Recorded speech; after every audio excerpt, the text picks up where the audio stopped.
Good morning, everybody. We want to thank God for this special sitting in honor of the late Honorable Member, Mr. Carvin Malone. As I pray today, I pray for God's blessing and strength on all who are represented here, by extension, the people of the British Virgin Islands. I especially want to express sincere condolences to the family and friends of the late Honorable Member, Mr. Carvin Malone. Before I pray, I will read Psalm 121.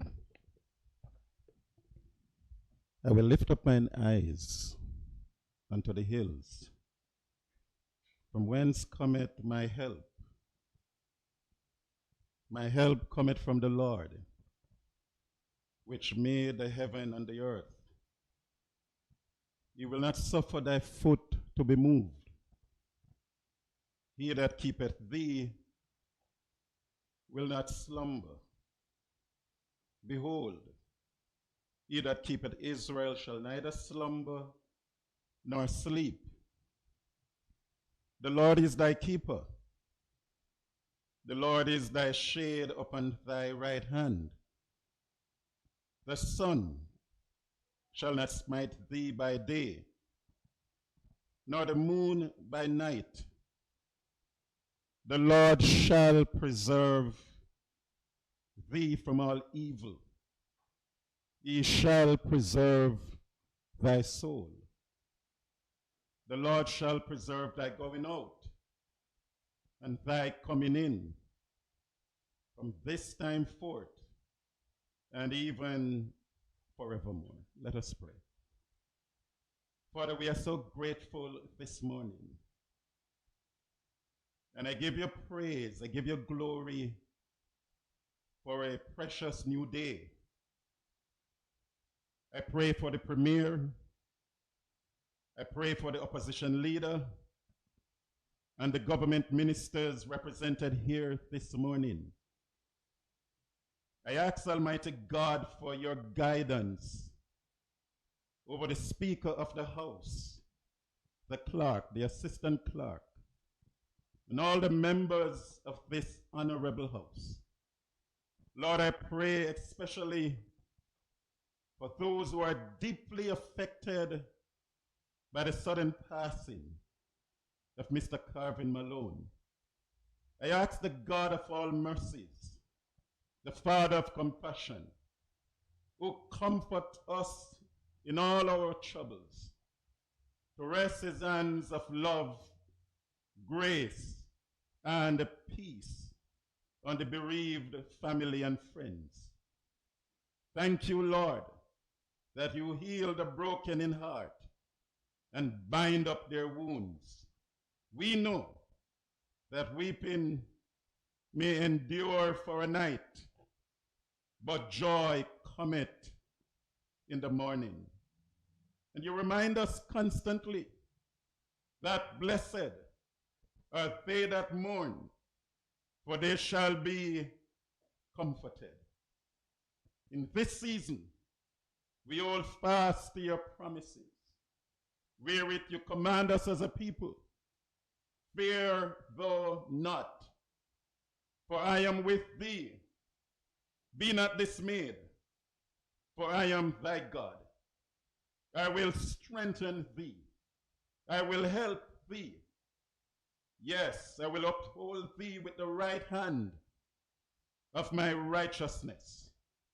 God, our strength, come this morning in our season of mourning. The Almighty God, our Redeemer, we don't understand many things, but our eyes are fixed on you. Hear our prayer this morning. Renew us with your sustaining strength. For we know that if it's in this life only, we have hope in Christ. We are all men most miserable. Let the peace of God rest upon his dear wife, Pernice, his siblings, Jane, Mead, Guy, Keith, his daughter, Kirsten, and his extended family. I declare over this nation, and by extension his whole soul, the promises from Jesus Christ, the Son of the living God, who tells us, peace I leave with you, my peace I give unto you. Not as the world giveth, give I unto you. Let not your heart be troubled, neither let it be afraid. Pray God that the Spirit of the living God will rest upon this sitting, the spirit of wisdom and understanding, the spirit of counsel and might, the spirit of knowledge and the fear of the Almighty God. And we declare in this atmosphere that thine, O Lord, is the greatness and the power and the glory and the victory and the majesty. For all that is in the heaven and in the earth is thine. Thine is the kingdom, O Lord, and thou art exalted high above everything else. And after this manner, God, you taught us to pray. Our Father, which art in heaven, hallowed be thy name. Thy kingdom come. Thy will be done in earth as it is in heaven. Give us this day our daily bread, and forgive us our debts, as we, and lead us not into temptation, but deliver us from evil. For thine is the kingdom, the power, and the glory, forever and ever. Amen. God bless you. Please be seated. House now convenes its sitting.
Item number 3, tributes to the late Honorable Corbin Malone.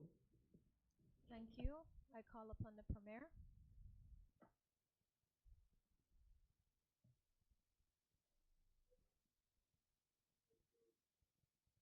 Madam Speaker. Madam Speaker, I rise to move the following motion.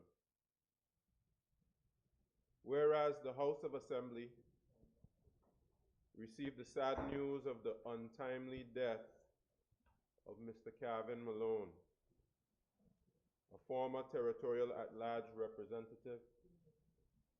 Huh?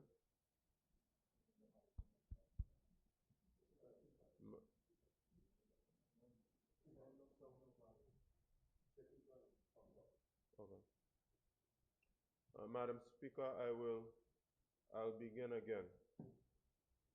Thank you, Madam Speaker.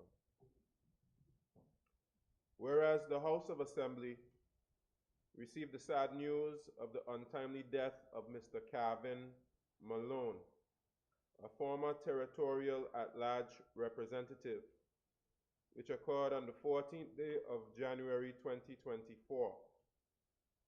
Whereas the late Mr. Calvin Malone was first elected to this honorable house in February 2019 as territorial member and served until April 2023.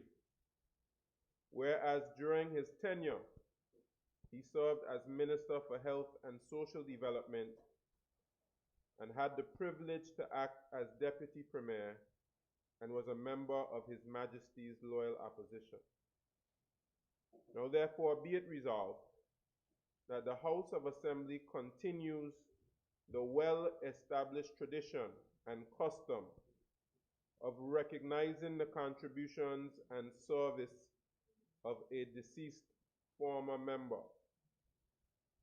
And be it further resolved that the House of Assembly of the Virgin Islands also places on record its sincere gratitude and appreciation and extends heartfelt condolences to the family, friends, and all who love the former legislator, the late Mr. Calvin Malone. Madam Speaker, I'll just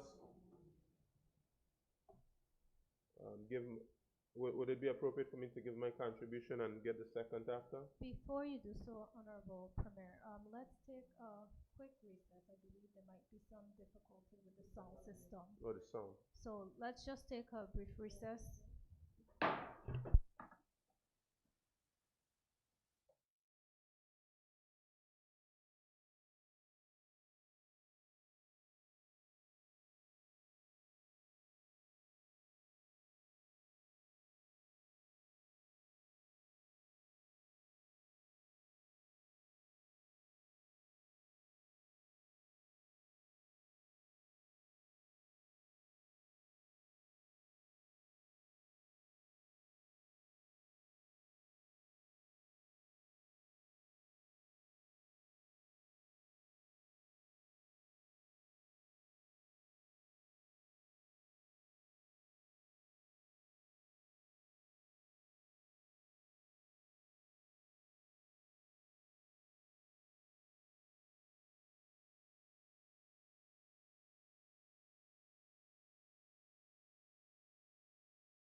This House now resumes its sitting. Premier, please continue.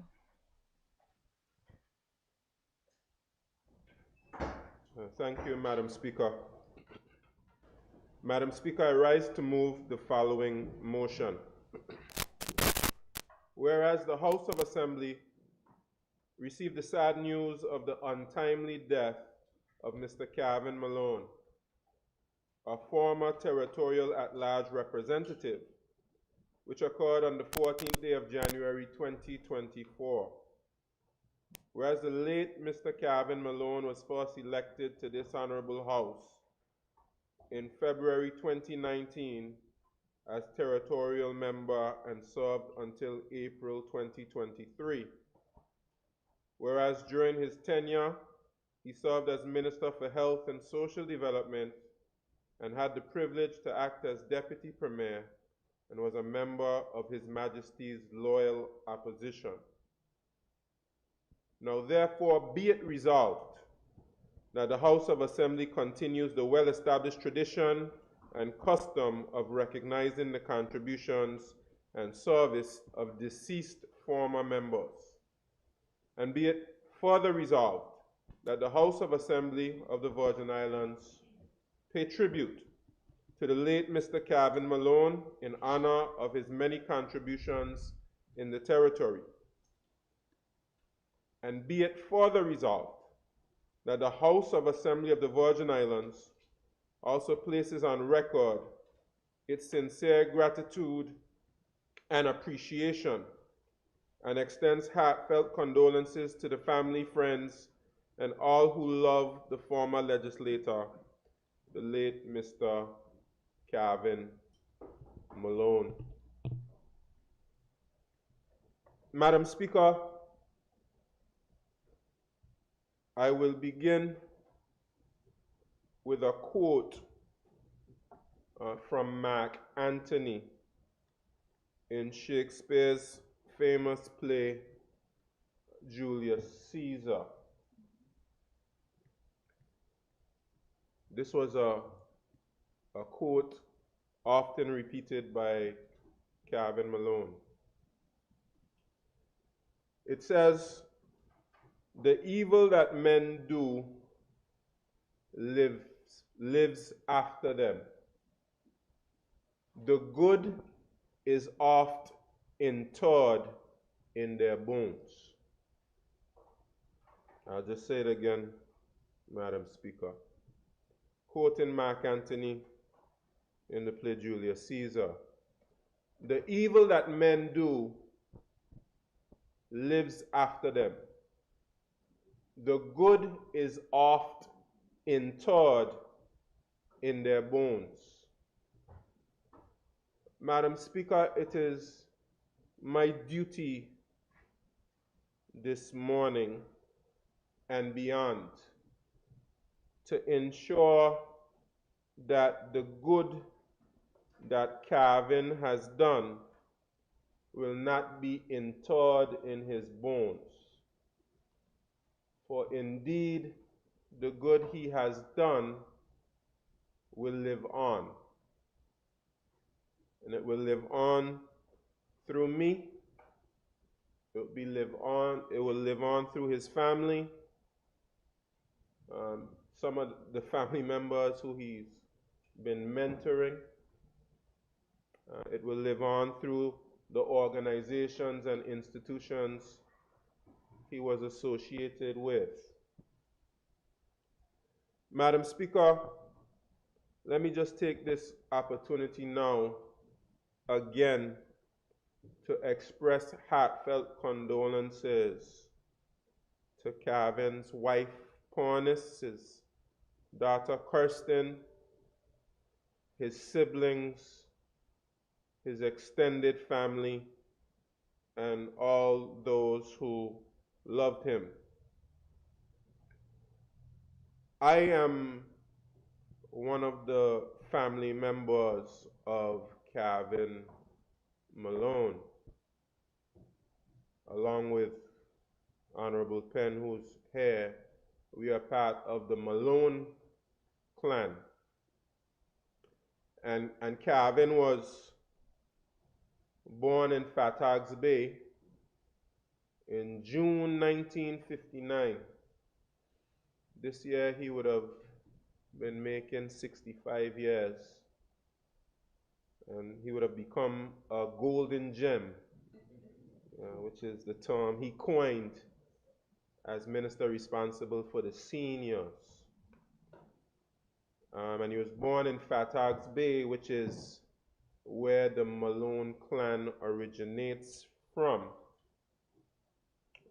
His father, Randolph Mose Malone, went to meet another Malone. So it was a Malone.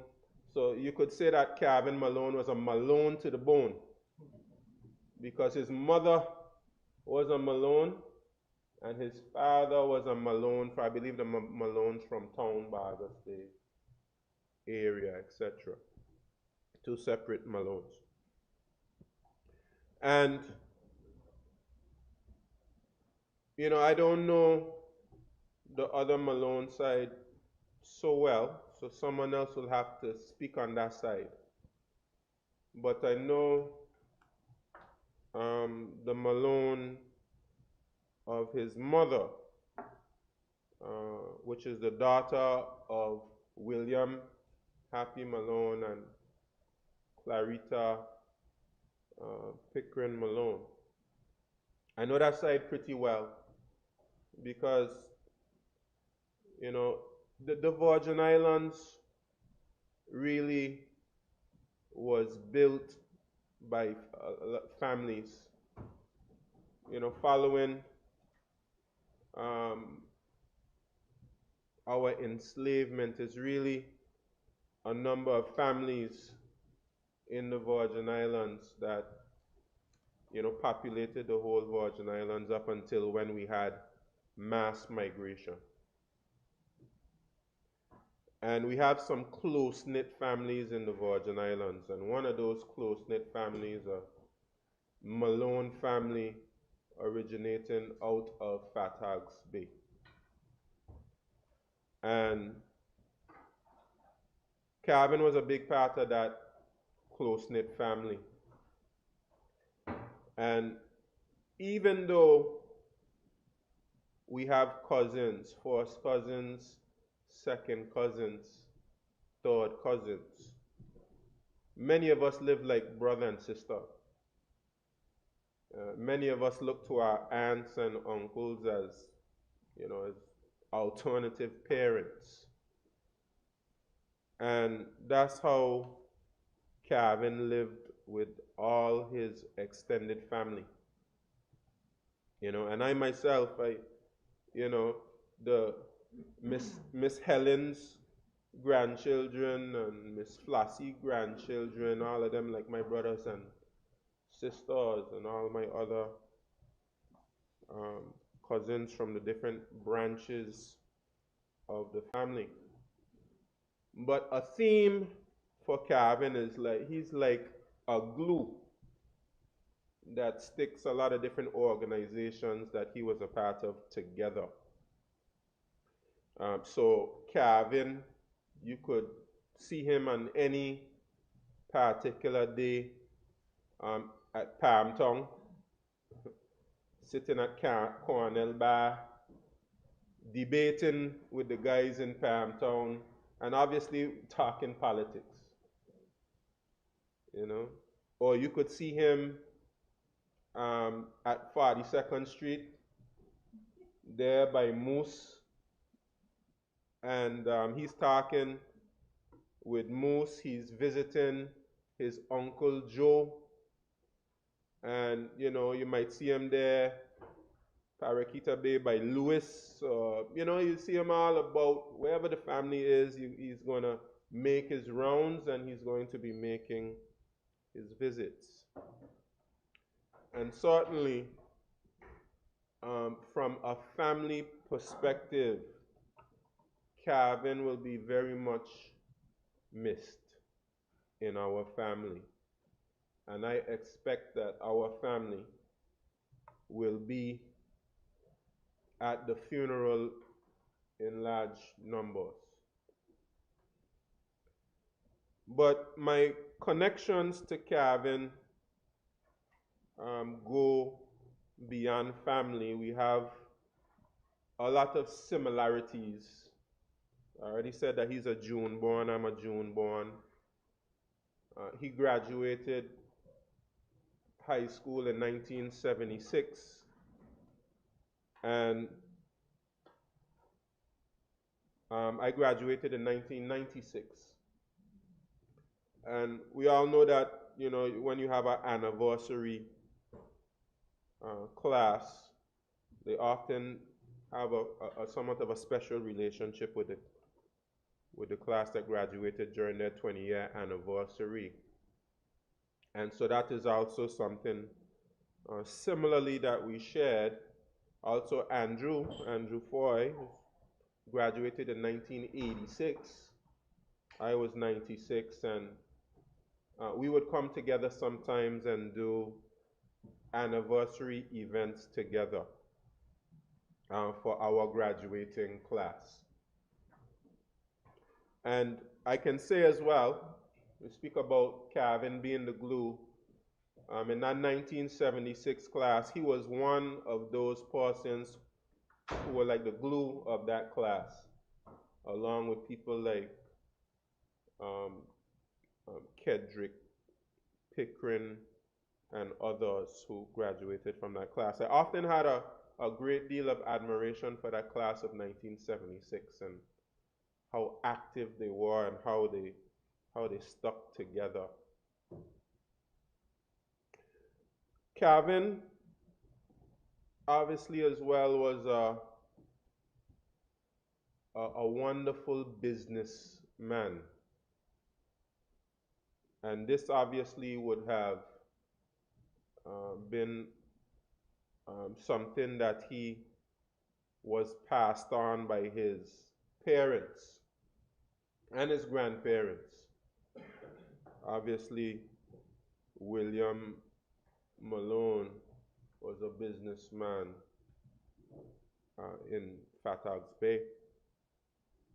And of course, Randolph Mose Malone was a businessman, and Ruth Malone, coming from that tradition, very much involved in business. And we know that Kevin played a very strong role in the family businesses, from the business in Packwood Pond and the block making and etc.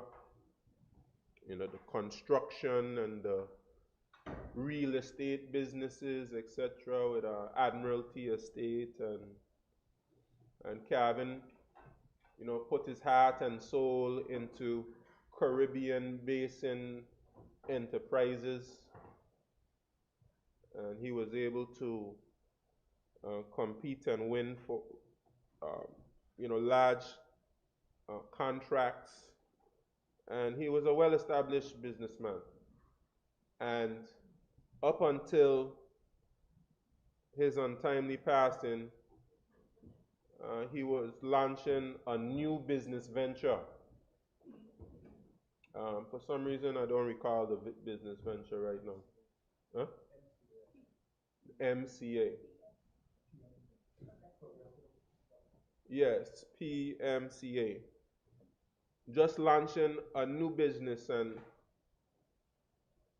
you know, Kevin was always interested in that entrepreneurial tradition that was so important to the growth and development of the Virgin Islands.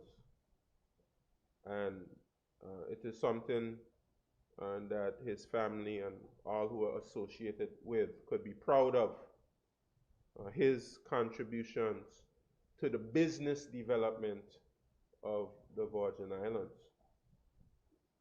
And I can also speak, Madam Speaker, about his philanthropic endeavors. Kevin was a very pleasant individual. and he was someone who loved helping people. And he would have helped so many persons around him throughout his life. And one organization that he loved dearly was the Lions Club. He was a very staunch member of the Lions Club, and I see that Miss Violet De Castro is here in the gallery wearing her Lions vest. And certainly Calvin Malone, you know, there are certain things which were just fixtures in Calvin's life. And one of those organizations and institutions was the Lions Club. And Calvin would have a role to play, you know, in that organization, a very significant and prominent role, serving as the president of the organization on a number of occasions. And he would be involved in the lighting of the Christmas tree, and he would be involved in giving gift baskets to the seniors, and the testing that the Lions Club does for persons who have vision challenges. And when the new hospital was coming on stream, he would lead the efforts to raise money to be able to buy machinery for the hospital. And countless other things that the Lions Club did here in these Virgin Islands. And I mean, he was harassing me for a long time about joining the Lions Club. And eventually I said, well, you know, this is something that I should do, to join this Lions Club. And I remember he had an initiative, and we had a big dinner and everything, but the Lions Club celebrated its 45th year. And he decided he was going to bring in 45 new members to the organization, and actually brought me in to the Lions Club. And you know, the Lions Club had been a strong organization in the early years, but it went through a period of time where the organization went down a bit, and most of the members were getting up there in age. And the organization needed to be revitalized, and it needed some young, new membership.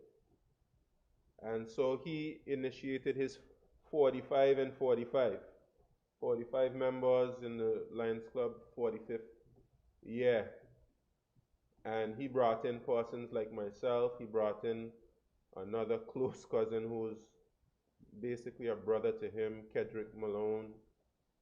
I believe Violet might have come in at that time, and some others came in, 45 members, and really lit Lions Club on fire.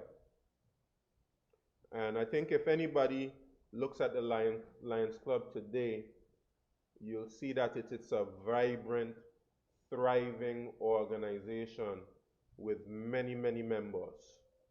I don't know the amount of members it has now, but it has to be probably close to 200 members now. I mean, amount of members that came in with Calvin, and then Kedrick became the president, and he brought in a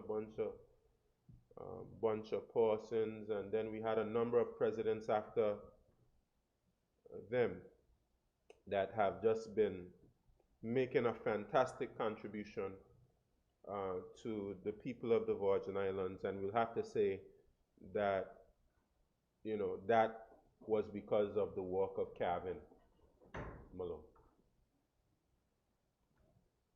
And of course, he would have had many philanthropic efforts that I would not have any knowledge of, and others would not have any knowledge of. There's a few persons in the community people call when they need like a donation or they need this or that done. And he would have been one of those individuals who would just be giving, giving, and giving. And obviously, of course, we share the connection of politics. Now, you cannot tell the political history of the Virgin Islands, or the history in general of the Virgin Islands, without speaking about the Virgin Islands Party. The Virgin Islands Party has been the most successful party in the history of the Virgin Islands in terms of elections won and also accomplishments of the party. The party, as we know, the founding chairman of the party was Lavity Stout. Lavity Stout was the founding chairman of the Virgin Islands Party.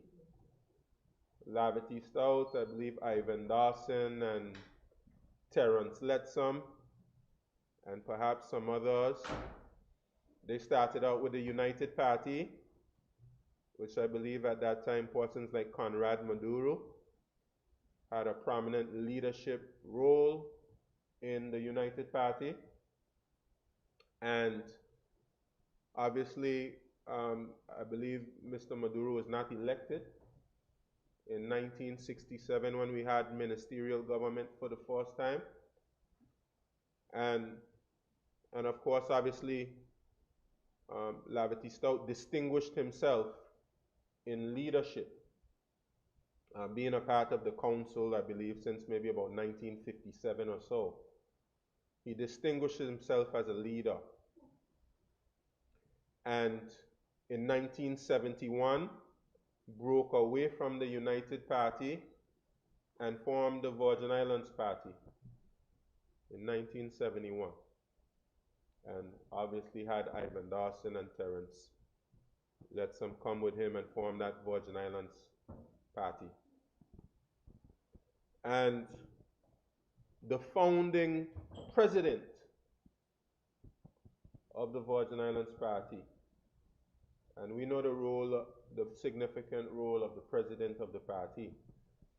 You know, the chairman of the party be really responsible for the political affairs of the country, running the government. But the president of the party is really the administrative leader of the party and is responsible for all the different organs of the party and keeping the party together, vibrant and strong in every constituency and as an organization.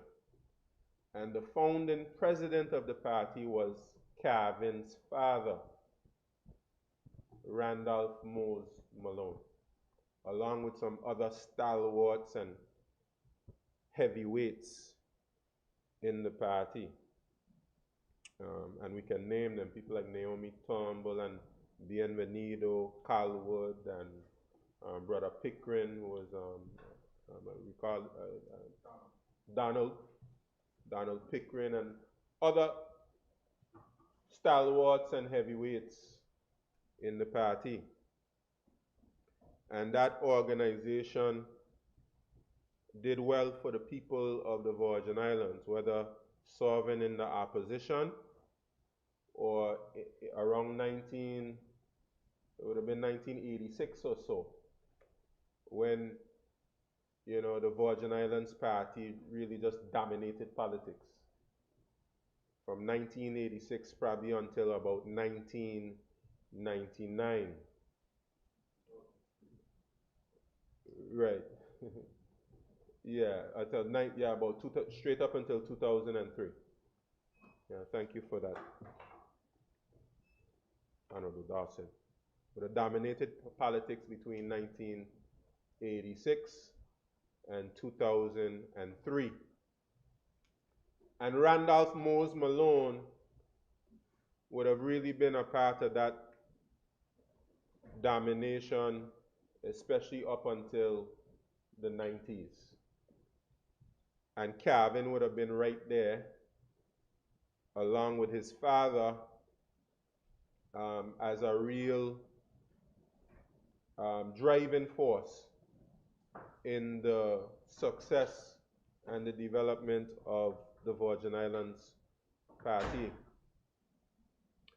And of course, there are a lot of persons who love politics, and you know they eat, sleep, breathe politics, and you know politics is actually entertaining to them. And you know those early years of politics, you hear persons tell the stories about those early years of politics. But I would say that the era of politics after Lavity Stout passed is also a very significant era in the history of politics of the Virgin Islands. You know, obviously we spoke about Virgin Islands Party really dominating politics under the leadership of Lavity Stout, who too had an unfortunate and untimely passing in 1995. And the then deputy of the party became the leader of the party, which is the late member emeritus, Ralph T. O'Neill. And at that time, there was a break in the party. And in somewhere around 1999, we would have seen the formation of the National Democratic Party, which was a force to be reckoned with and won several seats in 1999 and won the government in 2003. But we could say that Calvin was a very significant part of that era from 1999 onward. I believe Calvin became the president of the Virgin Islands Party in 1999. And in 1999, you would have seen Andrew Foy, who was elected to government. You would have seen Julian Fraser, honorable member for the 3rd District, elected to government. You would have seen a number of persons elected who had been part of the political scene for the next 20 plus years. You would have had an honorable leader of the opposition, Ronnie Skelton, elected.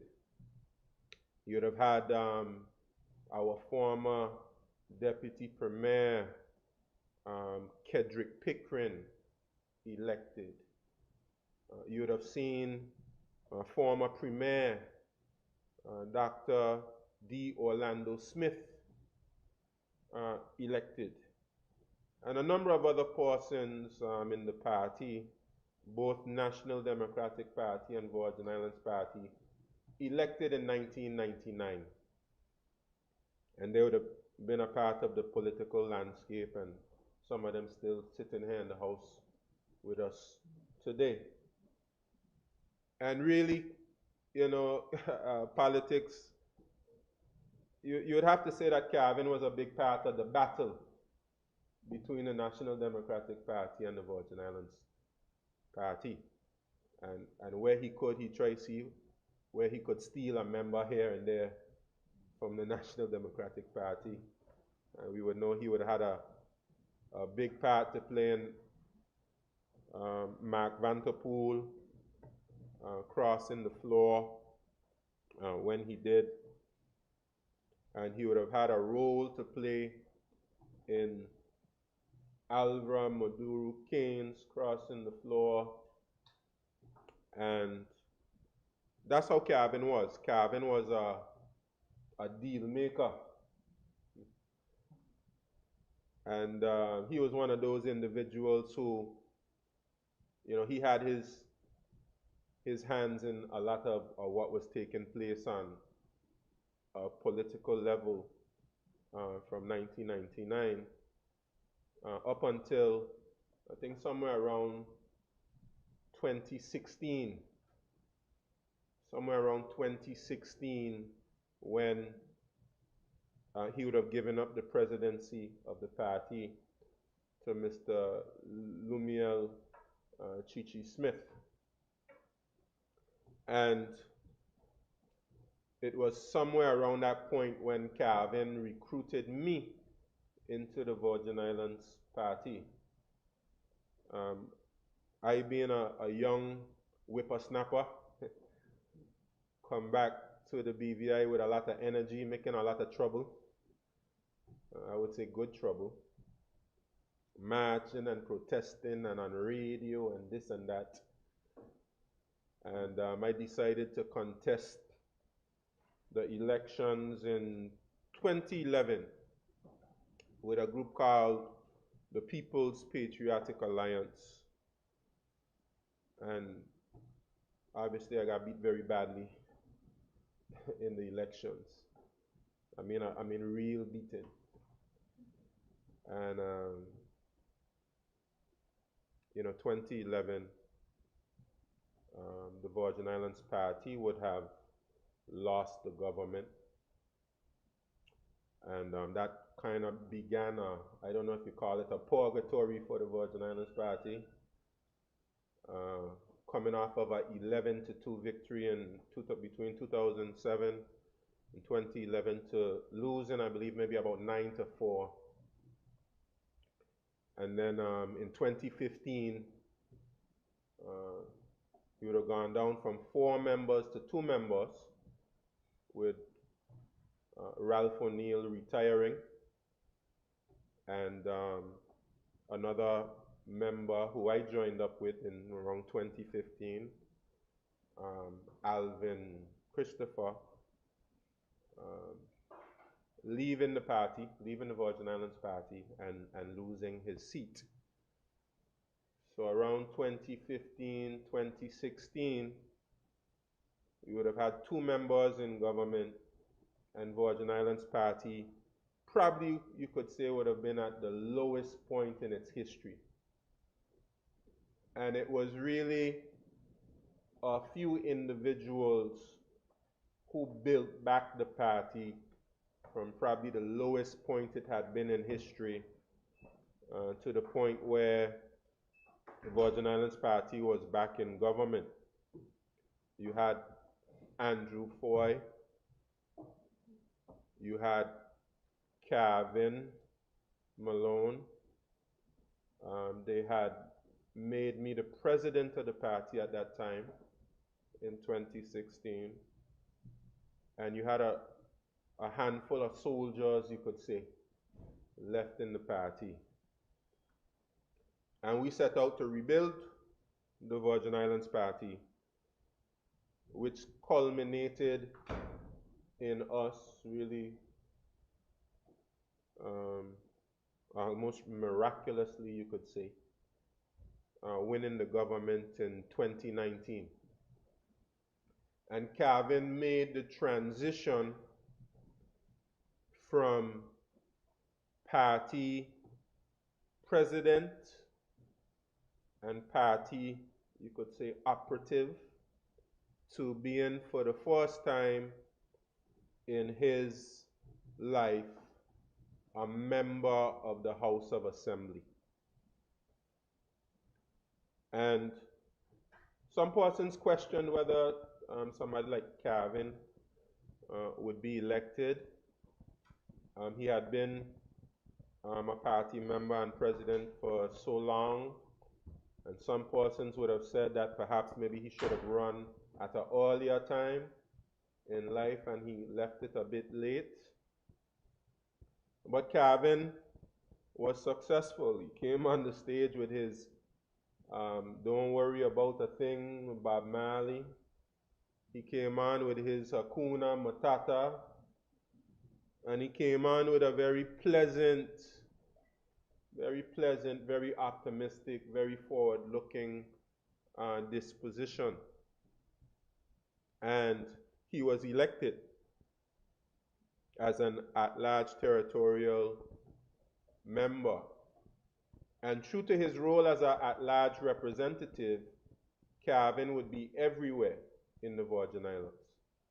You know, he also often had this phrase he repeated, "I'm from right over there." And Calvin would be everywhere. Calvin would be in Joss Van Dyke. Calvin would be in Anegada. Calvin would be in West End. He would be in East End. Calvin was truly true to his role as a territorial at-large member, and he would be all over the Virgin Islands, being involved in what was taking place. And as a minister, I remember we had a hard time persuading Calvin to take on the Ministry of Health. Calvin had his eyes set on another ministry.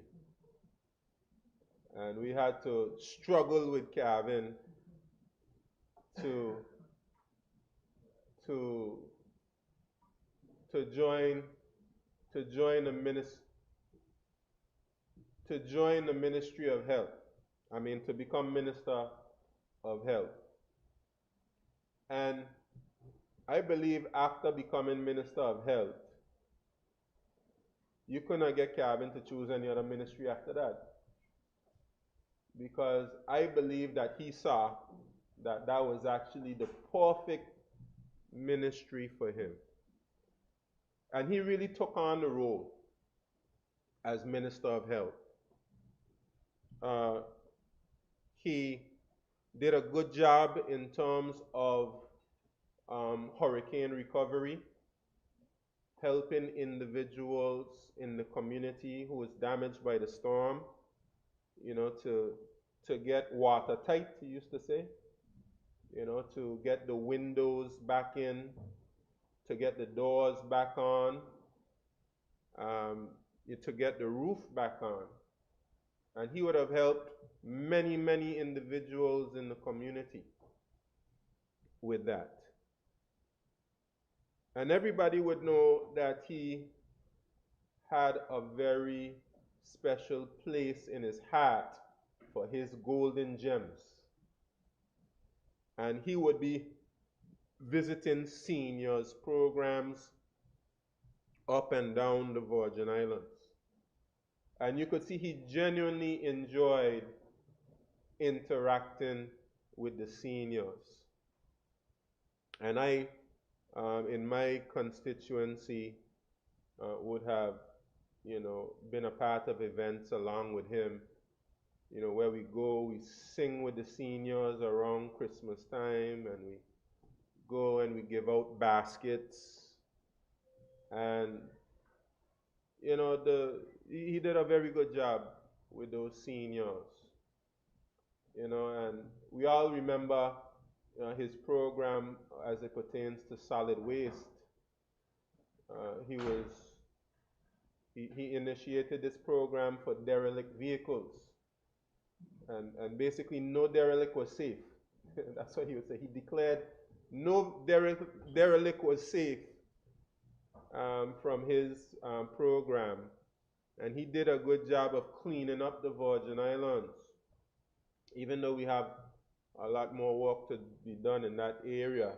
He found, I think he found cars which were in guts. And he would tell you, I can't remember which family member, he said some Pontiac from back in the day that he uncovered and he got out. And he was a very big supporter of the recycling program. I believe it's the 7 R's, which is a program, I think, in combination with, I think it's Agency Red and Green VI and persons like in organizations like that, and really initiated a very strong recycling program that we see thriving today. That was done under Cavin's leadership. And I think we all can agree that Cavin's finest hour came when the COVID-19 pandemic started. We would have to agree that that was Cavin's finest hour. That's where he shined most as a minister, because the Virgin Islands was praised for their stewardship of the COVID-19 pandemic in keeping Virgin Islanders safe during that particular period of time. You know, we know how many millions of persons lost their lives in that COVID-19 pandemic. And though we were somewhat strict, you could say, so many of those older persons, those golden gems in the community, would say to me, thank God for Kevin, because he cared enough to ensure that we were kept safe from that virus which was ravishing persons all over the world. And unfortunately, we lost some persons here, but not for the greatest and best of efforts by persons like Kevin Malone and his team in fighting the COVID-19 pandemic. And you know, he was elected in 2019 for a time such as that. He was elected in 2019 to be able to lead us through that COVID-19 pandemic. And I, for one, I am eternally grateful for what he did on behalf of the people of the Virgin Islands. Madam Speaker, I'll just end off speaking about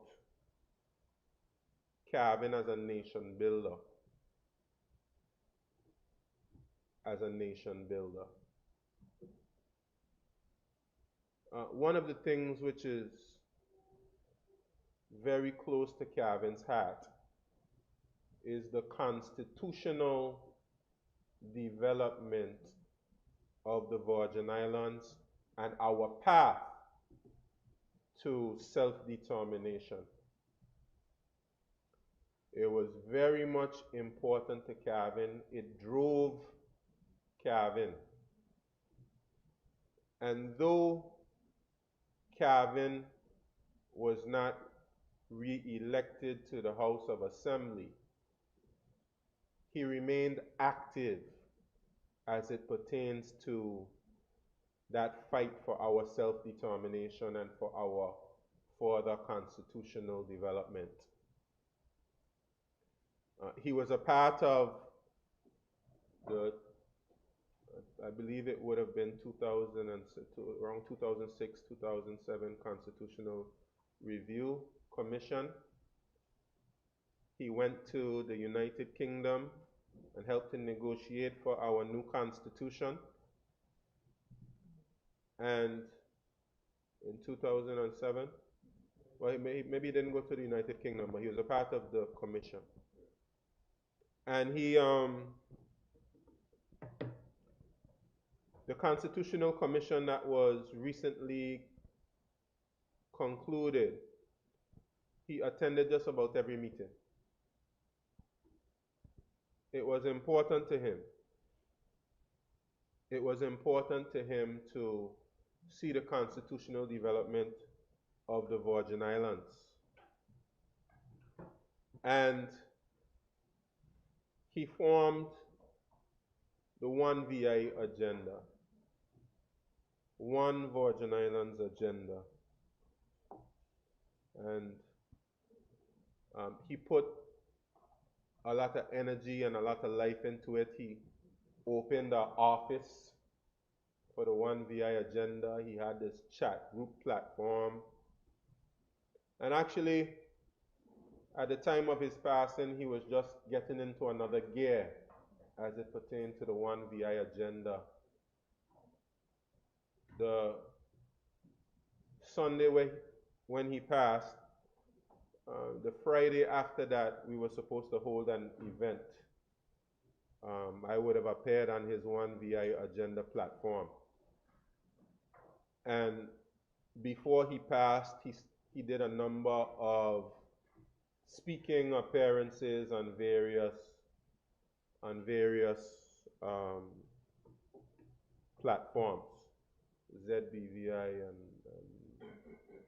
you know, all of these other places where he did interviews before his passing.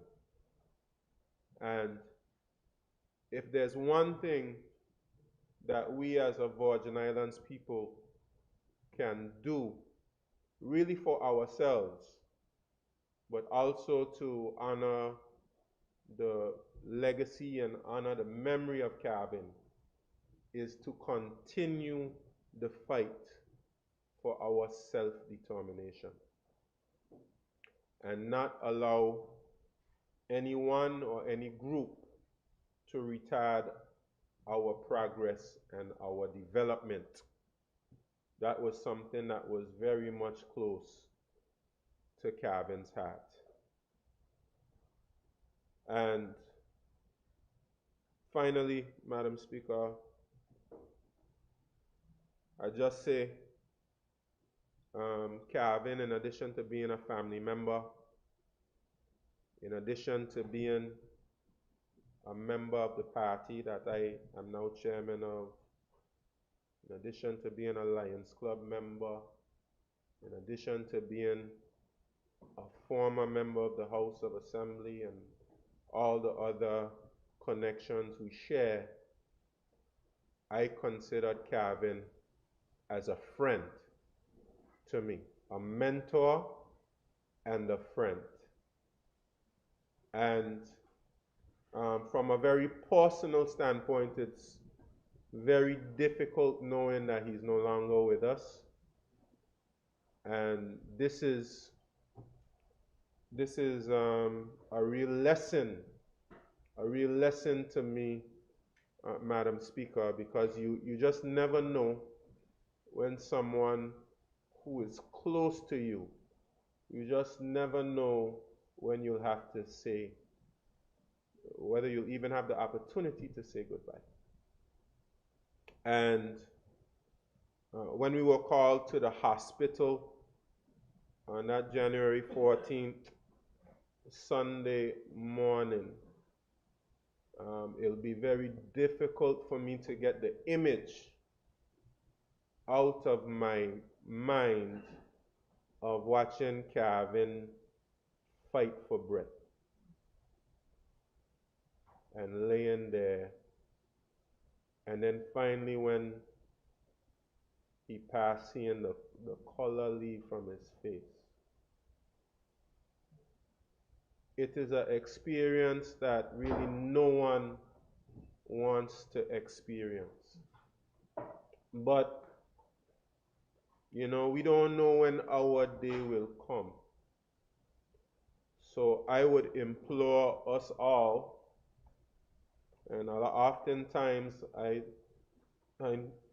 sometimes don't follow my own advice, but I would implore us all to value our personal relationships, value the opportunities we have to spend time with our loved ones, our family,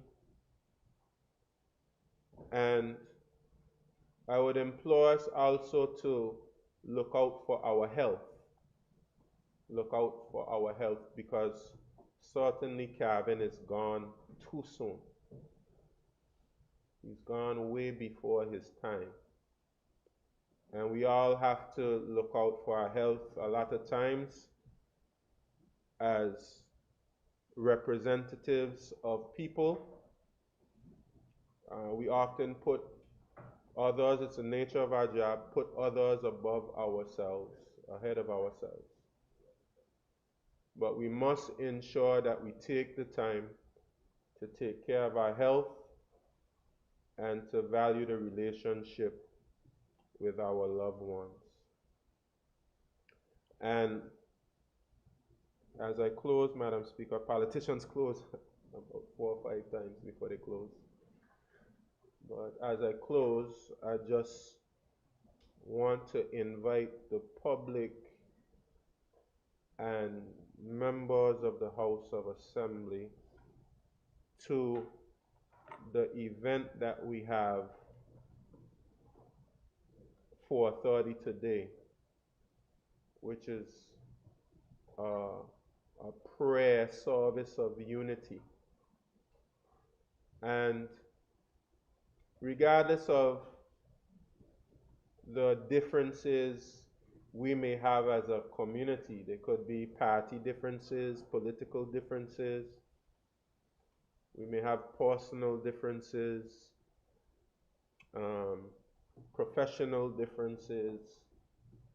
Whatever the differences we may have, Madam Speaker, we must recognize and acknowledge the need for unity in our society, and we must recognize the awesome creator of the heavens and the earth, acknowledge his role in our lives and in our society, and pray for strength. Pray for strength. Pray for protection for our territory. Pray for continuous abundant blessings. Pray for wisdom. Pray for guidance.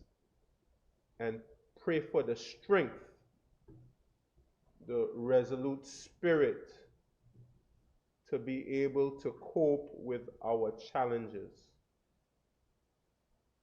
And I express gratitude to those who pray for me, those persons in the territory, those persons in my district, people of the 7th district who pray for me, those persons in my family and my friends who pray for me and who seek to encourage me. And let us also remember the family of Calvin Malone as they mourn and grieve at this difficult time.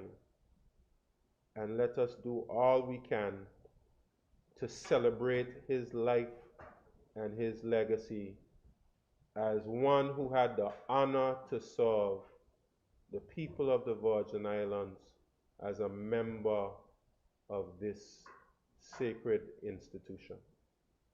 Madam Speaker, I thank you for this special sit-in. I also want to thank the opposition members and the members of the government for agreeing to this special sitting, and grateful that we can have it and honor his legacy. Madam Speaker, I so move. Thank you.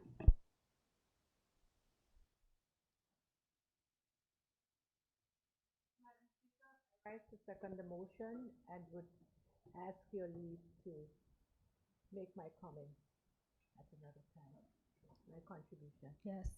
Thank you, Honorable. Honorable members, the floor is now open for debate. I call upon the Deputy Premier.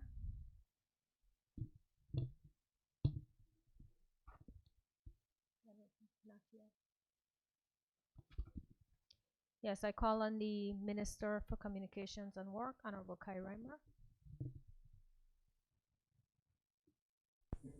Thank you, Madam Speaker. Madam Speaker,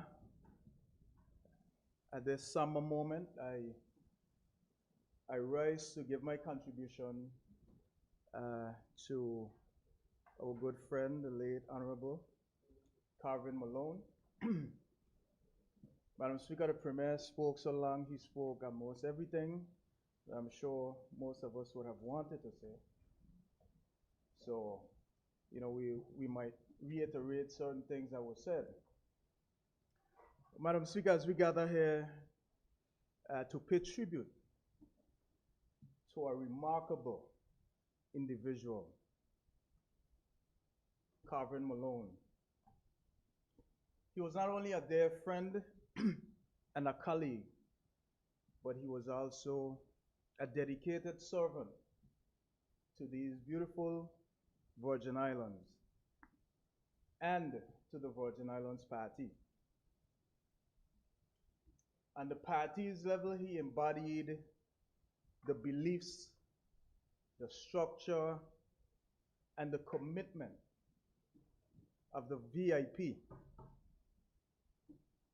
And like I'm wearing my green, Calvin proudly wore his green to represent his Virgin Islands Party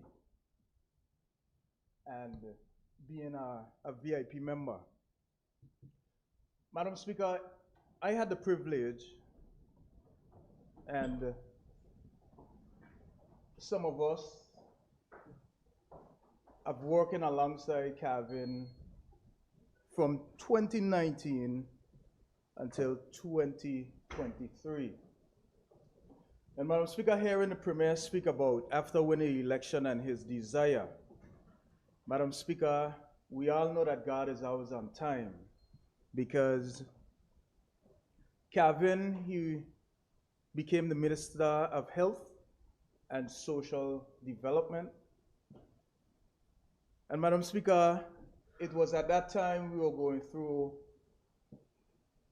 during that time that he served, that we went through the COVID-19 pandemic. And Madam Speaker, we saw,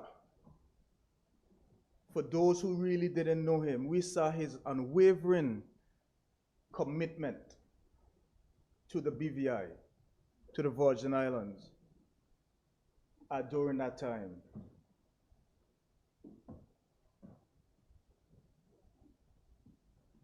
But we know Calvin, and like the Premier just mentioned, he also was quite passionate and an advocate for self-determination. And those are things that he would always be remembered for. For me, Calvin was a team player. He was always ready to lend a hand. And he always worked towards whatever the goal was. That was Calvin Malone. He was quite committed. Madam Speaker,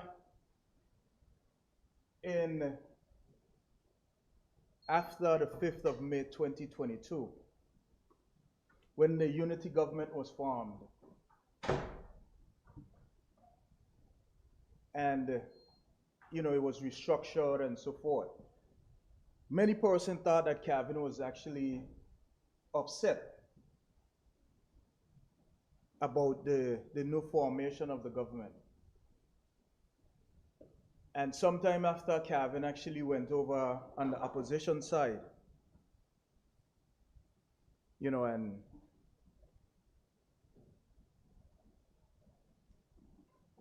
people thought he actually left the party. And there was a big conversation about that.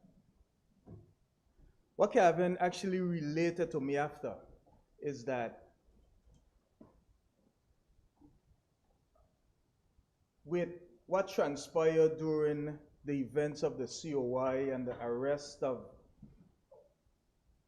the previous Premier and decisions being made, a lot of it was made in isolation, and Calvin figured that the people needed to know what took place, what happened. So he said, to answer some of the questions that are being asked, he can't do it from on the government side because it's going to seem like he's undermining. So he went on the other side and then he started asking questions. And quite a lot of persons at that time understood what his intent was by going over on the other side. Madam Speaker, I must say that I stood in this honorable house on a few occasions and I nearly sang to him, "Come home." There was a Sankey song where he say, "Come home," because I was telling him, "Calvin, come back over."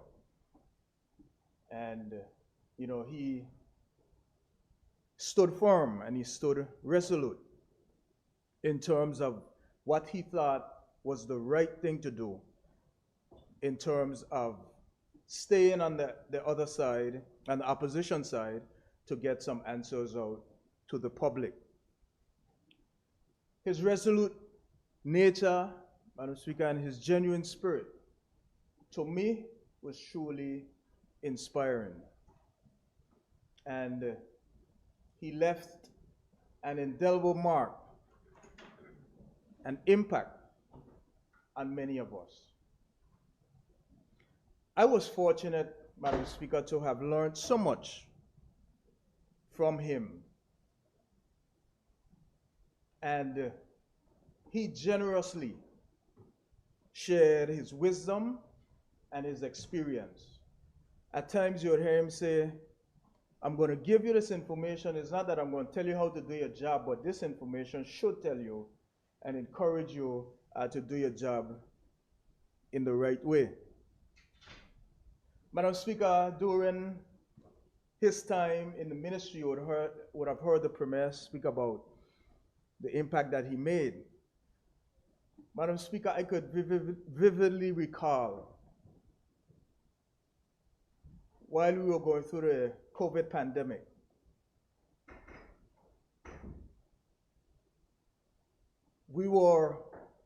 when we heard about the first case, we were elevated to a level 3 emergency situation. And we were moving towards a state of emergency based on the COVID. And Honorable Malone came to cabinet one day and he said, "Hey, I need y'all to read this law." I think it was the Public Health Act. And it was because of that act that it gave the powers to the Minister of Health to actually manage the COVID pandemic. He believed in making sure that we were safe. Madam Speaker, when the first person was lost due to the COVID-19, you could have seen the toll that it took on Calvin. His demeanor changed, and he took it personally. He felt responsible.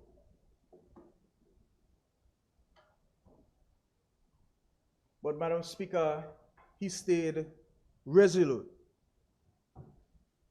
in terms of working to keep the community safe and making the difficult decisions and also implementing the necessary measures to keep us safe. He reached out to those families, those who lost persons, and showed leadership, showed his compassion to those persons. Madam Speaker, beyond politics, beyond his political endeavor, he was deeply involved in community service. He served on the Lions Club. I think he served for 37 years. And he served in various capacities. He also obtained the highest honor or the highest achievements for his humanitarian significance. His belief in the power of giving back and his active involvement in the community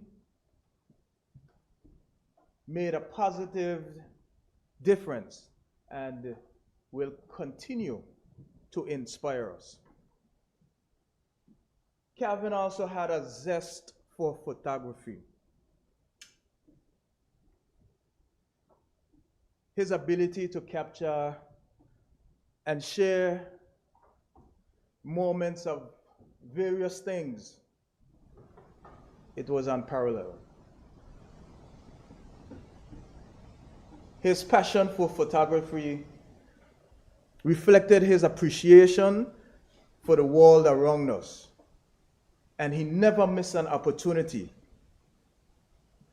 well, for me to remind me that his phone camera was always better than mine.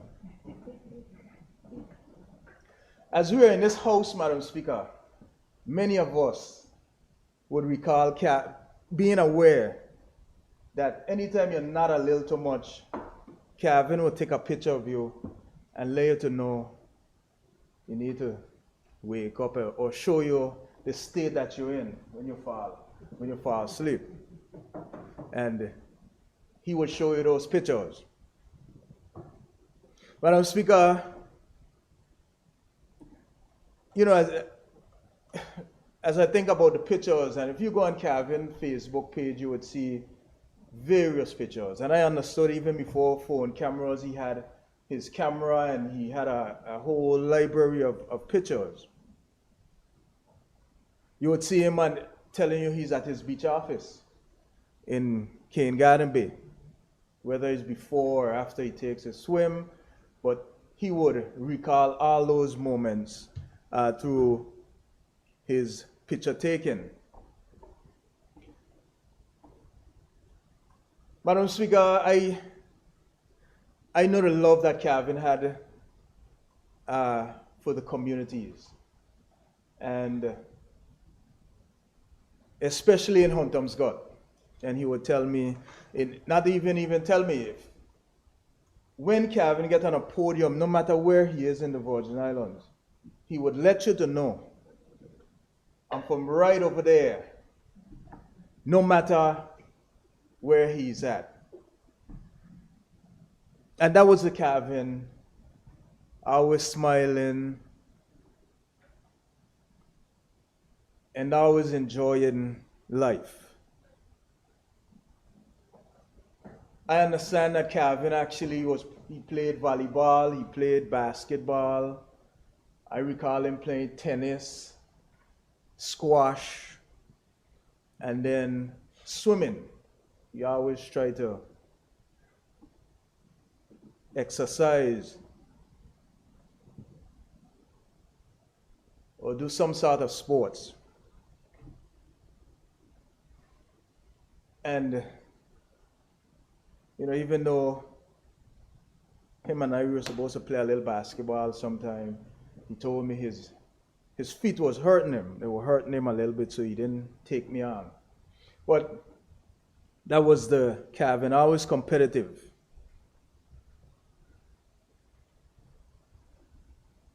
Madam Speaker, Calvin wasn't just a politician, as I learned. The name I would give Calvin is a master broker on the political front.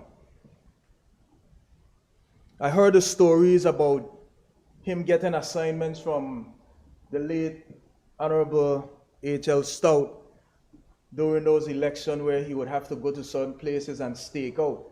Because those times, I think the government at that time, it was a 6-6 situation, and people were playing a little hide and seek and trying to see who would come over, and you know, trying to form this government.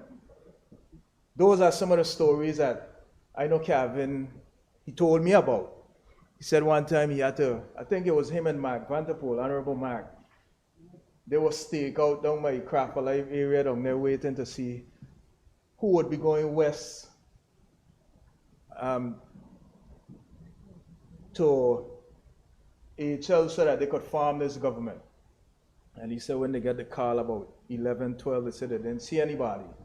But they stood there making sure to carry out their assignment. He was that committed.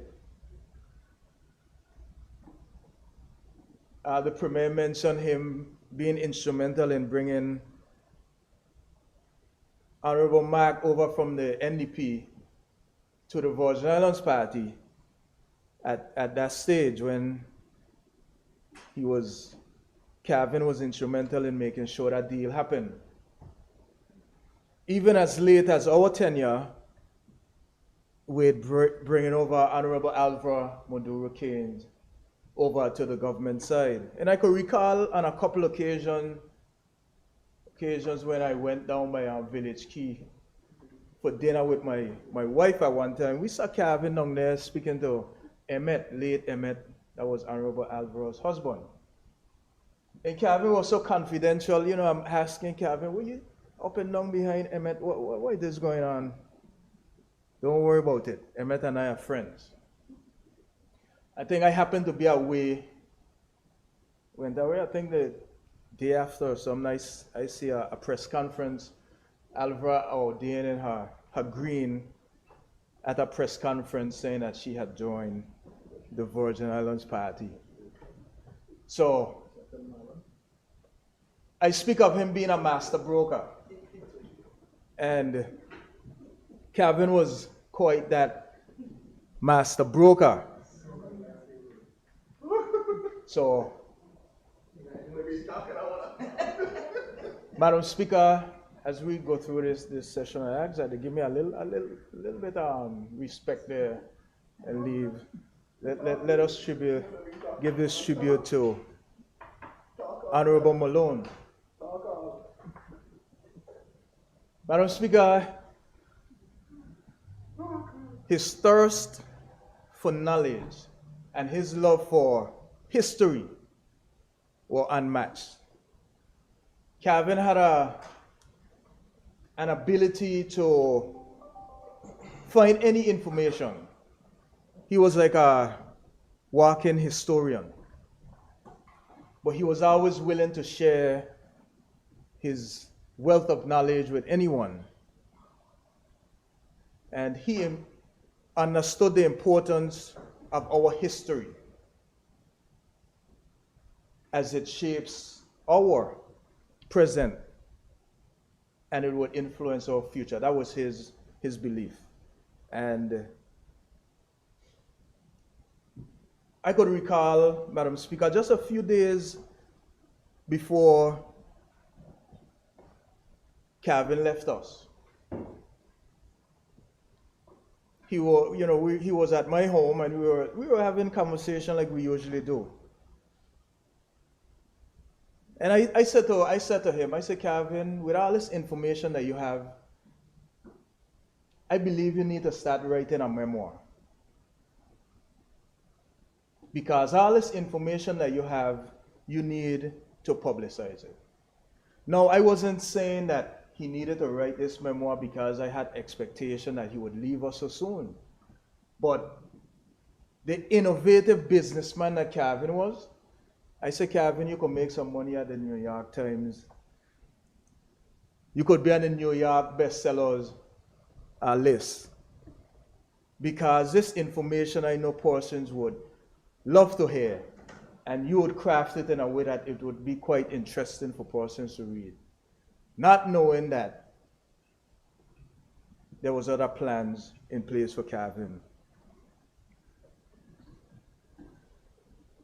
As the Premier mentioned,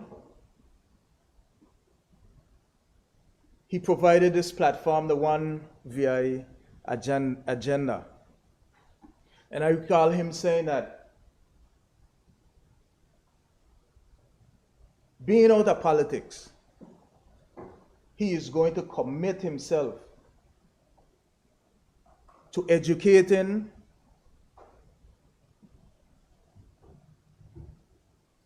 because he was that advocate for self-determination and an advocate for these beautiful Virgin Islands.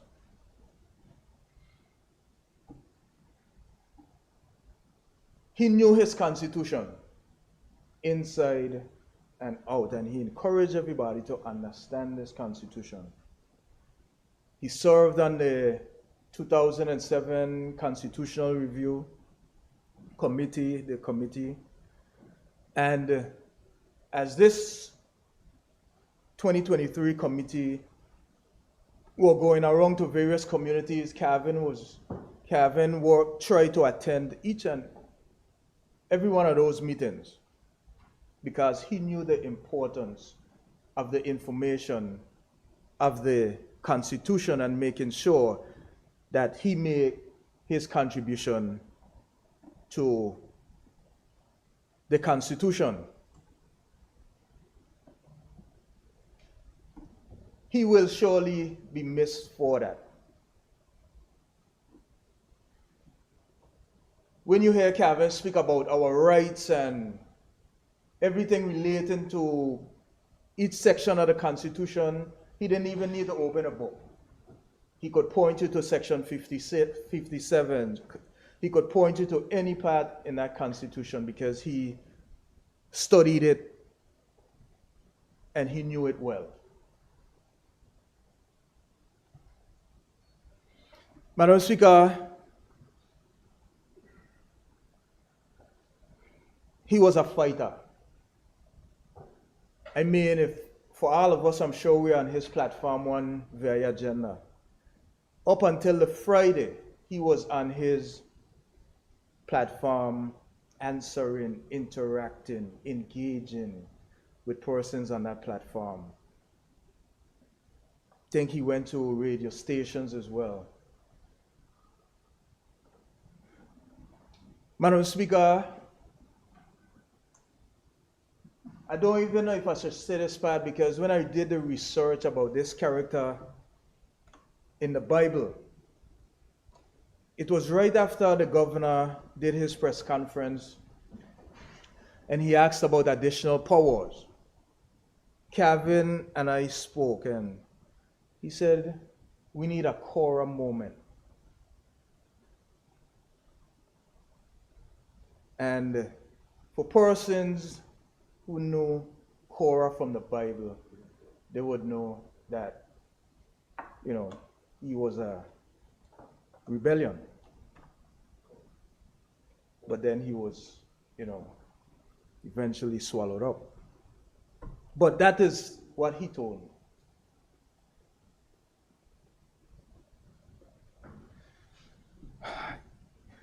Kevin, he was a spiritual man.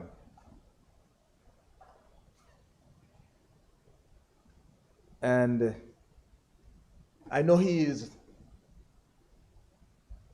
in a better place right now. Madam Speaker,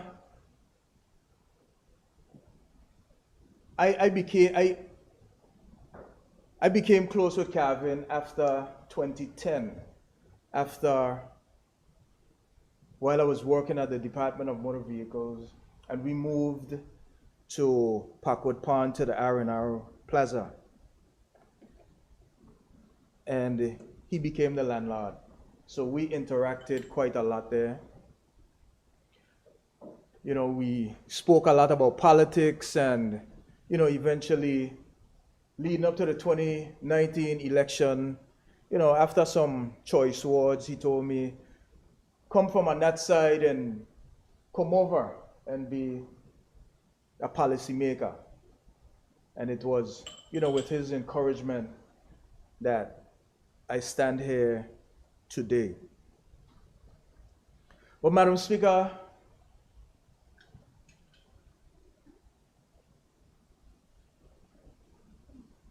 Kevin, he was a family man and he believed in his family. When I got the call on Sunday that he was in a hospital and you went there, I stood by his bedside and he was surrounded by his family.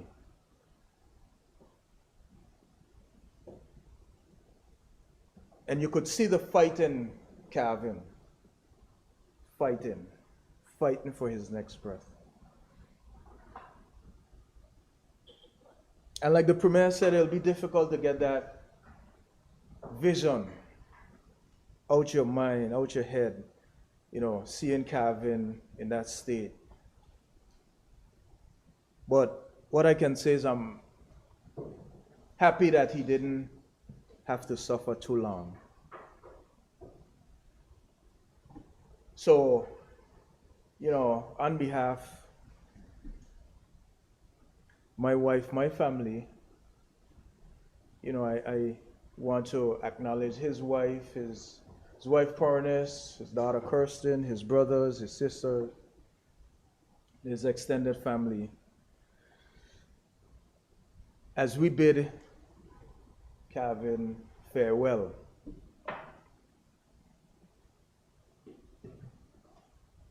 Madam Speaker, I want us to remember him as the optimistic person, for his optimism, for his dedication, and for that impact that he had on our lives. Madam Speaker, I know his legacy will live on in the minds and in the hearts of those persons who were fortunate enough to know him. Madam Speaker, may his soul be at peace. And when he is laid to rest, Madam Speaker, and we go and we see his tombstone and we see his date of birth and we see when he died, the dash in between those two dates, Madam Speaker, it would speak to the significance of his life. That simple dash, Madam Speaker, would tell his story. It would tell the story of a man who was a nationalist first. He believed in these Virgin Islands. He was a sportsman.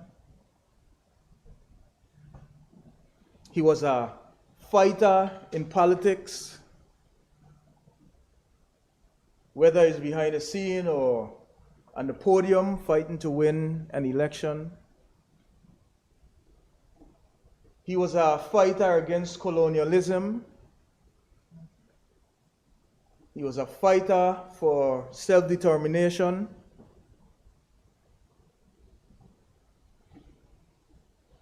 He was a fighter for us to be educated to know that we should at some point be able to self-determine.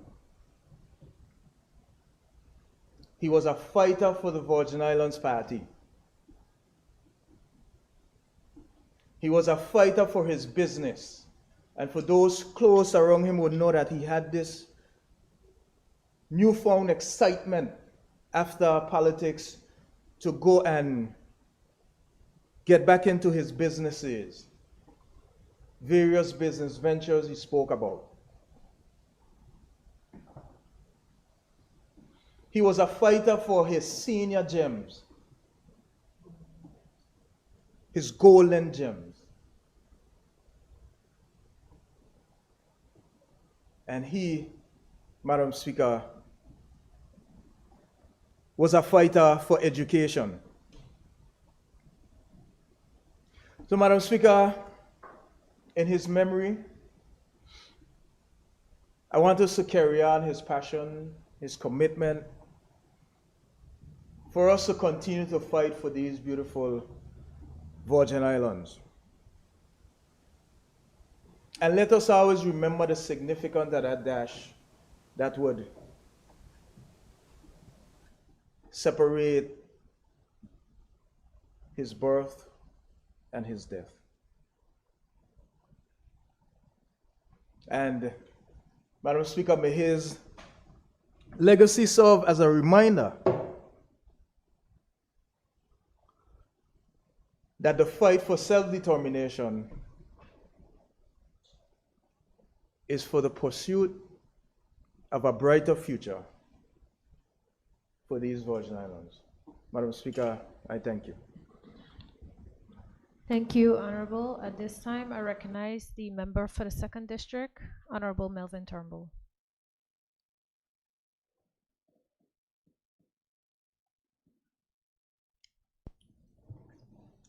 Thank you, Madam Speaker. Madam Speaker, I too rise to remember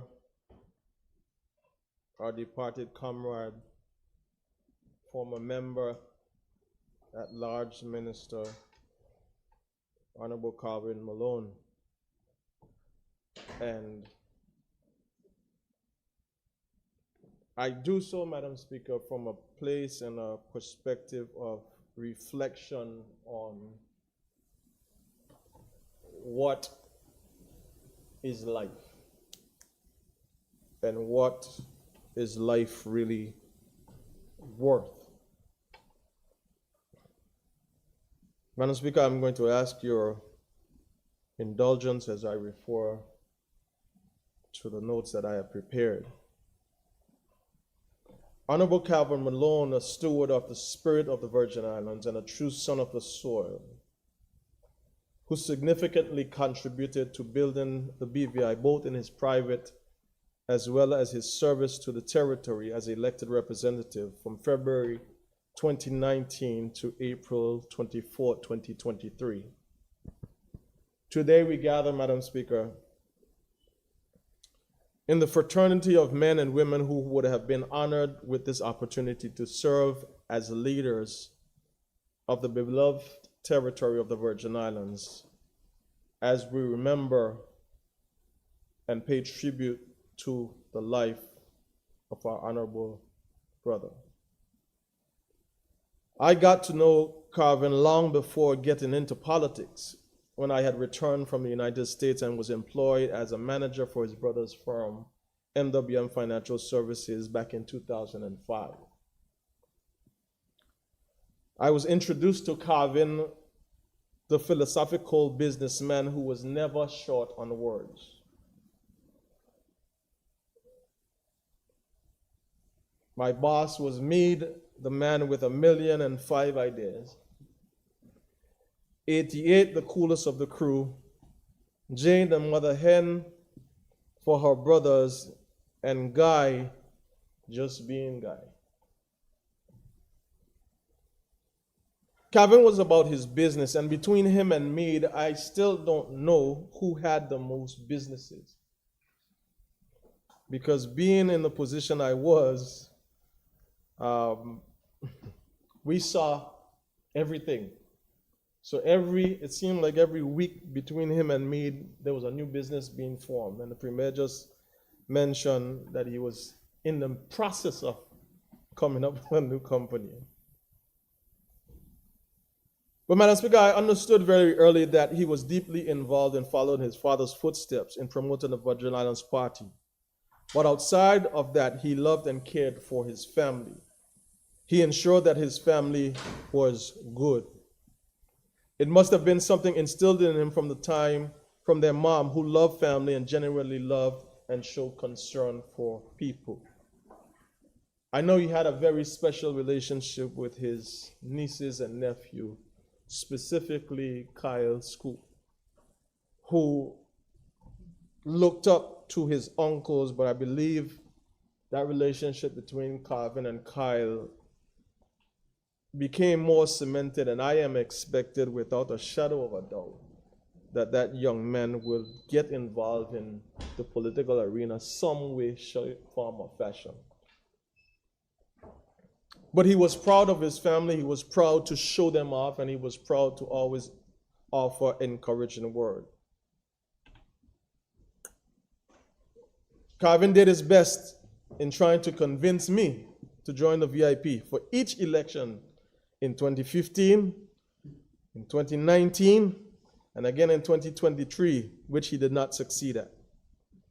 After he was elected to the 4th House of Assembly, we became colleagues, and despite the fact that we were on different sides of the aisles, we often maintain a mutual respect for each other because we shared a love for the betterment of the Virgin Islands.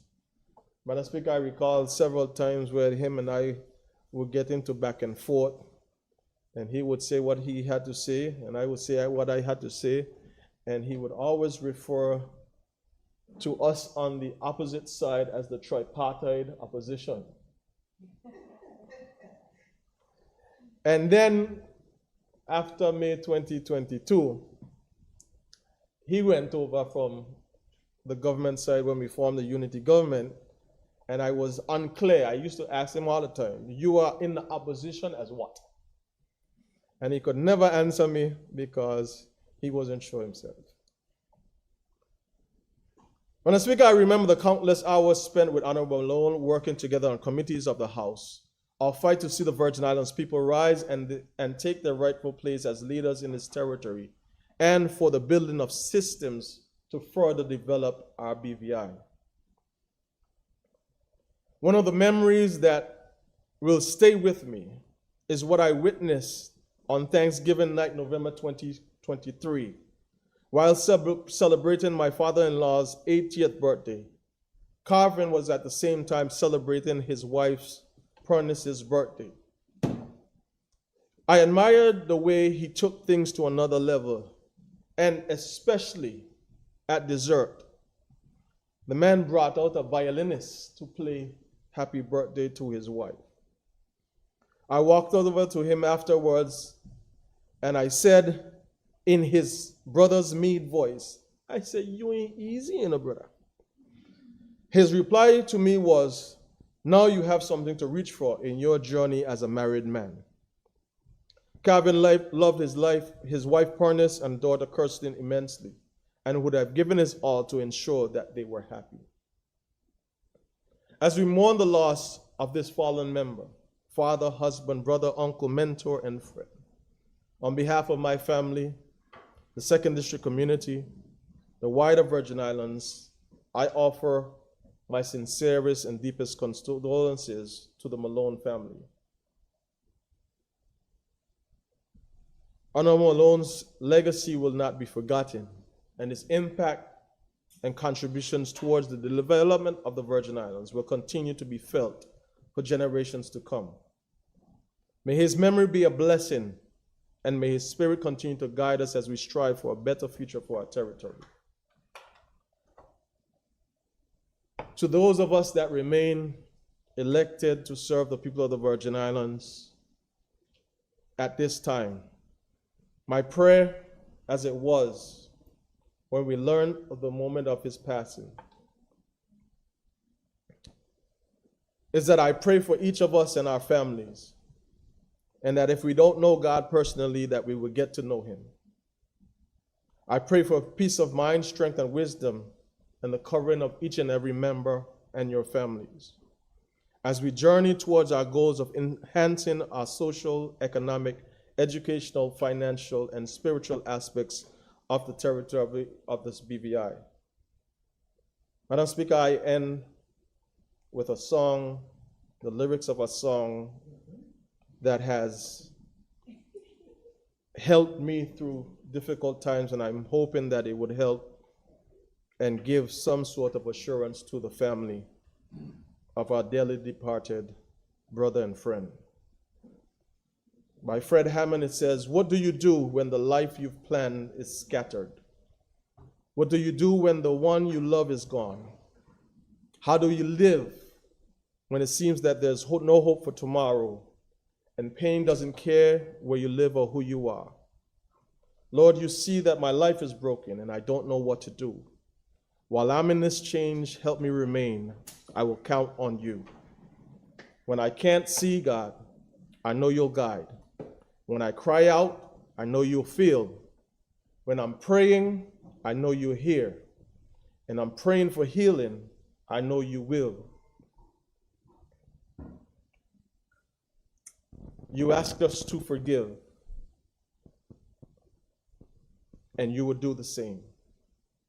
And you will reveal your love so that we can find this change. Hold on just a little while.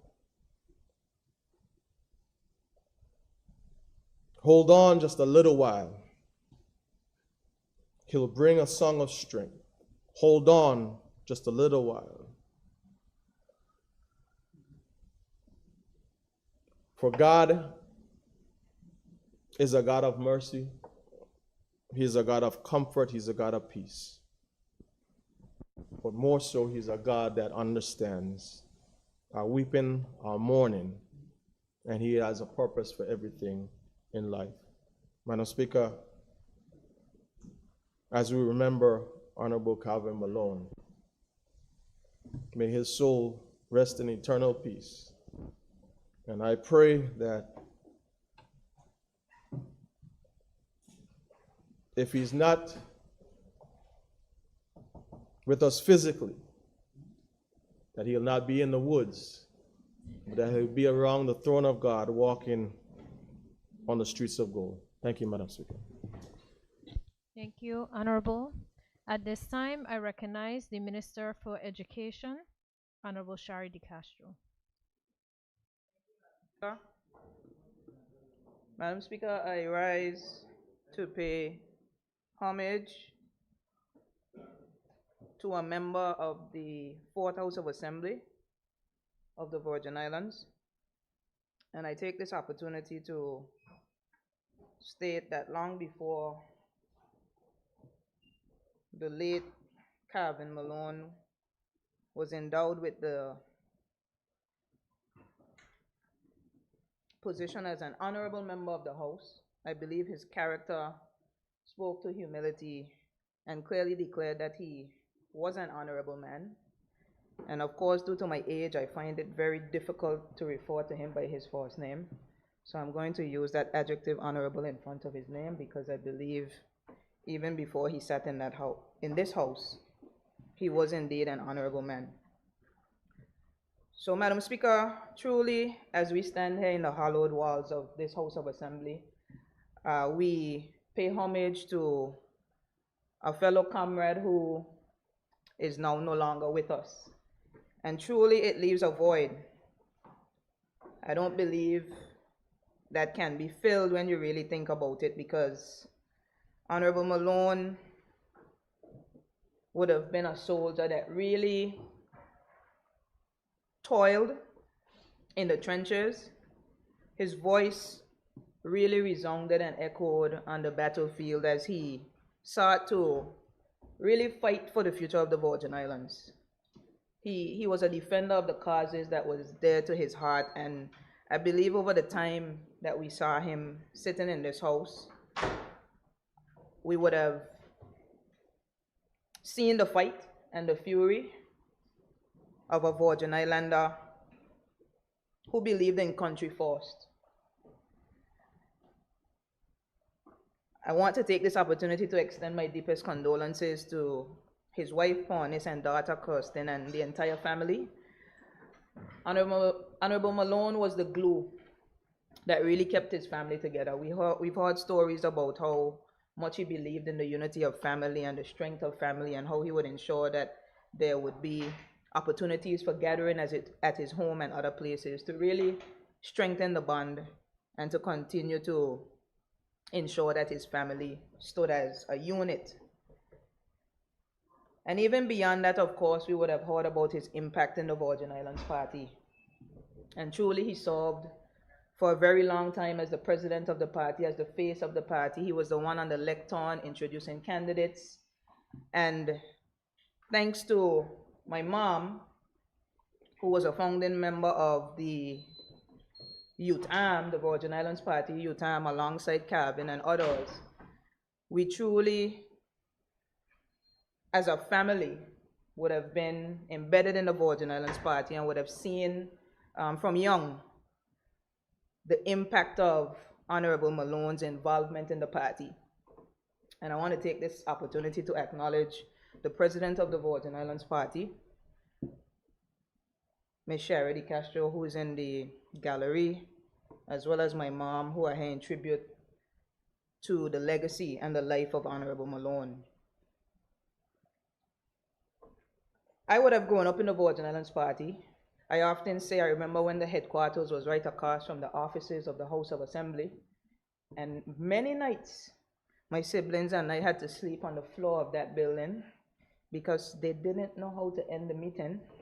And it was always a meeting after the meeting as they really strategized to win elections. And it was there that I grew to know Honorable Malone and the many stalwarts that really took the party from strength to strength. I would have been around in the days when, the party was in the valley.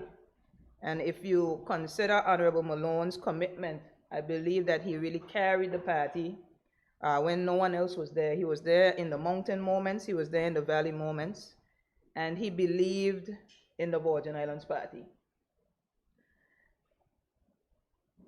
We were in Congress the other day, and I remember recalling the original Virgin Islands Party song, and I believe it spoke to how long I've been around. And I'll recite it in his memory because I believe it spoke to his legacy, and I understand that he had a hand in writing the song, which was near and dear to the party for many years. And it spoke to the vision that the chairman of the party had, and that well-known scripture that we all know, where there's no vision, the people perish. That's how the saying goes. Can't rely on propaganda when we're going to the polls. Our proven and experienced track record speaks for itself, and the legacy of empowerment for all the people. Voters, see for yourself. And the chorus sang, rally, rally around the VIP. Rally, rally around the green and white team. Honorable Malone would have sung that song many times standing on the podium as it introduced candidates. And truly, I remember it with sincerity and really with a sense of pride, because Honorable Malone, I believe if we were able to cut into his skin and look at his blood, I believe he bled green.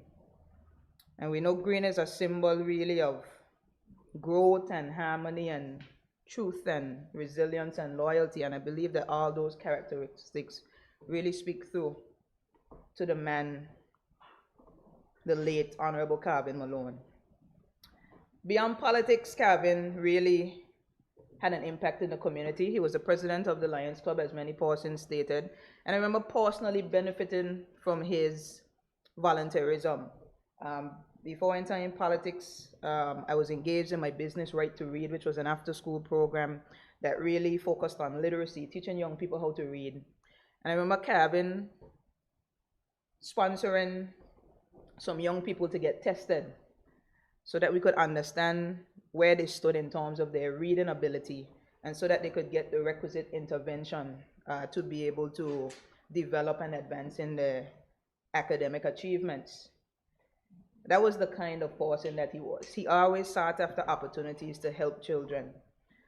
And even in relation to the vision screening that the Lions Club has done and continues to do, he was an advocate for that throughout many years in our school system, and many persons would have been the beneficiaries of glasses just because of his and the Lions initiative to ensure that our young people had access to what they needed.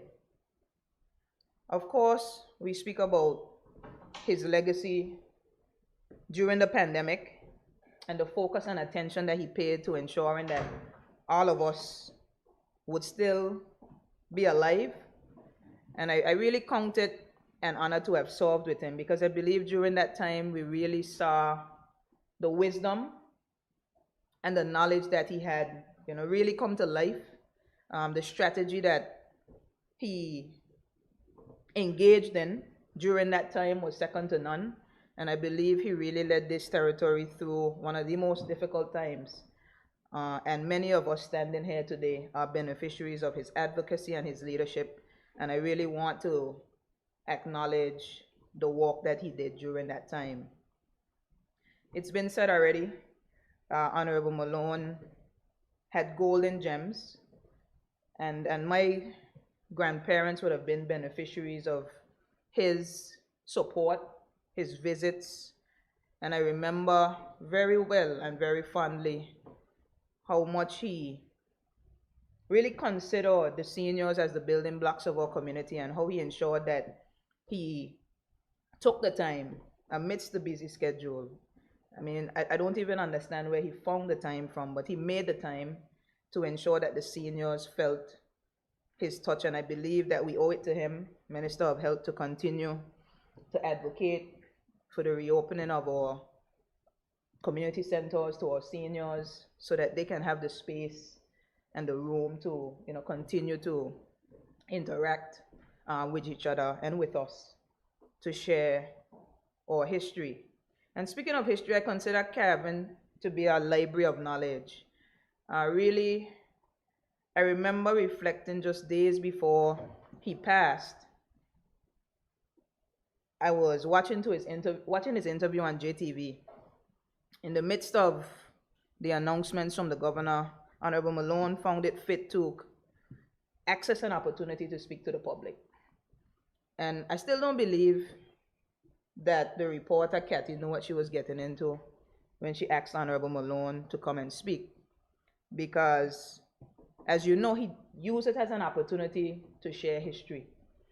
I remember he had a book, The Memoirs of H.R. Penn, and he started the interview. I believe Kathy had a different approach, but he took over the interview, he opened his book, and he started reading from the Memoirs of H.R. Penn, speaking about Hope Stevens and J.R. O'Neill, and all of them in relation to the impact that they had many years ago, and relaying it to where we are today, and how we are to use history really as a scope and an opportunity to build on the strengths and the strategies that they would have used at that point, and how we are to not allow history to repeat itself, but to use it as a tool to educate ourselves and to push us forward.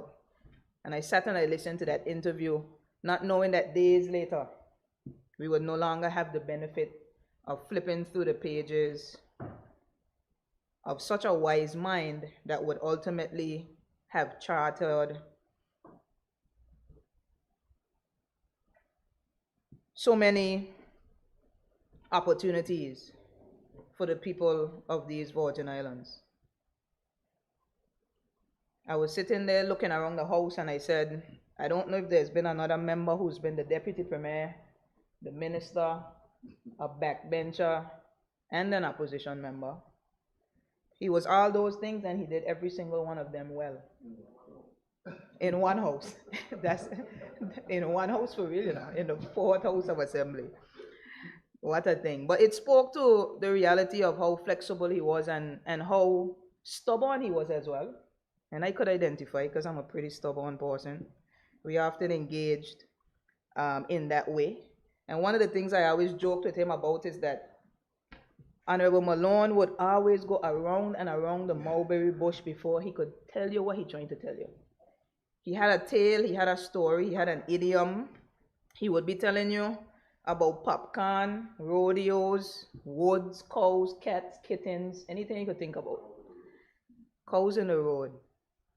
And one of his favorite sayings was, I'm too old of a cat to be fooled by a kitten.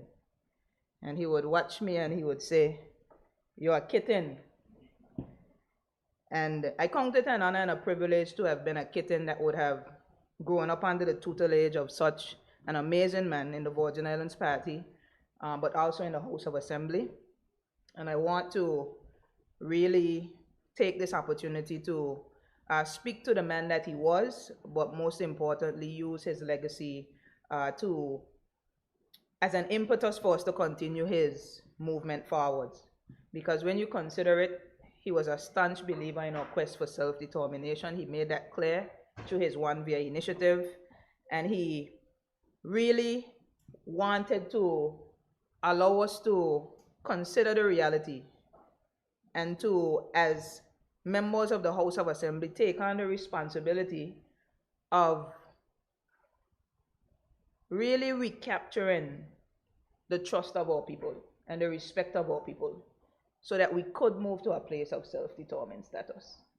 The reality was that the political climate had been one where our people really questioned our adequacy, really questioned our intentions, And I believe he sought to speak to the heart of the people, and he sought to use his time in the House of Assembly to be a beacon of hope, to instill trust in the House of Assembly as a leader of this territory, and most importantly, as a Virgin Islander who had a vision for this territory where ultimately we would decide our own fate and where ultimately we would live and build on the legacy of those that went before us.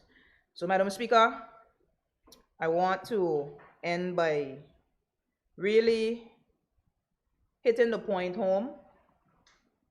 I remember when I got elected, I was told that I had time and I could wait based on some of the ambitions that I had. And I think if I reflect on Honorable Malone's life, none of us believe that we would be standing here today paying tribute to him.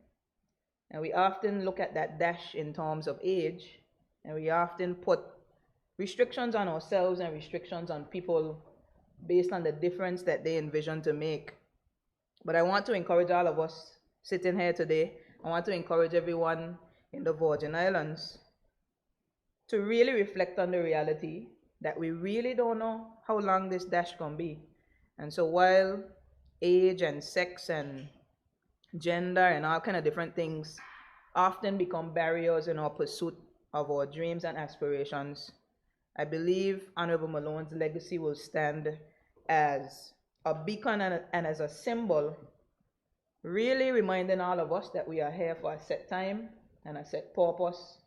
And I believe all of us can say with absolute certainty that Honorable Malone made a difference, he made an impact, and he lived his life with purpose, with resilience, with loyalty, and most importantly, with a vision for the future of these Virgin Islands. And I stand committed to ensuring that his legacy lives on, and I stand committed to continuing to soldier on, as we know that there are many battles that lie ahead. And I say to my fallen comrade, rest in peace, Honorable Calvin Malone, and we look forward to continuing your legacy of empowerment for the people of the Virgin Islands. Thank you, Madam Speaker.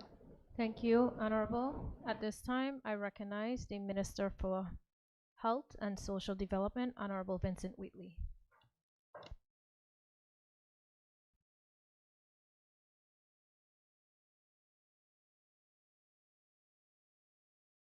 Thank you, Madam Speaker. Thank you for the opportunity to give my contribution as we honor the life and legacy of our fallen comrade, Honorable Calvin Malone. Madam Speaker, forgive me if I repeat what has been said before, but I'll try to give my experience of the fallen member as I too join my colleagues in this tribute. Madam Speaker, and also allow me to glance at my notes from time to time. Madam Speaker, Calvin and I go way back. And I think one of the reasons why we became such close friends is because we share many values in common. Our love for nature was one of them. Calvin loved being on the beach, called his beach office. Sometimes he'd just walk on the beach. The water was rough or cold. He would take a swim. He would call me and say, today I did 700 strokes or 1,500 strokes. And he swam the whole of King Garden Bay, one of his favorite places to be. Madam Speaker, we also shared a love of photography. Long before we were elected, that was my go-to person if I wanted any kind of picture or thematic pictures. He had a big collection of birds, for example, collection of flowers. He had planned to frame all the pictures and put them along the corridor at R&R Plaza. That you can go there and see whatever your interest was. He had a whole collage of pictures on whatever theme you had. Once we got elected, of course, we started sharing pictures of our activities together because he was a big supporter of myself. He was like a brother. He always had my back. So we were always seen together, whether it be in Tortola or the Sister Islands. And both of us, liking photography, make sure we always capture that moment, whatever the activity was. that we did. One of the things we also shared in common was we saw the need to give back to our communities through community service. Couldn't agree on which one was the common one, but he chose Lions, of which he was president at more than once, I believe twice he was president, and rose to the level of Melvin Jones Fellow. And I went the other way, I went the Rotary way, and I rose to the rank of Paul Harris Fellow. So we saw the need to give back to our communities in that way. And of course, that's kind of set the foundation for rising to the highest level of service, that is to run for office in this honorable house. Now, Speaker, but in service, Calvin not only solved humanity, he also solved divinity. You've heard he was a family man. I remember when he first got elected, we used to try to go to church every Sunday as a group. And Calvin made it very clear, you have to plan all the Sundays you want, but on this particular Sunday, my wife and I will be at Rotom Methodist. If you want me to join you, that's where you will be. And he was very serious about it. He said, that's for me and Pawnis this Sunday, Rotom Methodist. Now you all go make your plans where you want to go, but there is where I will be. He was a family man. He loved his family, his wife and daughter Costa, of course, his brothers, and he took a keen interest in the family business, seeing it go from strength to strength over the years, diversifying, strengthening, moving into new areas, and so forth. Calvin was also a scholar and historian. One of the things you could depend on Calvin for was to read documents. Made a clear connection like very few of us could do, and connected history with politics and progress. So you could go back to all the way 1900, 1902, when they suspended our Constitution, to the work of Hope Stevens, like you heard, the work of Taylor Faulkner and Carlton de Castro and those guys, and tell you all how one thing led to the next, to the Restoration in 1950. You could tell you about the first set of laws that were passed, one of them being the Hotel Aid, and how that springboarded the BVI into a new era, moving from fishing and agriculture into the tourism. He could tell you about Dr. Carlene's report, where they were trying to decide which direction the BVI should go, whether bird sanctuary or whether into high-end tourism. He could tell you about Dr. Proudfoot's report on constitutional reform, 1962. That is the 1965 constitutional stuff that led to the 1967, I think I'm saying it right, ministerial government.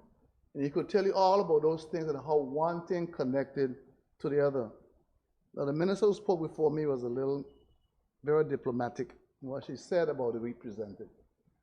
One of the things Calvin made sure he do, when he was going to bring a point to the house, he not only brought the text, but he gave you the full context of what you're saying. And sometimes he would give you all around the mulberry bush, so you understood where it came from. And my colleague would sometimes say, oh, geez, you're long-winded. Oh, get to the point. The heady little grumble.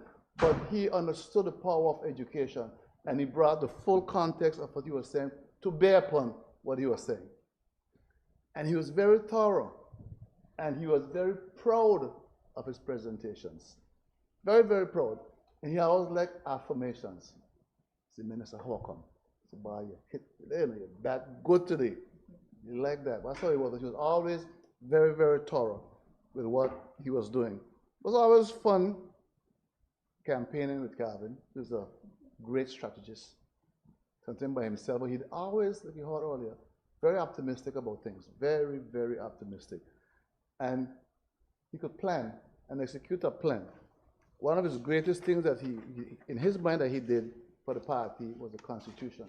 He believed in the Bosnian Party Constitution, and he always said, use it or not use it at your own peril. But he believed he followed what was written there. You couldn't go wrong. As an at-large representative and minister, he really understood and embraced his role. He understood his obligation to the entire territory. He traveled all over from Josh Van Dyke to Enagata. As a matter of fact, he even instituted what he called Sister Islands Friday, which I think was an excellent model for all the class to follow. He chose Friday where he would choose a sister island, because during the week, he was from East End to West End, everywhere in between. But on Fridays, he had what's called Sister Islands Friday, where he would go to a sister island. But when he went there, he never rushed back. So I go in Josh Van Dyke this afternoon, or this morning, and I called Calvin. It is Sunday afternoon or Sunday morning, and Calvin still Josh Van Dyke. He's still there. He was never in a hurry. He sat and he spoke to all the persons. He made friends. He felt comfortable. And the same way he embraced persons, persons embraced him. He was a real people's person. He would come to Enagata, same thing. The minister guy in Enagata today. Sometimes would join him. Sometimes would say, I can't make it today. I'm going to be a Friday afternoon. Sometimes Monday, Calvin's in Enagata. And he would go and he'd bring back all these stories and bring back issues and bring back the discussions he had with other persons. He started writing stuff for persons and so forth. That's the kind of person he was. Madam Speaker, Calvin was on Virgin Islands 2 weeks before his untimely passing. I couldn't be with him in the morning because I was busy in my office and doing some other things. And he started his trips. He believed in his seniors. He believed in persons who were not well. And he rented a car because I couldn't be with him at the time. And he started in North Sound. Went to that Miss Lucy, how are you doing? Went to Joan Richardson, passed him by his boy Leroy, passed him by Gunny, passed him by Victor, came to the valley. I met with him in the valley. He went to Miss Ovi, who was making 97 on the 19th, and he promised her he would come back. Start with them, chat with them. Then he went to visit Miss Iris Harrigan, who was one of the last persons he actually went to see. Could be wrong. But he went to visit her. She's 100 years now, making 101 this year, August 4th.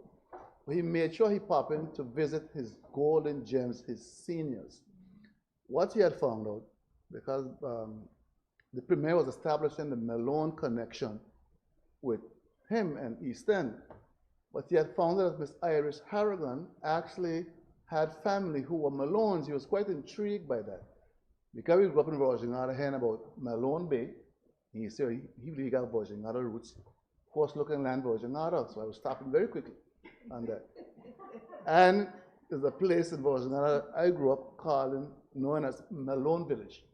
We're not quite sure what the connection between the Malones and Virgin Islands, but obviously there was some kind of Malone connection that he was very intrigued about. That same day, he visited Virgin Islands. He, of course, went to visit the steakhouse, Winnie's Steakhouse, as he wanted to try it. And he was a big supporter of businesses, whether small businesses or businesses. And I met him there, and we had a usual conversation about things and his plans and so forth. And then I was leaving to go to another meeting. I told him to meet me there. He was going on 8 o'clock. Calvin texted me about 10 to 8. I thought he was on his way to the boat. I changed my mind. I got on 11 tonight. I said, Lord have mercy. Never saw him again for the balance of that day. Madam Speaker, Calvin was a very kind-hearted kind of person who really reached out to persons. He didn't wait for you to come to him. And whether he thought you liked him or not, and I always admire this about him, you would never know, because he would embrace you the same. And I said, Calvin, you ain't telling me that person hate you so? He said, yeah, but that's their problem, same man. And he would embrace you still and have any kind of conversation with you. Always smile because he embraced life. He believed in the enjoyment of life. He had a vigor for life. The last time I think I saw him, he was telling me, he's now waist 36. He went from waist 40 something down. He was so excited, and he was so full of energy and so full of life. He want to pull out his shirt, show me his belt and where it's going next, and he lost his weight. So optimistic. I was right there by Bamboo Show. I met him for a couple of minutes, very, very briefly. He really had this thing about him and about people all over. And it's because the day before he passed, that person would have told me this. He didn't go anywhere out in the village. But he sat and he walked the phones and he called people from Enegada to Virgin Island, just checking in on people. That's the man I knew. That's the man I knew. The man who will always check on you to make sure you're all right. Madam Speaker, Kevin had a lot of sayings, like you heard Member said earlier. I'm going to go through a few of them, not too many, as I come to a close, and I'll be repeating what other people saying. But these sayings, some of them were general sayings, and some we just had between ourselves, and they had particular meanings to him and to me. You heard the one he said earlier, not out of the woods yet. That was a popular saying during the pandemic as he navigated in this territory through the worst pandemic in 100 years, trying to save as many lives as he could and trying to make light of it. Tell them personally, still be careful and be cautious. We're not out of the woods yet, meaning the danger is still there. Don't get too lax about things. Coming to a theater near you. Kevin followed politics around the world, particularly in the region. And whatever things that happened in certain OTs, he say, see that over there? And it started way back before he was elected. He say, see that thing happen over there? BVI, watch out. Coming to a theater near you. Get your popcorn and your Coke. And when things heated up, supersize the popcorn and the Coke. Because this thing getting closer and closer. Been to this rodeo before. I tell you, yeah, I've seen this. I know the ending. BVI, prepare. This thing is coming your way. You heard this one? Told of a cat to be fooled by a kitten. And when Calvin was going through some very difficult times and he felt let down by his colleagues and friends, he always said, in the end, we will be remembered not by the words of our enemies, but the silence of our friends. There's a quote from Martin Luther King Jr. He always repeated, when he felt let down, that people didn't rally behind him the way he thought they should when he was being attacked. Most of the time, unfairly attacked. Nobody would come behind him and, boost him up. They just always say the silence of my friends. That was one. And then he had some that we had just between the two of us, based on certain things that were happening. Don't throw blood in the water and then take a swim. And also caution persons, if your behavior is such that it's going to get you in trouble, change your behavior. That thing you do, don't go further with that, because you will get damaged. When you throw blood in the water, find the highest mountain, just don't go close to the sea at all, because there's no danger. And that we came out with that in a very specific context. And then he had this one here. How disappointing the three little pigs were when they found out the other pigs were rooting for the wolf. Sometimes you're in a battle fighting, and who you think on your side, your own people, is really killing you. Or who rooting for the enemy to get you. Have a little cartoon to go along with it. And this one is famous ones that everybody know about. While the sheep are concerned about the wolf, it was a shepherd who was buying mint jelly and enjoying lamb chops. While the sheep are concerned about the wolf, it was a shepherd buying mint jelly and enjoying lamb chops. And the context had to do with the whole colonial structure that we find ourselves in. So let's who have ears to hear, let them hear.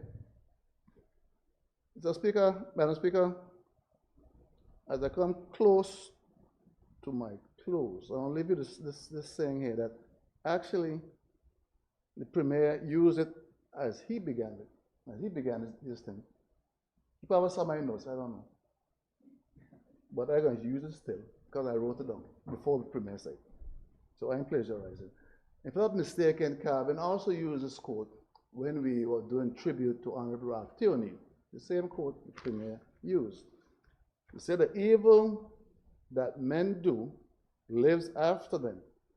The good is often in turn, not in their bones, but with their bones. That was a word spoken by Mark Antony in Shakespeare, Julius Caesar. Madam Speaker, it behooves all of us. Calvin was a true patriot who stood for this territory's advancement, who stood for the advancement of the people of this territory, and it behooves all of us, particularly myself as Minister of Health, to carry on the great works he started in that ministry to see through to fruition for the advancement of this territory. Madam Speaker, he's a great historian, he's a great scholar. Let us all emulate those things about our fallen colleague. I want to bring condolences on behalf of myself, my family, and the entire 9th District, whom he embraced and who embraced him. Madam Speaker, I also want to bring condolences on behalf of one of my other close colleagues, and that is Neville Smith. Because you often saw the pictures that I took usually had 3 of us in it. Because either 2 of us or 3 of us always. And he, if he could have been here, he too would have been saying some of the things that I am saying about our dear friend Calvin. And Madam Speaker, I know we're eulogizing Calvin. I also want to bring condolences on behalf of the late Butch Romney, who also served in his house at Sergeant at Arms. So may I also bring condolences to him, to his family, on his passing. Madam Speaker, with those few words, I thank you very kindly. Thank you, Honorable. At this time, I recognize the Junior Minister for Agriculture and Fisheries, Honorable Carl Dawson.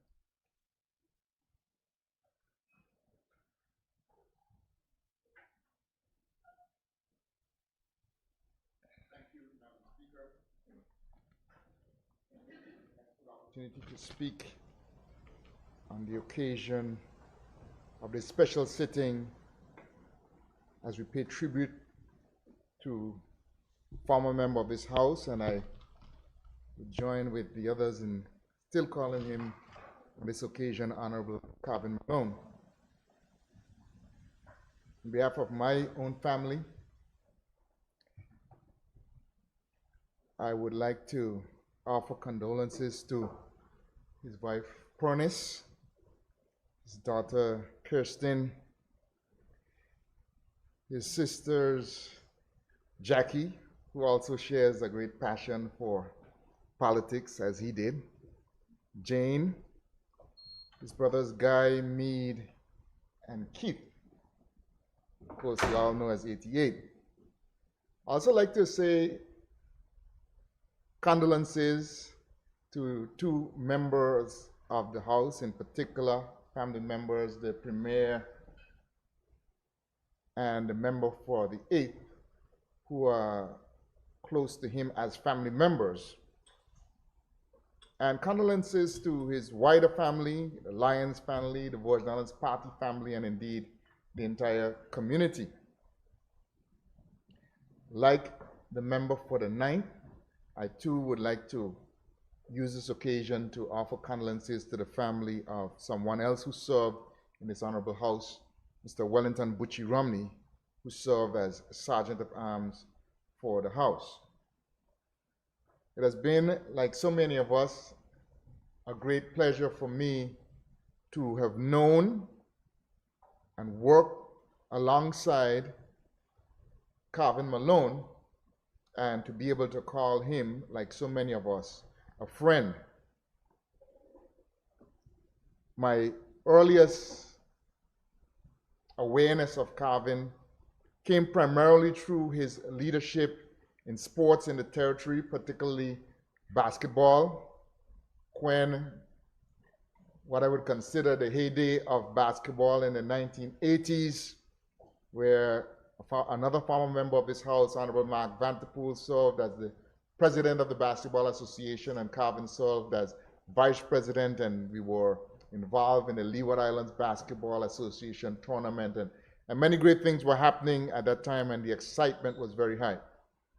And Calvin was very much a key part and a driver of what was going on in basketball in the territory at that time. Of course, as has been said, he has been the heart and soul of Lion.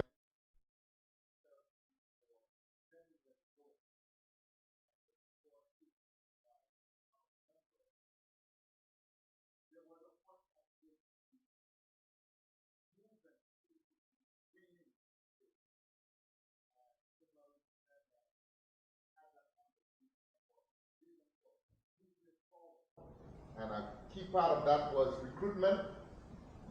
And he was able to recruit the Honorable Premier, and I considered it, but I did not opt to join the Lions movement, even though it was one that I admired.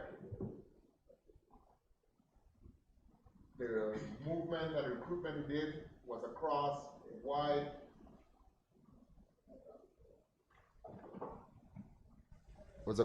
wide demographic boundaries. I also had the opportunity to serve with him, and I think I may be losing this again. I see a red light. Mr. Clark.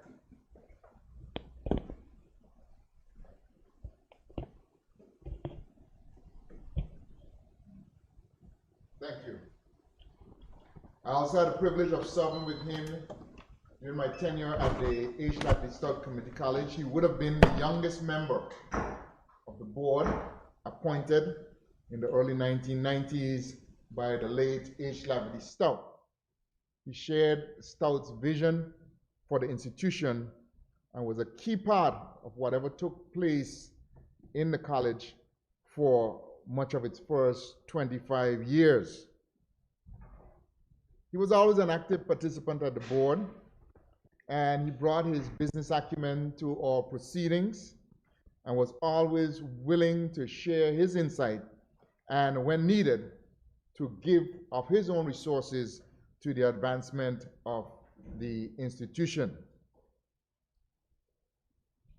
As a member of the House, as has been said, I admired the way he took seriously his role as an at-large member moving across the territory. I also admired the way he always seemed to be very well prepared for sittings in the House, taking his time to research, taking his time to prepare meticulously for any contributions. I had the opportunity to work closely with him during one of the most challenging times in the territory, when, as Minister of Health, he led our response to the COVID pandemic. He recruited me as one of the community volunteers to work particularly with the vaccination drive. We worked very closely as we sought to do what we thought was best in the interest of protecting the territory. As Minister of Health, Honorable Malone was not only able to work at the policy level, but those of you who know him, he was a man of action and also would get into the ground himself. Initiatives such as the resulted in the acquisition of the field hospital, the opening of the Nurse Iris O'Neill Clinic.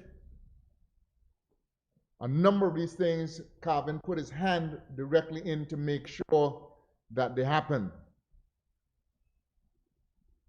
And he always did it with the sake of this territory in mind.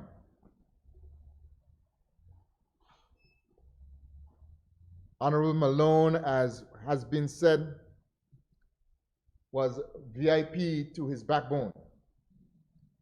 And the interesting thing as far as the work in that arena is concerned, as has been said, is his emphasis on the constitution of the Virgin Islands Party. Under Calvin's leadership, the party became the most transparent political party in the territory. When our Congress was meeting, everyone knew that we were meeting. The media would stand outside ready to receive or take quotes and ask questions upon the conclusion of our meetings. And I believe, Madam Speaker, that the direction that the party went in under his leadership as far as openness and transparency is one to be emulated by others to come. But the Virgin Islands Party constitution was not just simply an in-house governance constitution, but one that we feel would contribute to the governance of the territory, because it was a constitution that called for broad participation by having a youth arm and a women's arm and district constituencies, which would all be opportunities for wider persons and wider participation, not only Virgin Islands Party members, to give input into the direction of the territory. And our friend, Honorable Malone, was very, very instrumental in the formulation and progression of that institution. I would rank Honorable Calvin Malone as a statesman. In spite of just speaking of his strong Virgin Islands Party roots, I believe that Honorable Malone understood that there were times when you have to move from in the political fray to things above. The greatest example of that, I believe, would be his One Virgin Islands agenda, where it was not about politics, but about the good of the territory, understanding and agreeing on what is best for us, understanding and agreeing on our best direction forward, and also trying to ensure that we have an informed populace so that any decision that we make would come through sound information and persons who are purposeful in their decision making. He was fully committed to the good and growth of the territory and towards our self-determination as a people and as a territory. He was a strong advocate for this, and I believe that we can no better remember him by pursuing his working along his principles and pursuing that growth for the territory that he so desired. Madam Speaker, as I take my seat, I would express my only regret with respect to Honorable Calvin Malone. And I was able to tell him that on more than one occasion, that when I contested the election in 2023, that he was one of the persons that I look forward to working with in the 5th House of Assembly. Like him, I was disappointed when he was not successful in his quest. I know it was not for lack of effort. I know it was not for lack of moving across the territory and interacting with the people. And in my view, it was not for lack of having the purest motives as far as serving as a member of this house. I'm proud to stand and say that I believe he has left a great legacy, opportunities for us to follow as members of this house, and for citizens to follow across the territory. Thank you, Madam Speaker. Thank you, Honorable.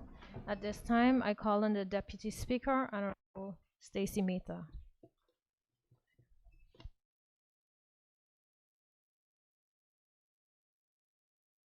Good afternoon to everyone. Madam Speaker, it is indeed a very solemn time in the House of Assembly today and throughout the Virgin Islands. When the news hit of Honorable Malone's, and I have to call him that, his untimely death, I was not in the territory, but like many within the Virgin Islands and even the House of Assembly, as it has been stated, forgive me, I found myself reflecting on life's purpose, and how things can slip away in the moment that you think you would have, or the moments you will have going forward, you may not be privileged to have those. I cannot stand today and say that I knew Honorable Malone as a colleague like many members in the House of Assembly, nor can I call him a relative, and to be quite honest, I cannot either call him a friend.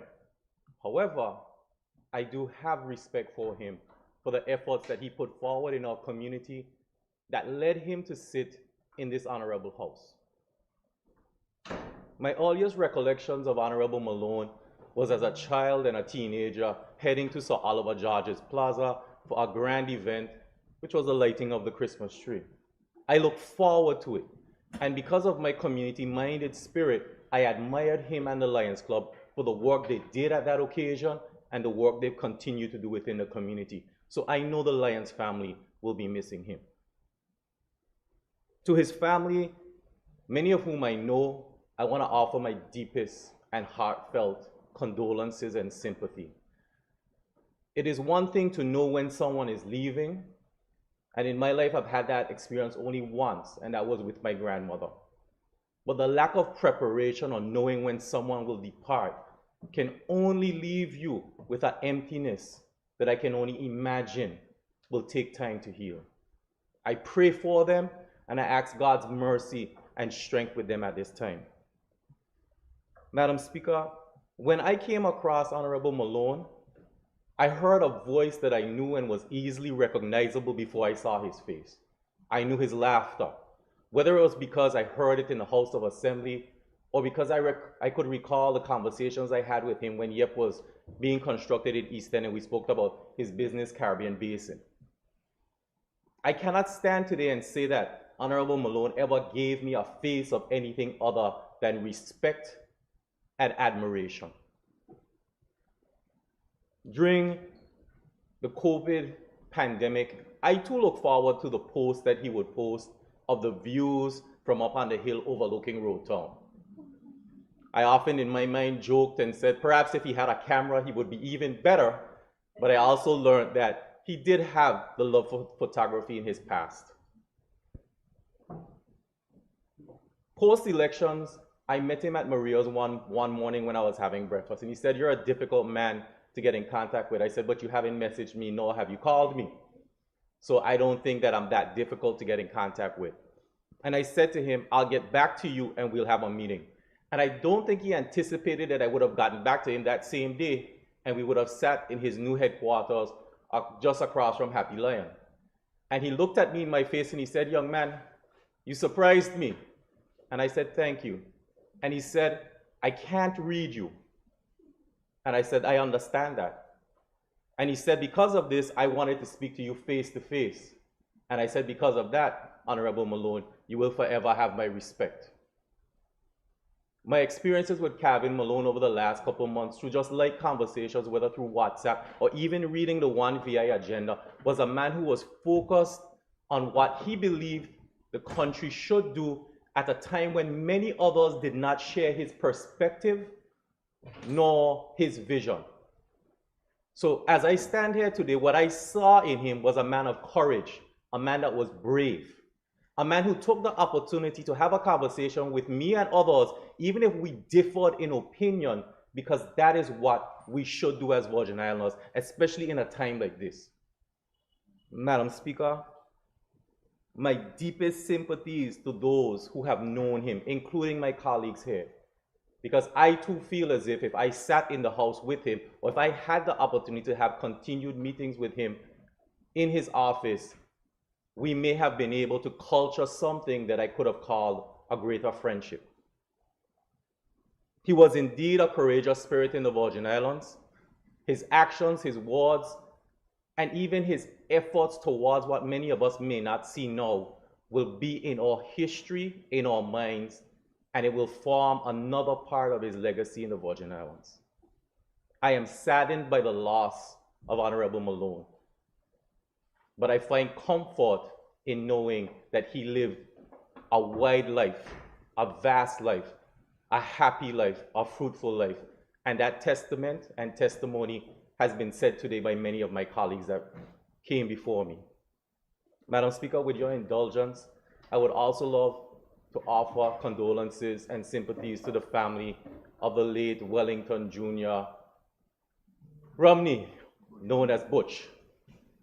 I knew Mr. Romney when he was the chief inspector at the Royal Virgin Islands Police Force.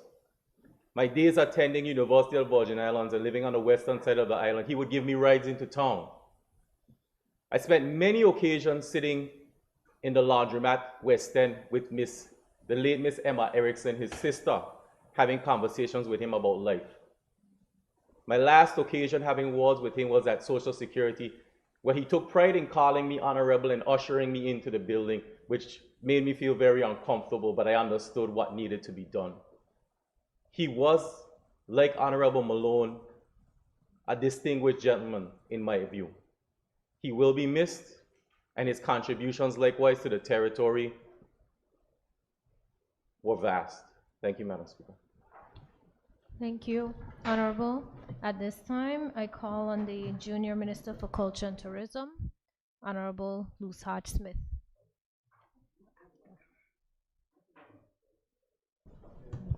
Thank you, Madam Speaker.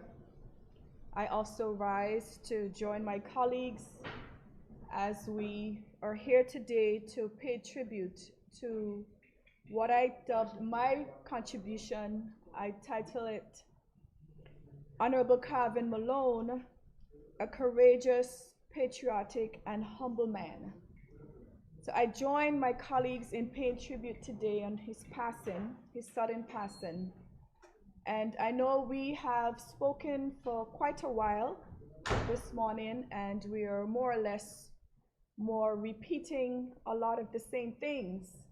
But it's testament to the fact that we knew him so well, and we're all speaking the truth about him. I take this opportunity again, Madam Speaker, to extend sincere condolences to his immediate family, his wife, Pernice, his daughter, Kirsten, his siblings, and his extended family, his nephews, his nieces. They are such a very close-knit family, so I could imagine what they are going through. I'd also like to extend condolences to his family on behalf of our 4th District Committee, which he was a member. Honorable Malone will certainly be missed, but he will be remembered for a very, very long time. We heard a lot about him being a family man, and I've dubbed my contributions today by listing him as a family man, a community-minded man, a businessman, a politician, and a paparazzi. I called him the paparazzi. As a family man, of course, we heard so much about his love for his family, his wife, his daughter, his extended family, his immediate family, and the guidance that he gave to his nieces and nephews, never wavering to provide for them the advice, and that's why they were so close to him. And I know one of the members mentioned one of his nephews, Kyle, because where you see Calvin, you see Kyle.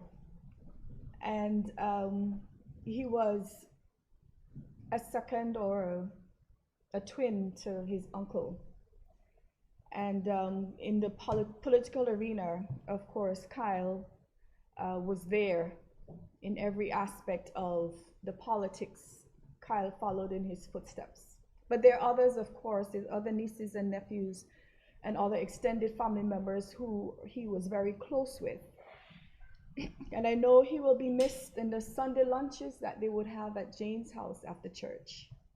There was a ritual. There was always Sunday lunch or Sunday dinner at Jane's house. And I know he will be missed for that. As a community-minded man, we heard so much about him being a member of the Lions Club, his accolades that he have earned being a member of that club. Yes, I was one of those persons that he invited to be a member of the club, but I declined. But of course, others followed. And I would just like to say that, you know, he has put so much time into the Lions Club. The contributions that the Lions Club has made to the development of our territory, he was a part of it. And the new growth of this club, he was instrumental in bringing young blood and new visionaries into the club and reviving the club. But he was also very much so an active participant of our community. He didn't just sit on the sidelines. He participated actively in every aspect of our community's development. We heard earlier of him from Anigada to Jocelyn Dyke, and just being an energizer bunny. Where he found the energy, we don't know, but he was always there to every event. Whenever government called for public meetings to discuss a bill or to get feedback, he was there. And what he would do is, if we saw that the crowd wasn't big enough, he would get on Facebook and put it live so that others who were not there would be able to participate and see for themselves and hear for themselves that, you know, this is going on. You need to listen, you need to tune in. And that's how much he loved his community, his beloved Virgin Islands, and he would participate. He was a participant in every aspect. We heard about him again today so many times about him being a businessman. I remembered when he launched the Caribbean Basin Enterprise, and I don't know what else if he did anything before that, but I remembered when that was launched. And I remember him being a manager and a director of the family's business. He's very proud of the family's business and always participated in every aspect of it. And on November 24th, he launched his new venture, his new business venture, which was called Progressive Management and Communications Associates Limited.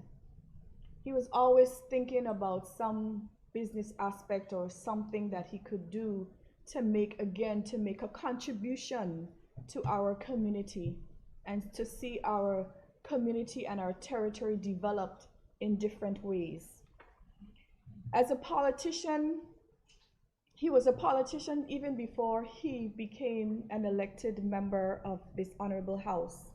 We heard so much about the background of his involvement in the Virgin Islands Party, his family being strong Virgin Islands Party members, his dad being a founding member of the Virgin Islands Party, and at a young age being associated and being groomed under the wings of the late Honorable Lavity Stout and the Honorable Ralph T. O'Neill and others, and not just here in our local politics, but also regionally. He was known. He had connections regionally, being connected and being interested in politics all over the world. And in particular, when I decided I wanted to be a part of the participation or the participatory aspect of our community, and I decided, after being coached and after being asked and after being encouraged, he was one of those persons who encouraged me, and he sent others to encourage me to contest the 2019 elections. And he was by my side, guiding and giving advice, and always there for the activities that I had, and always give feedback, always encouraging.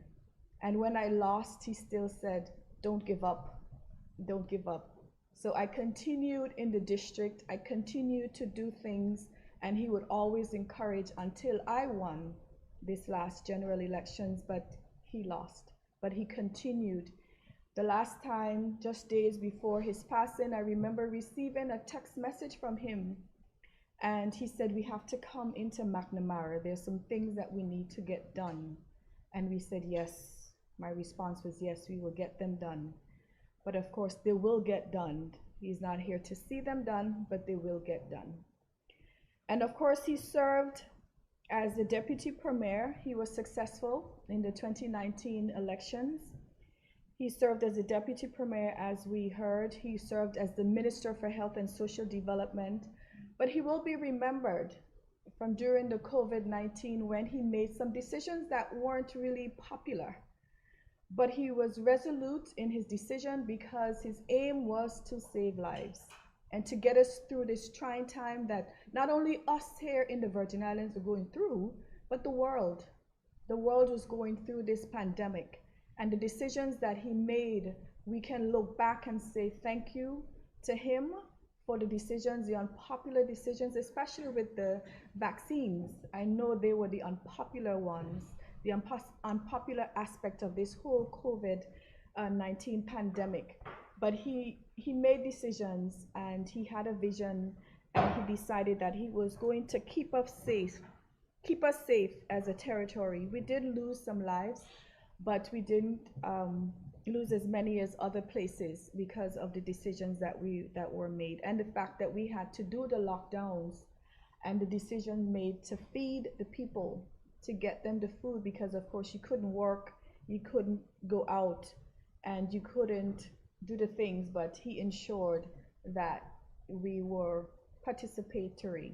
And of course, I actively participated because he allowed me to participate by giving a list of persons in the District 4, that we would give food to as well.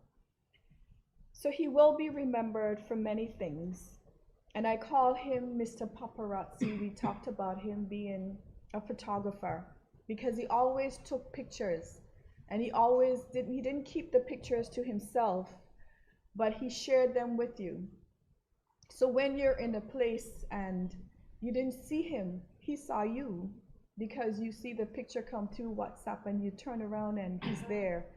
The last time that he took a picture of us, when the Honorable Premier had a press conference pertaining to the response to the governor when he was requesting or suggesting that he give additional powers. Now, of course, Honorable Malone was not there, but he found a way to get a picture and send it to WhatsApp when we were in the press conference. I thought he was there. I looked around, he wasn't. So what he did is he took a picture of the live screen or the live stream and sent it forward, showing us there in support of our premier when he gave his press conference. So he was a paparazzi in my view. I used to call him that because he would take pictures and send and share. And I know he has such a large collection of photos of not just today, but from the past.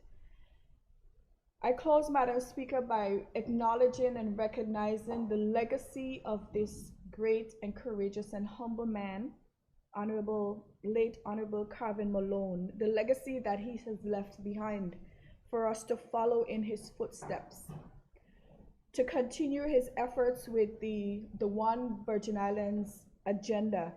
In the beginning, we didn't understand. We certainly didn't understand, but he knew what was coming ahead. So he made it a conscientious effort on his own to establish this One VI agenda. But we get it now. We get it now when we understand where he was going. And the onus is on us to continue with this One VI agenda. I'm not sure in the chat if he had any other administrator, but I believe it is still an active chat today.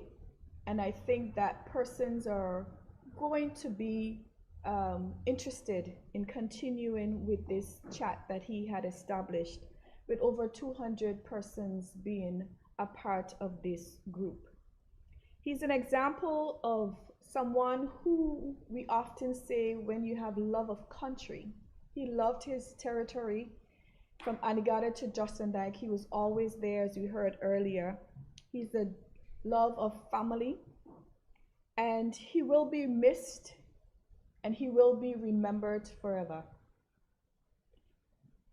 And the onus is on us, for all of us, to try to achieve the things that we need to achieve in our beloved country, not just for ourselves, but for our country as it progresses, as the future comes before us, and we leave a legacy for our children. Each of us should strive to leave a legacy, because each of us have a vested interest in our territory. And while you're plotting out the legacy that you want to leave, remember his legacy and be a part of, and let his legacy be a part of your legacy, so that his memory will forever be lived on. Again, it's a sad time in our territory. He will be missed, because the one moment he was here and the next he was gone. But that is how life is. God gives life and he takes it away. I end, Madam Speaker, by praying for his family, continued condolences to them at this time of their bereavement. We pray God's comfort will heal their pain in time. It won't be now, but we know in time their pain will be healed but to let them know that the community is in support of them. We will be there as we pay our last respects, and his memory will forever live on. May his soul rest in eternal peace. But before I leave, Madam Speaker, I too would like to extend condolences to the survivors of the late Wellington Butch Romney. He also was a friend. I remember the days when we would hang out at my mother's shop at the steps and just have jokes and just talk and talk for hours. And may his soul as well rest in eternal peace. Thank you, Madam Speaker. Thank you. I recognize the member for the 6th District, Honorable Myron Walwin. Thank you very much, Madam Speaker.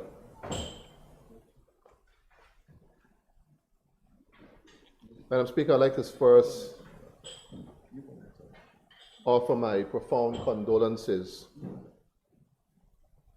to the family of Honorable Calvin Malone, particularly his wife and his daughter and his siblings, knowing how close-knitted the Malone family is. Madam Speaker, I won't recapitulate everything that was said before, because a lot was said and there's a lot that will be said after. So in the spirit of brevity, I'll make my contribution, in no way diminishing the significance of Mr. Malone, but certainly having regards to the persons who have to speak after me, and also the listening audience. I had my experiences as well with Mr. Malone. I saw him certainly up close and personal during my time as well with the Virgin Islands Party. I recall being in the belly of that party as well, alongside Mr. Malone. During those times, I heard the Premier with his history lesson this morning on the Virgin Islands Party, but it was pure history. You are reading things from a book. I was in the middle of it at that time. So I got to see Mr. Malone up close and personal, and to witness his political genius during the times when the Virgin Islands Party needed good leadership. But what I also noticed about Mr. Malone, which is the part that I want to pay tribute to today, is the fact that Calvin was first a BVI lander who loved his country. That is who Calvin was. The Virgin Islands Party, in my view, was simply a vehicle for him to exercise that passion and love and that influence that he wanted to have over the country. Because you will see in other parts of his life, as others have said, even in the Lions Club and different organizations, he also gave the same level of commitment in those nonprofit organizations as he did almost in every other facet of his life. This country, Madam Speaker, has lost a very, very good citizen. One who gave of self.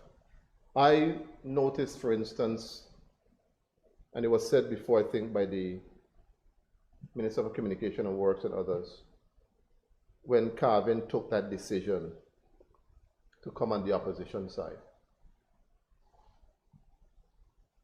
I didn't question for 1 minute what it is he was trying to do, because I understood who Calvin was.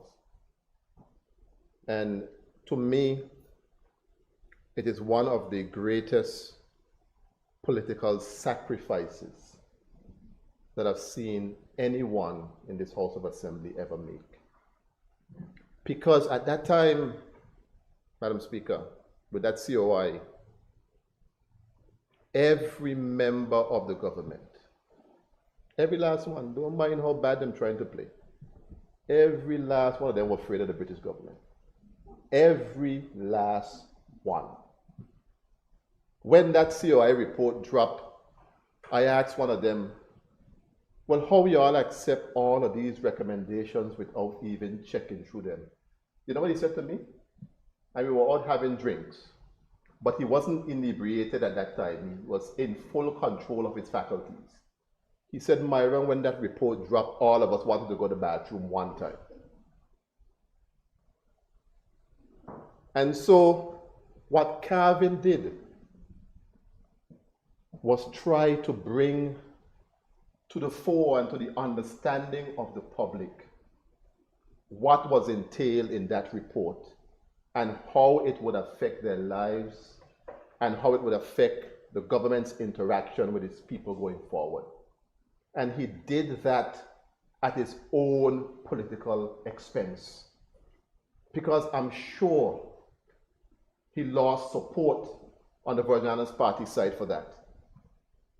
I'm sure. Because people interpreted it as perhaps him not being someone who was pleased with the fact that he was not part of the newly formed coalition. But that was not what it was. He wanted to make sure that he could give that information. And it helped a number of persons, including myself, because I was not in office at the time, to understand really what was taking place. And I think this country owes him a debt of gratitude for that selflessness that he displayed. Madam Speaker, a quote comes to mind. I know a number of quotations were made, but a quote comes to mind about Calvin, or brings Calvin to mind, that was said by Martin Luther King in the old civil rights struggles. He said, if a man has not discovered something that he will die for, he isn't fit to live for it. And Calvin died with this country on his mind. He died with his country on his mind. He was concerned about the direction of this country. He was concerned about the colonial muscles being flexed and how that would affect our ownership of our lands, our ownership of the economy, and our right to free determination. He died with that in his mind, and I think if it's one thing that we must do to honor him, not just in word but in deed, to take care of these Virgin Islands. Go out and do our utmost, not because the British is pressuring us, but because our people deserve to live a good and decent life. And that is our responsibility. When I heard the news on Sunday about Calvin, I didn't realize how serious the matter was. I called a friend and I said, Calvin better get out of that bed, because I hear he telling some story there Thursday on Tola Radio.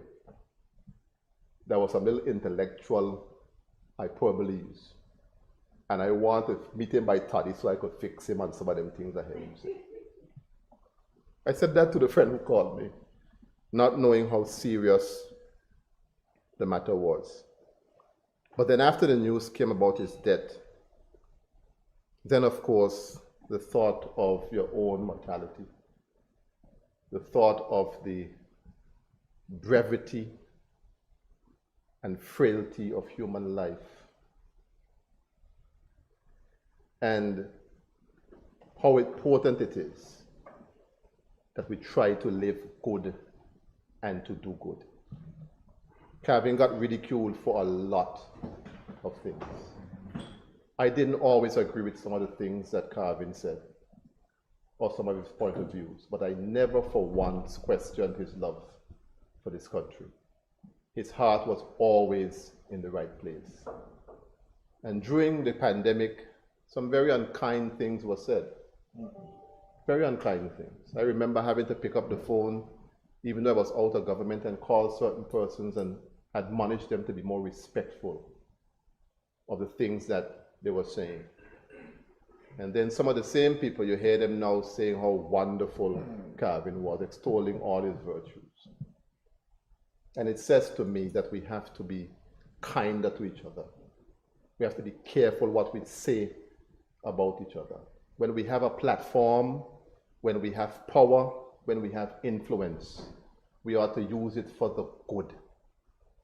And not to diminish anybody, not to pull down anybody, not to drag down anybody, not to question the loyalty of anybody to the Virgin Islands.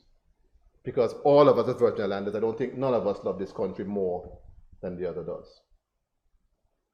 And so I want to thank the family of Mr. Malone for sharing him with the Virgin Islands, particularly in the Fourth House of Assembly. And I want to thank his whole family network, because it is your family network and your influences that make you who you are.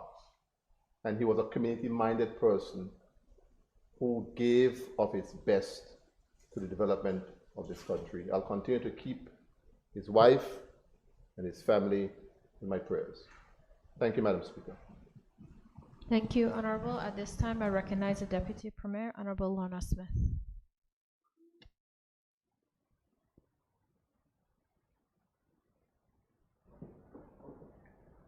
Thank you, Madam Speaker, for this opportunity to make my contribution in honor of the late Mr. Calvin Malone.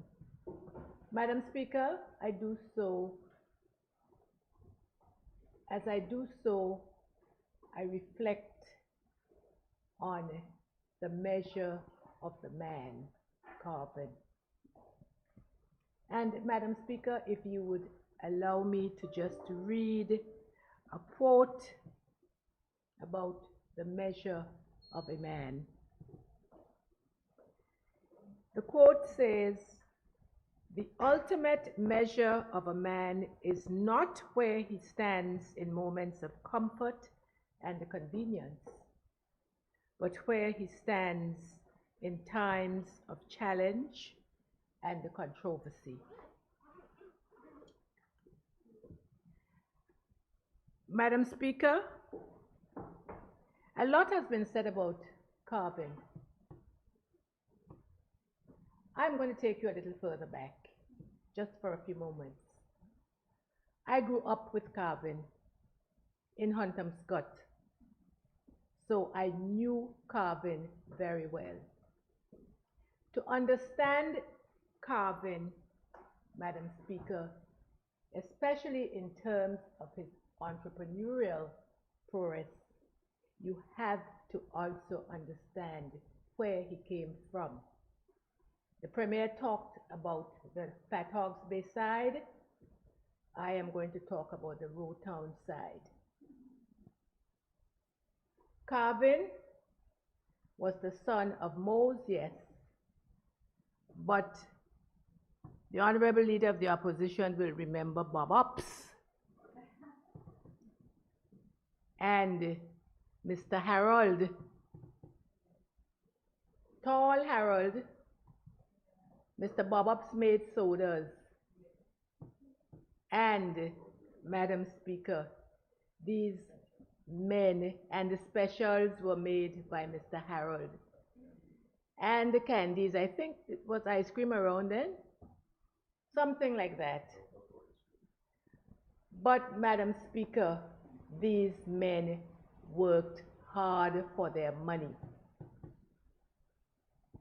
Mose, his father, was a contractor. He eventually started making blocks. Mose was not a very lettered man. In fact, when he used to come to the late Chief Minister of H.L. Stout's office, we nicknamed him the negotiator. He didn't bother with negotiating. He used to come to negotiate. And that gives you a little bit about where Calvin got his entrepreneurial spirit from. These men, I don't know whether there was an aunt, Ronnie was there, a woman, I don't remember. But the men I knew were some of the people who really made the BVI into what it has become. And Carvin continued that legacy. Madam Speaker, they were all, without exception, very serious, but very gentle folk. Very gentle folk. They were successful, but for them, success was not synonymous with aggression. Too often we feel that in order to be successful, we have to be aggressive. They showed that that was not the case, and this was passed on to all of their children without exception.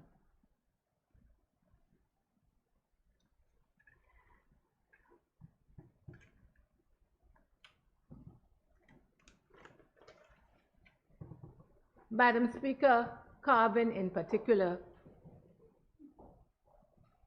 in addition to those qualities that I mentioned, the kindness, hardworking,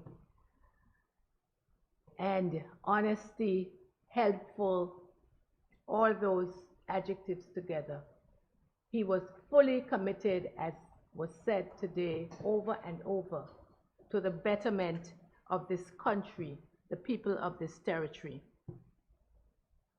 And so I would add to all that has been said about him the fact that he was also, Madam Speaker, a very practical man. I'll give just one example of how that practicality was demonstrated. A lot was said about his leadership during the COVID pandemic. In 2022, after planning a conference, I believe, for 2 years for another, what I would call gentle giant, or another giant, Robert Mathavius, in 2022, when the pandemic had abated some,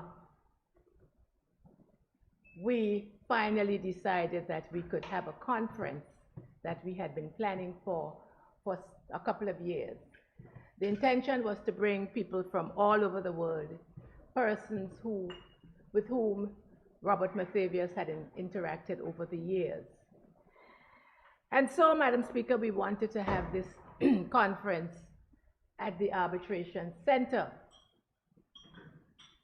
I remember very vividly that at the time, the head of the Arbitration Center insisted that we maintain the protocol of 25 square feet per person. 25 square feet per person, which meant that we would only be able to accommodate 25 persons. We had spoken to the the chief medical officer at the time, and he thought that it was something that we could do very easily because, as I said, we were at the end of the pandemic. But, Madam Speaker, excuse me, we know how some of our public servants can be, and so there was no flexibility to be had. We then appealed to the Minister of Health, Honorable Carvin Malone, and having looked at all the circumstances, including the report or the recommendation of the Chief Medical Officer, he came back and said that we could adhere to all the protocols, and he gave us a dispensation of 9 square feet per person. And so we were able to hold that conference, which honored, as I said before, a giant, another giant in the territory, Robert Mathavius. We were able to bring people from everywhere, in addition to having people come in virtually. A lot has been said about the fact that Minister Malone, or then Minister Malone, made sure to keep us safe on popular decisions that he took, and the fact that all of us daily looked forward to his briefings, which always ended with, "We are not yet out of the woods." So much so that one of his nicknames became, "We are not yet out of the woods." As has been said, he used Facebook and other platforms to great effect.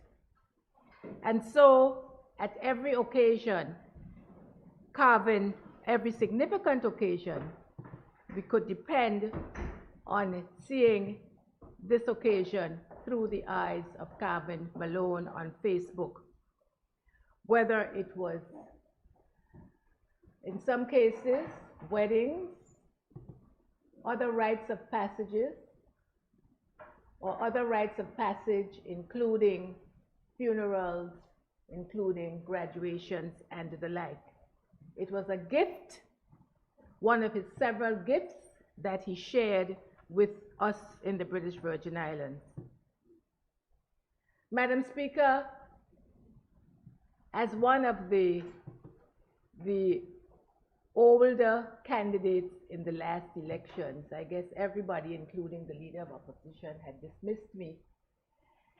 And Honorable Carvin at the time dismissed me as somebody who could not win this election. So I say that to say that Honorable Carvin I didn't have too much opposition from him, because I was, in essence, no competition.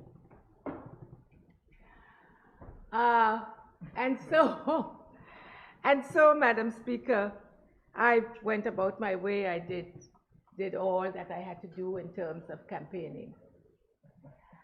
I now understand, having listened to what my colleague, the Honorable Minister or member for the 9th said to me, said to us, I now understand why he was so popular on the sister islands, because he spent a lot of time there. I remember going to Jos van Dyke in particular, and I went to this one business, of course,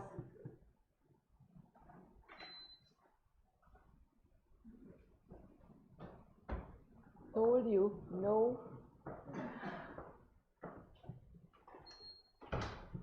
I went to this, Madam Speaker, I went to this one business to, of course, campaign, and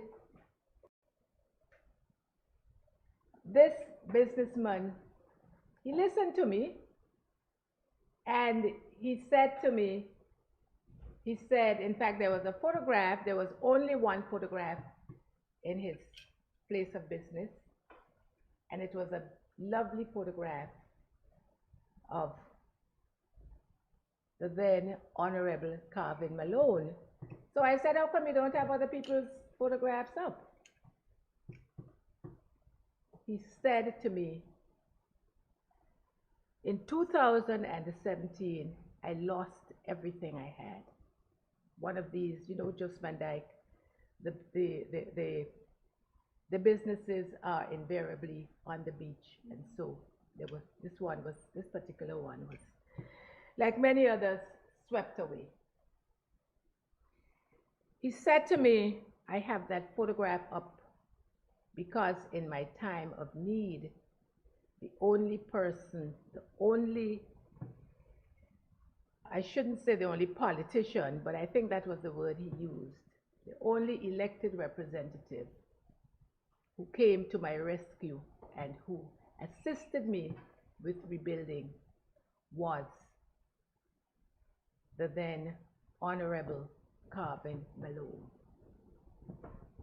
Madam Speaker, this is why I am saying, as I reflect on Carvin, my friend Carvin, the former minister, this is why I am saying the measure of the man Carvin is immense in many ways. Carvin, as has been said, he lived his life to the fullest. He was my neighbor, and as I would be coming from my exercise in the park, Carvin would be coming from his exercise early in the morning, earlier than I would be starting out, from tennis. And so he either played tennis early in the morning, or he would swim, as has been said, the length of Cane Garden Bay. Carvin never wasted a moment of his 65 years. And his 64? Of his 64 years. Thank you. And it is a message to us. That message is, Madam Speaker, tomorrow is not promised. We must therefore enjoy every moment of our lives, and we must seek to help those who are in need, just as he did. I want to speak for a moment to Carvin, the party man. As has been said, he was the ultimate member of the Virgin Islands Party. And I know that he got a lot of it. It was almost within his DNA. He got a lot of it from his father, Mose Malone. Nobody has said it, but I will say it. Carvin contested the leadership, for the leadership of the party. Carvin was not successful. He lost the contest. Carvin did not pick up his marbles. Carvin did not see it necessary to form another group. He fell behind the leadership of the party and did whatever he needed to do. I never heard a day after whether it was so-and-so betrayed him, whether it was so-and-so promised and did not deliver. All I know was that Carvin was right back there as a member of the Virgin Islands Party. That is the ultimate measure of the man.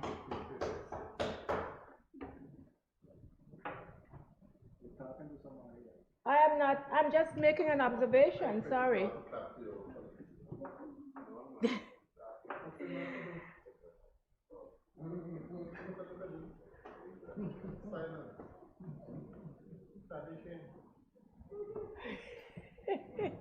Madam Speaker, may I continue?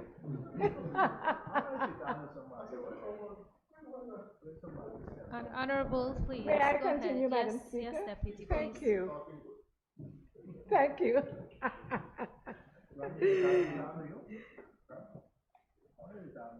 Oh, I have to ask Madam Speaker to call for order.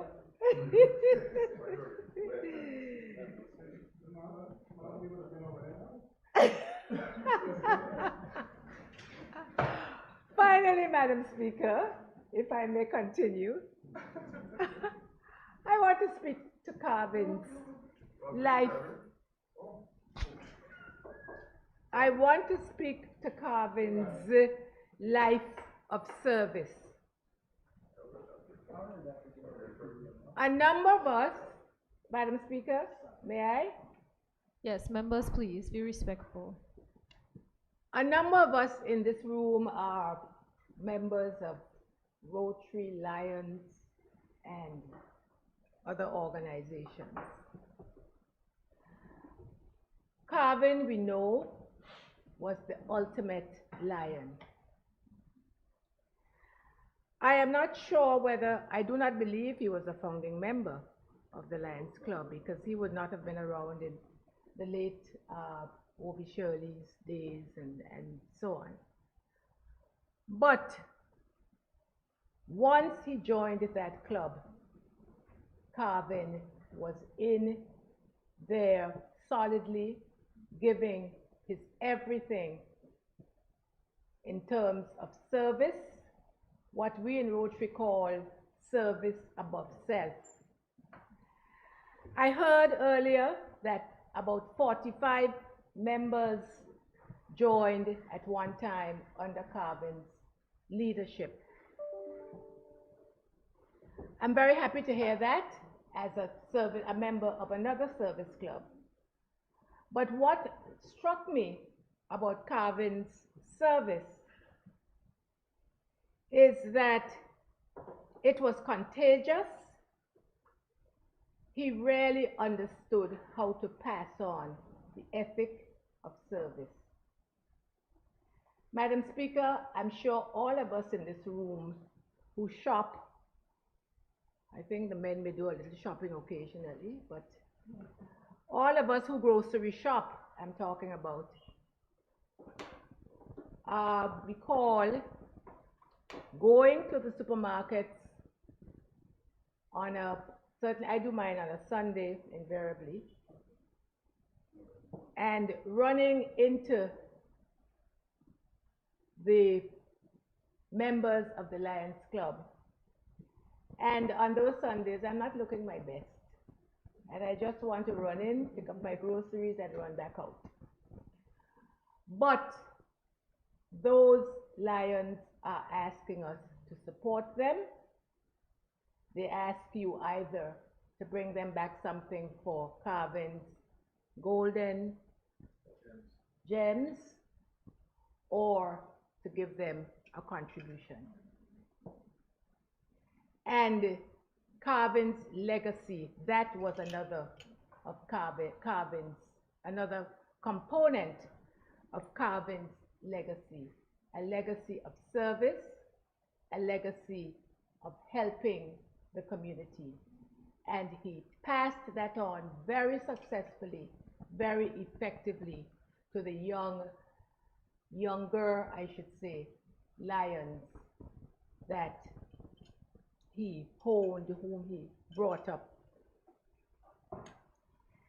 As has been said, finally, Madam Speaker, Carvin demonstrated true leadership in this House, true leadership at all times. In his One Virgin Islands agenda, Carvin, among other things, gave a voice to the voiceless. He provided a voice to the voiceless. And I say that, Madam Speaker, simply because I've never commented on it, but I do read the site. I do go to the site and I do follow what is being said. And I'm impressed, I'm surprised, and I'm pleased. And this, again, is a component that Carvin has left us. I have seen where some people have said perhaps it should end with Carvin. I pray that this does not happen, because it is a very important site and it gives everybody, including persons from outside of the territory, an opportunity to comment on happenings in the British Virgin Islands. Madam Speaker, Carvin and his family are friends of mine. I felt his passing as if it was a member of my family. I therefore, Madam Speaker, express my deepest condolences again to his wife, Pernice, his daughter, Kirsten, his brothers, Meade, Keith, Guy, Arden, his sister, Jane, his uncle, Harold, who incidentally still sells bananas and other provisions from time to time. I express my condolences to them, to Carvin's extended family, including his relatives in the House, the Premier, and the member for the 8th District, and may the Honorable Carvin Malone's soul continue to rest in eternal peace. Thank you, Madam Speaker. Thank you, Honorable. At this time, we'll take a brief recess and resume at 3 p.m.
Good afternoon, everyone.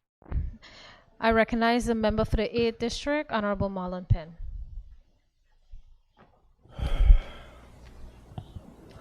Thank you, Madam Speaker, and thank you to the listening audience, and thank you for the opportunity to make my contribution in tribute to the late Carvin Malone.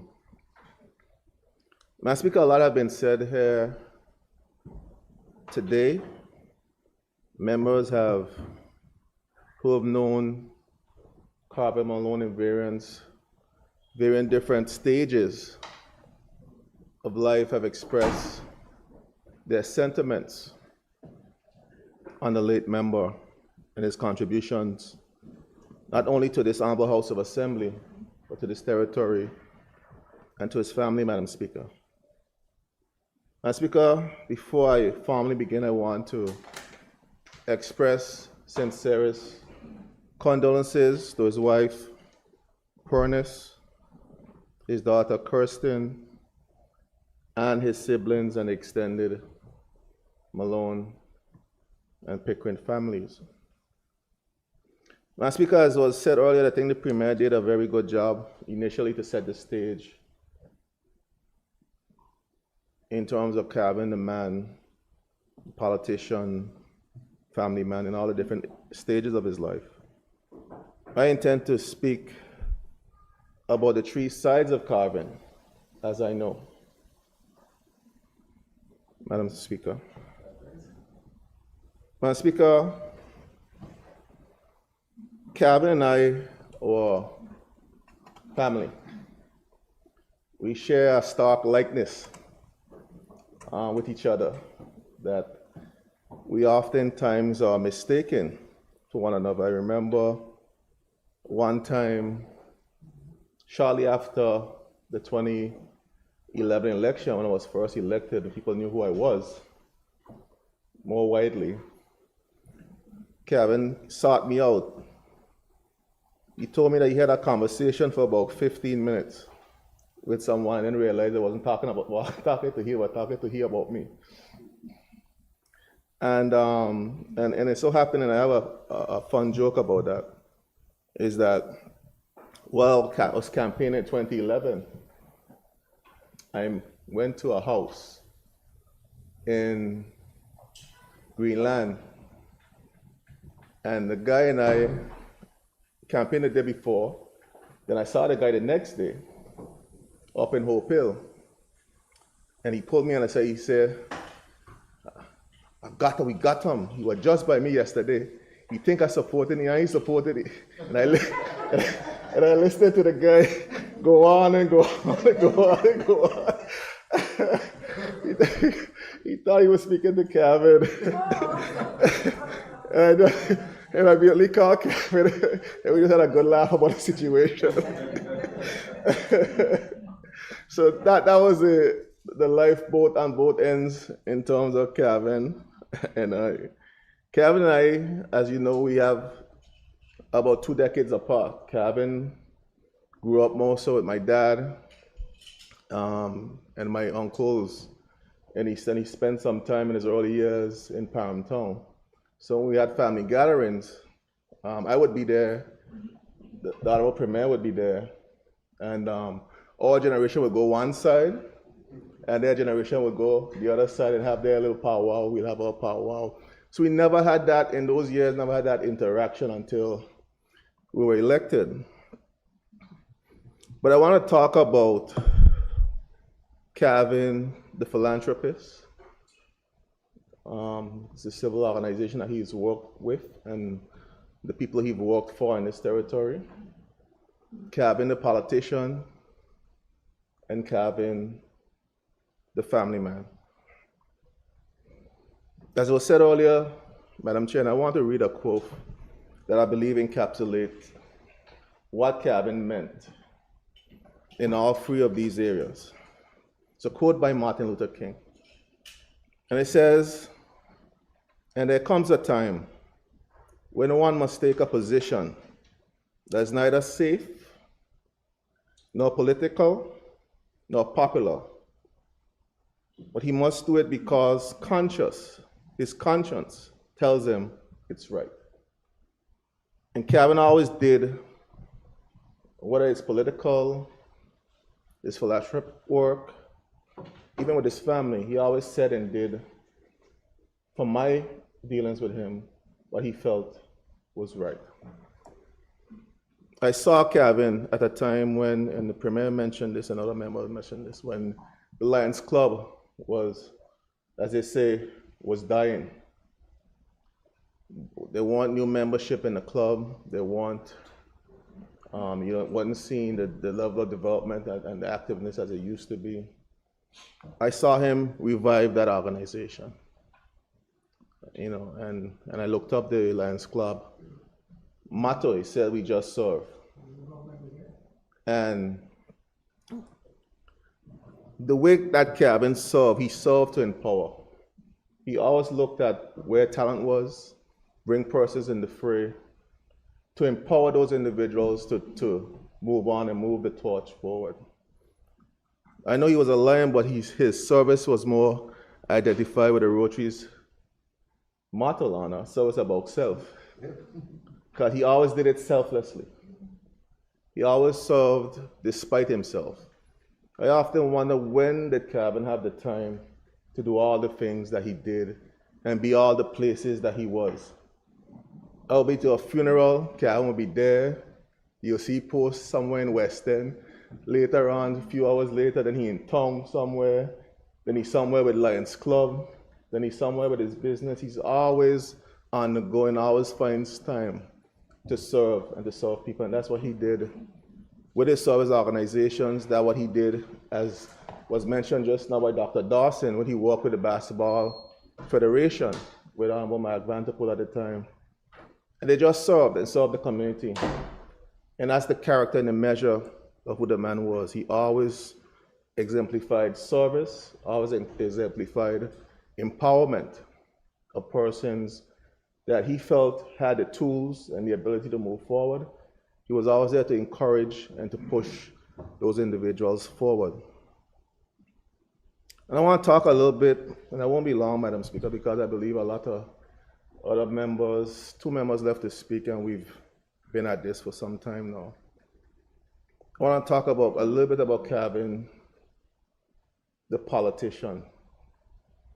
And I believe that the history books would say that he served, and the history of this house would say that he served for 4 years.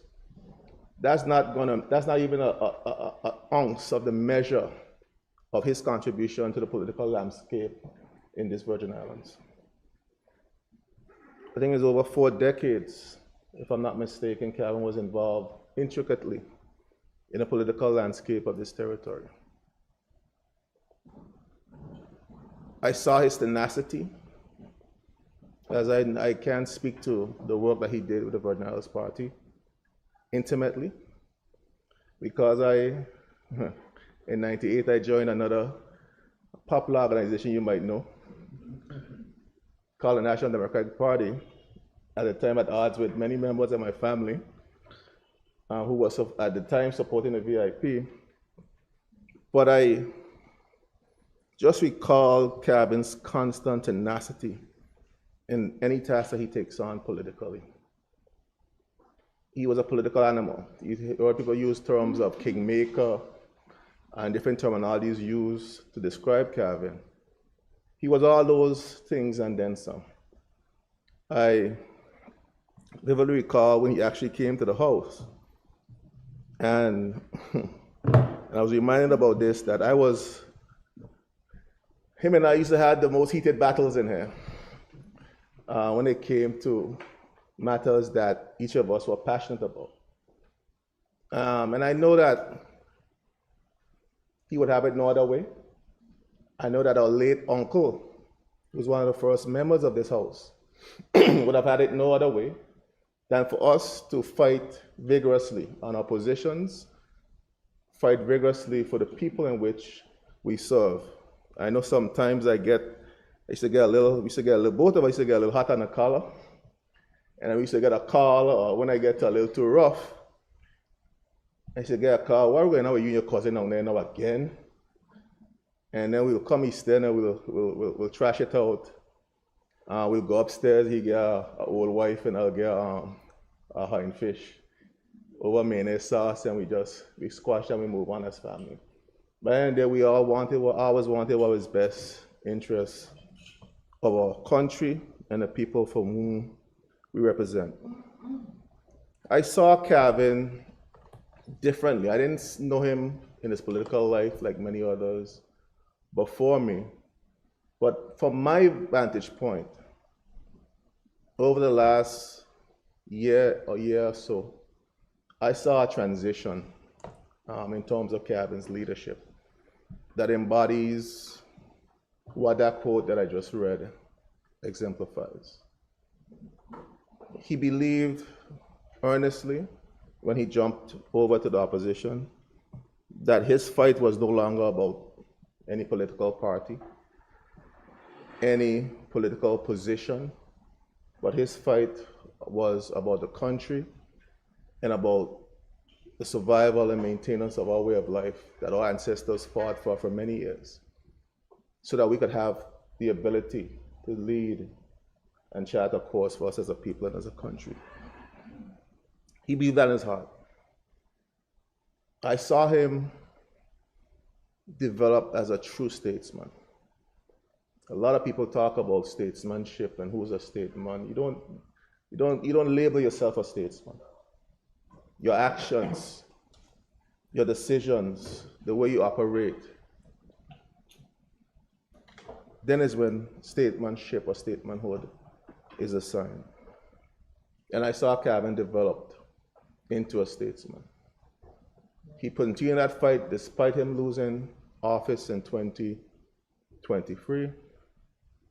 He continued to fight for the people of this territory until his last breath. I think I got a last message the night before Kevin passed. Always thinking about BVI, its people, and what he can do to improve the lives of the people of this country. And ensuring that we're educated. He was always prepared, always well researched, always has information to bring to the table.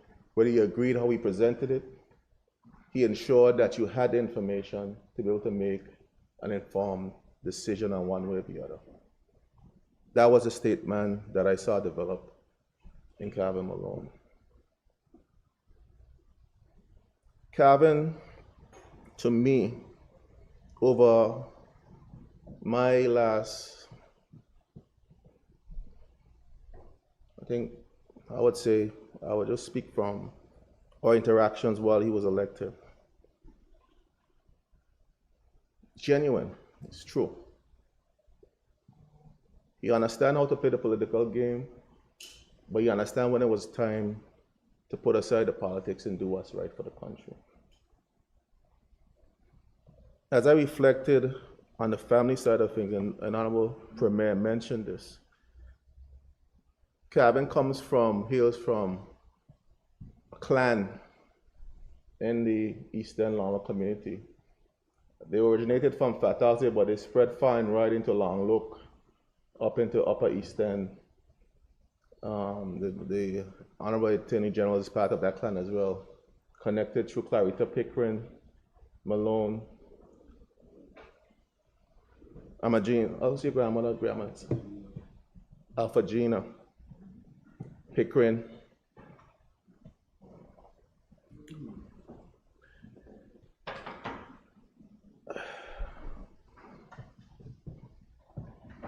And the Malone and John Malone clan. Madam Speaker, family has been everything to us.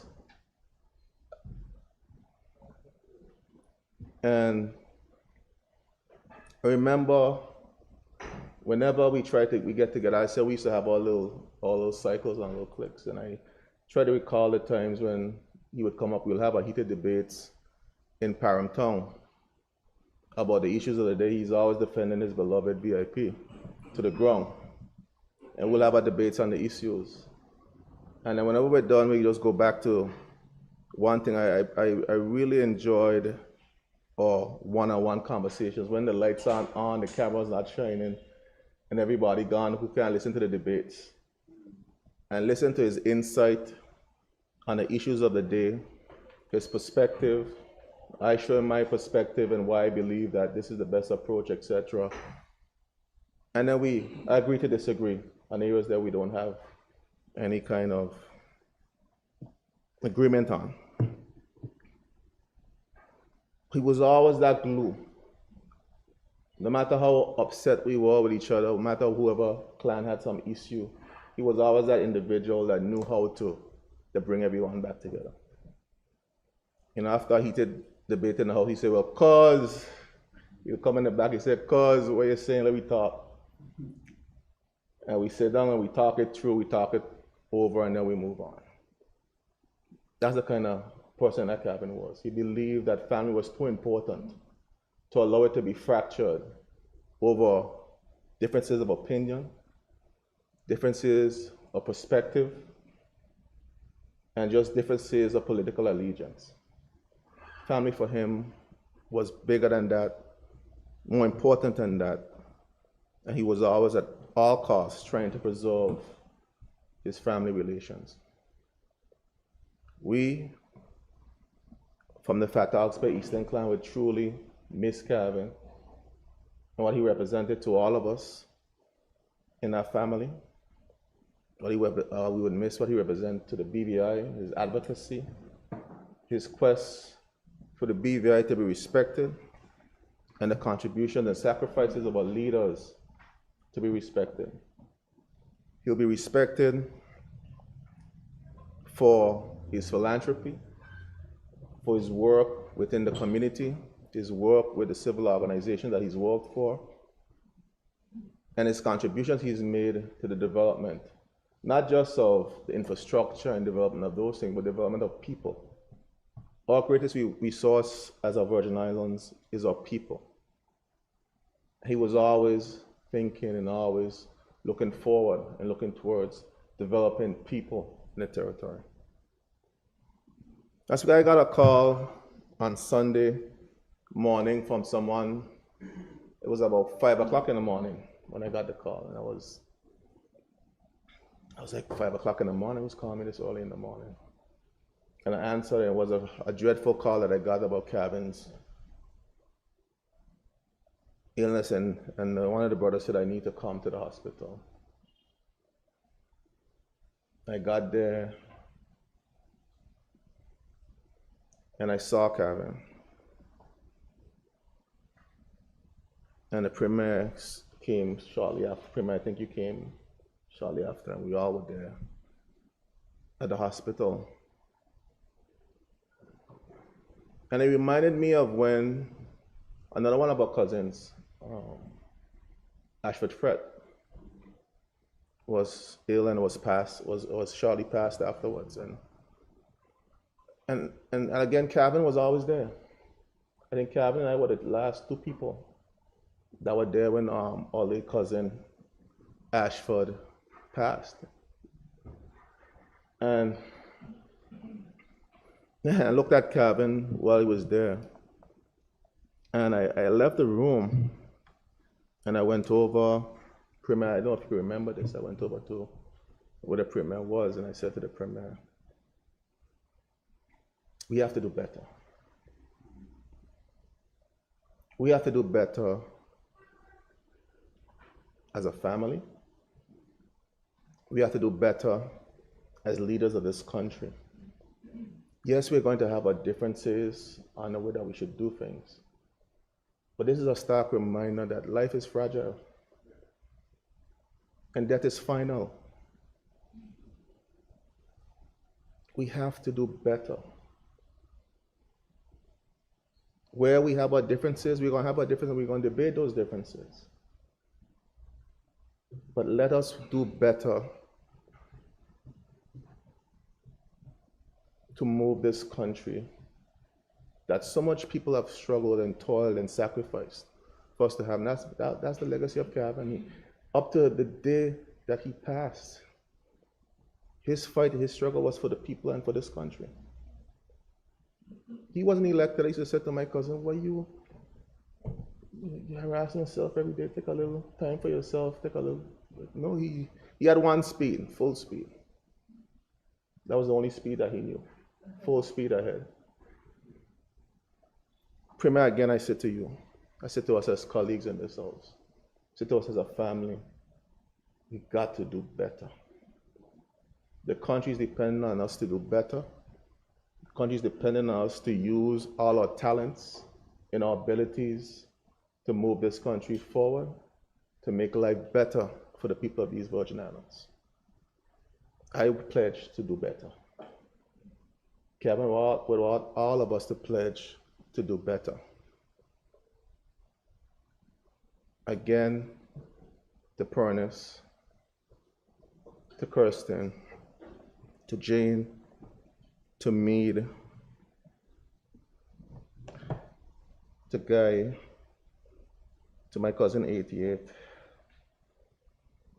to all the extended family. We will miss Kevin immensely. Kevin has meant a lot to many people despite our political differences. One thing never changed is our love as a family. And let's keep that love as a family burning as we move forward. We will miss you, cuz you have made an indelible mark on this house, on the political landscape of the Virgin Islands. You made an indelible mark on our family. We'll miss your broad smile and infectious personality at our family gatherings and our community spaces. We'll miss, I know your Lions brothers and sisters will miss your camaraderie at the Lions Club gatherings and all the things that you do as a philanthropist. May your soul rest in eternal peace. Thank you, Honorable. I recognize the member for the 3rd District, Honorable Julian Fraser.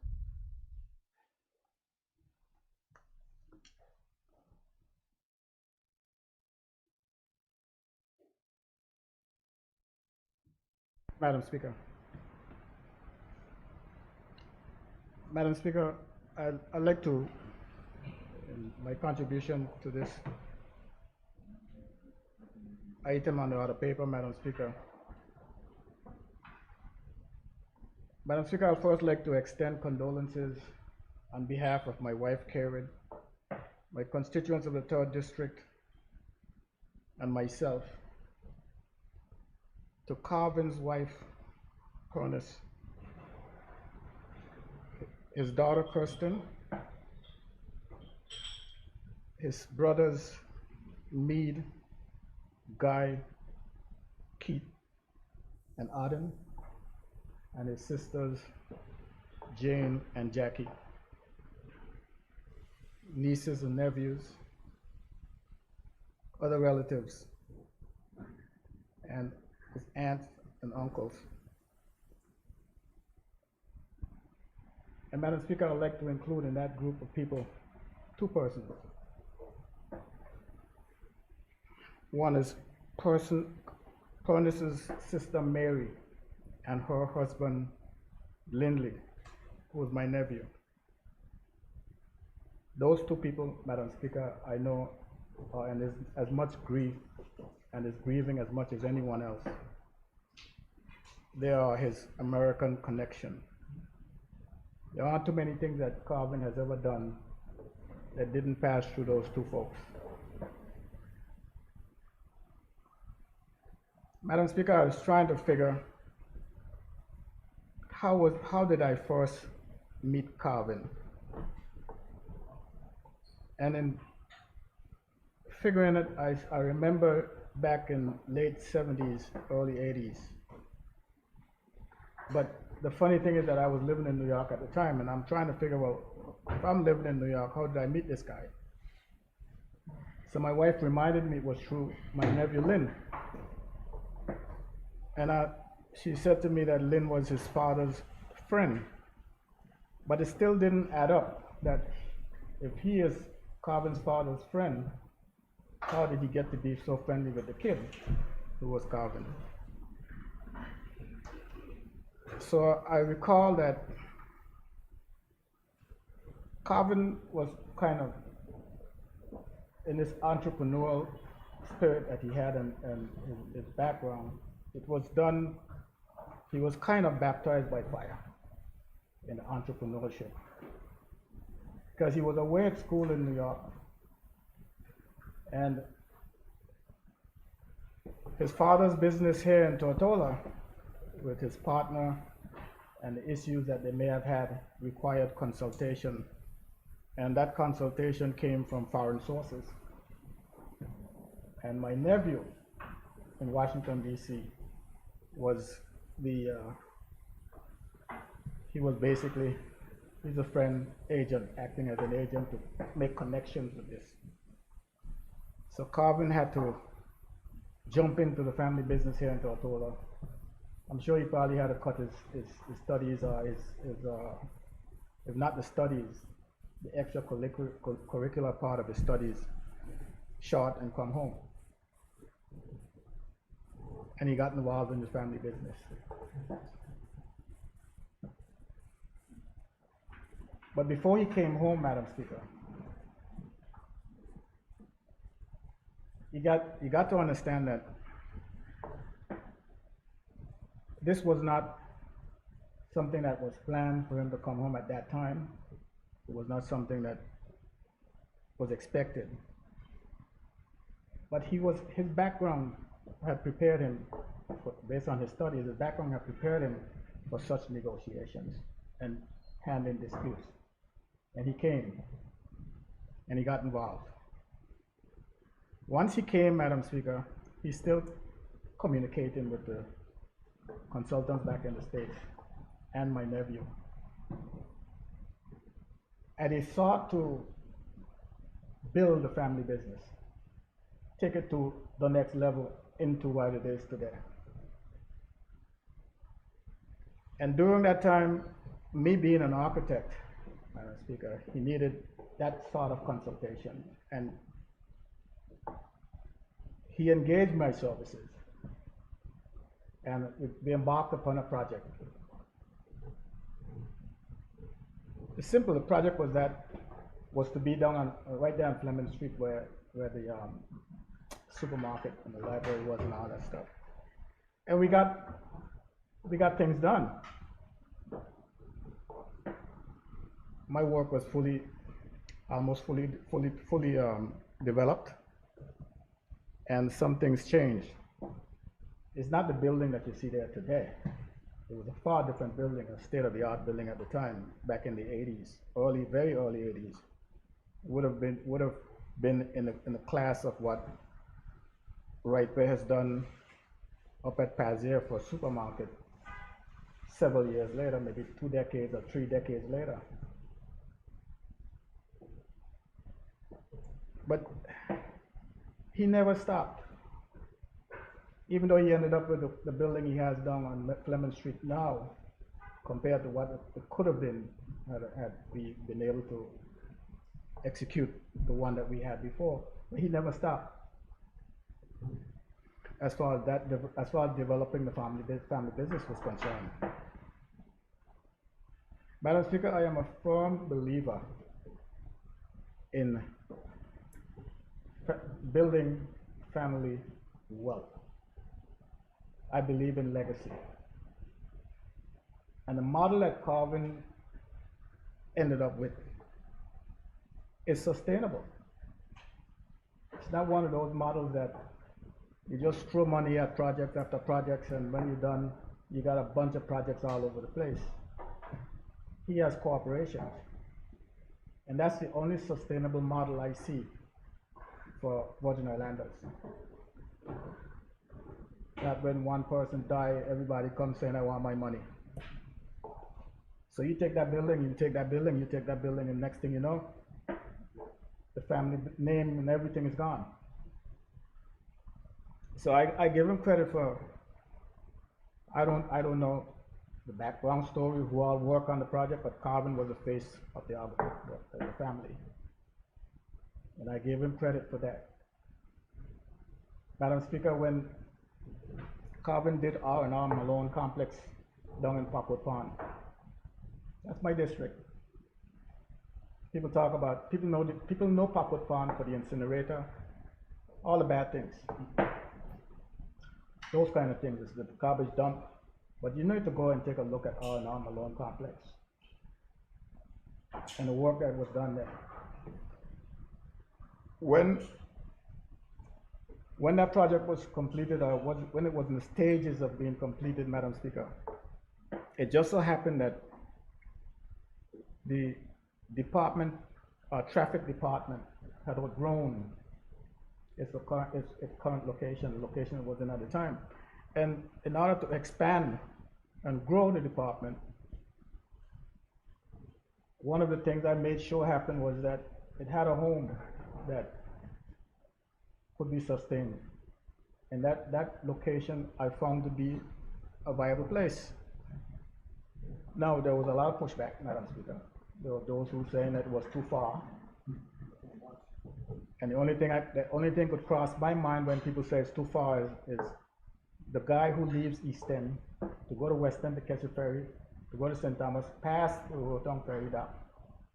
But yet, going to the Department of Motor Vehicle once a year was too far, so I didn't see the relevance. So I think that putting it down there was a plus, not just for the government, it was a plus for the development because it created an anchor. It draws people to the area. So I give Carvin credit for his foresight. And I want to say this, Madam Speaker. I want to say this to the family, that let it be a model that they can follow. Make Carvin's legacy live on by making sure that the things that he has started continue.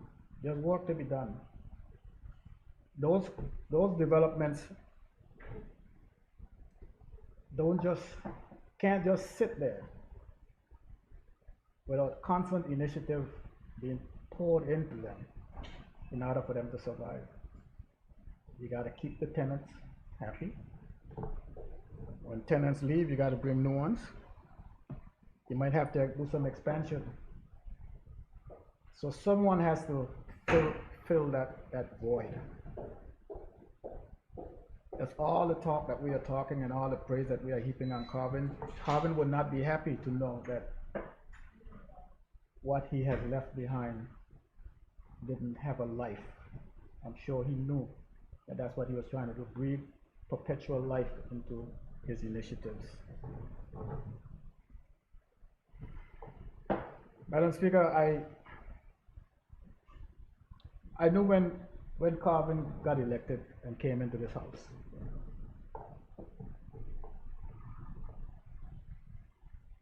he came into this house. I think when he got here, he felt in his mind that he was at home. Because when he looked around, he saw people that were familiar with him. When he got here, there were photographs lining the roofs, the ceiling, lining the ceiling on all four sides. Photographs of past members. It's not just the members that are now being posted on the walls that are present members. And when he looked at those pictures, I knew he felt at home. And given the size of the opposition at the time, the numbers were like 9 to 4 or something like that. So he had the numbers on his side as well. So that made him feel even more comfortable.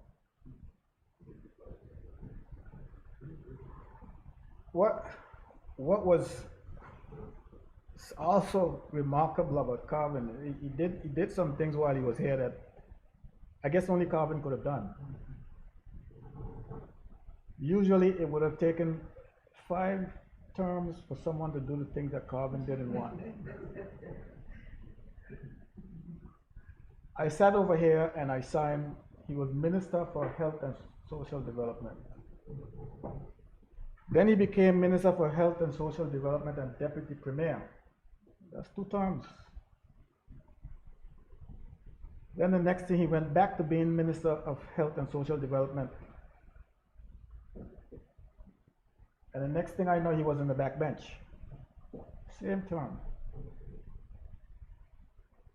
And after that, I was sitting on the opposition by myself. I was the whole opposition, 100%. I don't know if he felt sorry for me or what, but the next thing I know, he was over here with me.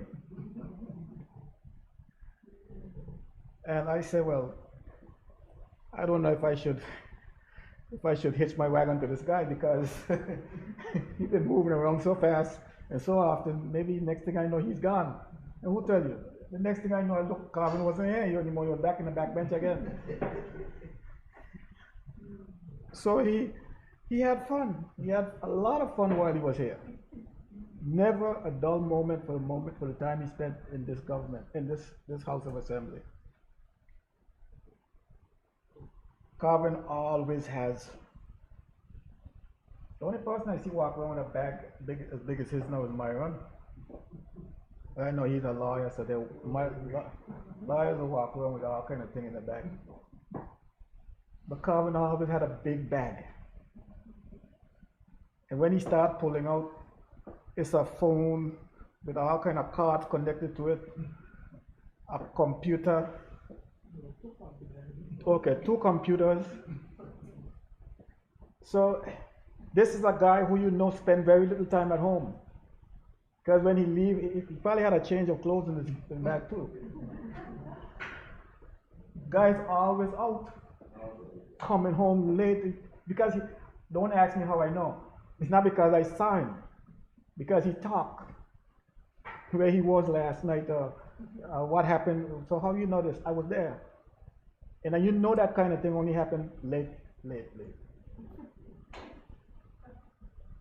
So he had a lot of fun, whether it was as a legislator or outside the legislature, just being a Virgin Islander. So when the member for the 8th district talked about him spending time on the sister islands and all that stuff, there was no surprise. No surprise. On the family side, Carvin's American family is part of my family. And we have spent family gatherings in Maryland, and we've spent family gatherings in Louisiana. Now, those are the greatest times that you could ever imagine. The bad thing about that is that you don't have time to have more. We always, when I speak to him, when you see him run off from here around Christmas time, he's heading either to Washington, D.C. or Louisiana. And I'm like, how was it? And he would tell me how it was. When are you going? Yeah, I want to go, but I want to go soon. I can never get the time, find the time to do those things that are most enjoyable. And the funny thing is that I'll never get to do that with him ever again, not here on this earth.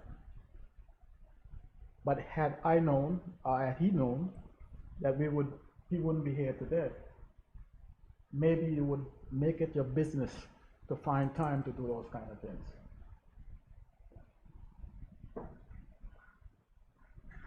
Finding time to do those kind of things.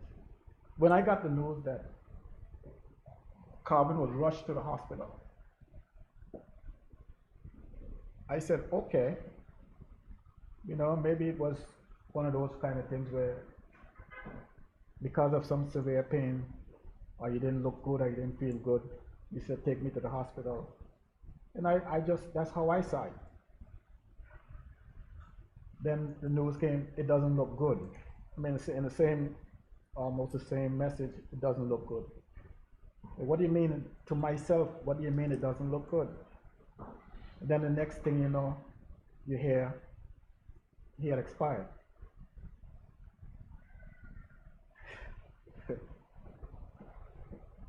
They said he was 63 making 64 this year.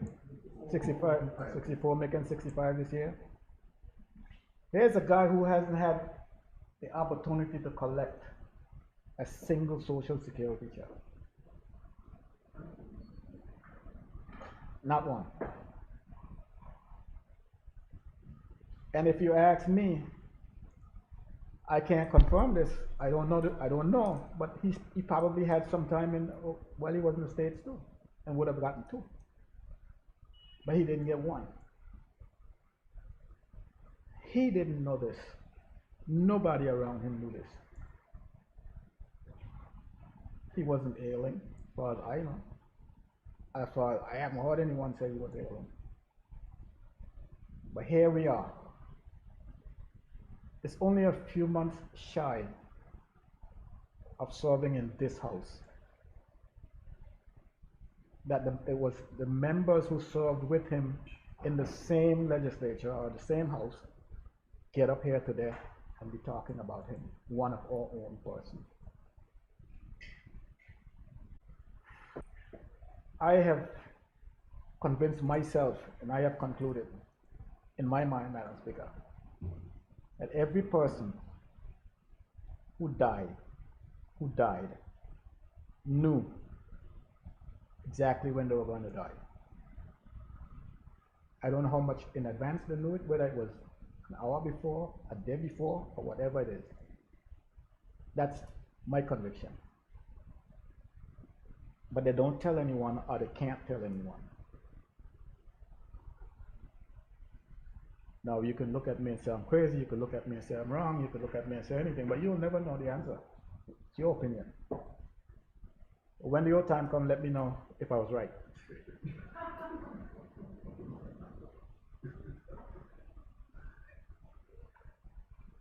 So, Madam Speaker, I just don't believe that's one of the reasons I believe that is I don't believe that that's the way life was intended. I think there's some notice that you get, and that's my opinion. So, Madam Speaker, this territory and beyond, because I know that he has been on programs throughout the Caribbean. I have a nephew in Bermuda, a legislator, who has this program, and I'm sure Carvin has been on that program once or more than once. So Carvin is known throughout the Caribbean. His position on self-determination, I can't say that I know it. I know what the Premier's position is. Just support wholeheartedly on self-determination. And I wish that more of us would do the same and not be so secretive about it, be more open about it. His One Virgin Islands program,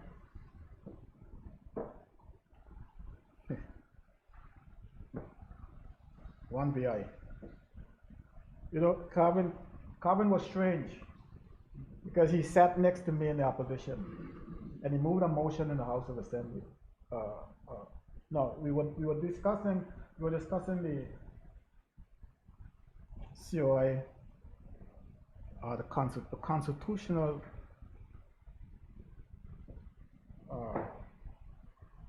the points of reference for the Constitution review.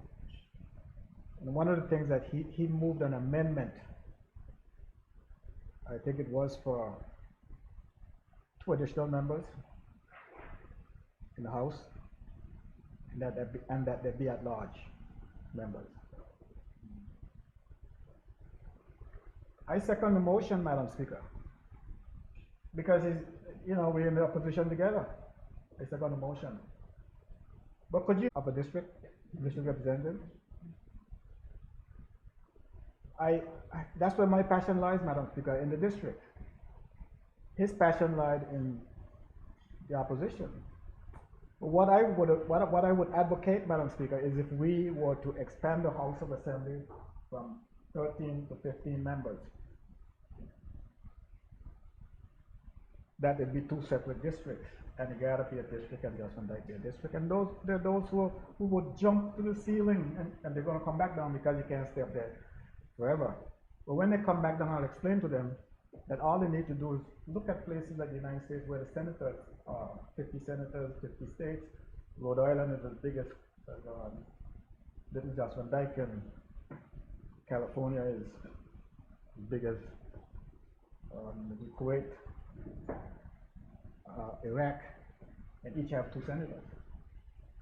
You will figure that out. The needs of Anegada are not the same as the needs of the 3rd district. Because I don't need a hospital in the 3rd district. Anegada needs that kind of stuff. I don't need a police station in the 3rd district. Anegada needs that kind of stuff. So if you're going to represent Anegada and you compare that person with me, that person will get more flack than I will for not being able to support his constituent, where I can tell you that just call the ambulance. They'll come. Just this or just that. So, Madam Speaker, those are, we had a political, we saw the politics in the territory through a different lens. And if I was to say that we should do away with the at-large system, which, by the way, when we did the constitutional review in 2007, that particular provision was off the table completely. That had to stay. Those four at-large seats had to stay. But if you want to come up with a system that will do away with the at-large system, you have to make accommodation for the people who are at large. Create a district and give each one of them a district. You do something. You just can't just ignore the fact that they exist. But that's not my department. Carvin went to just about every single meeting that the Constitutional Review Commission held, this last group of people.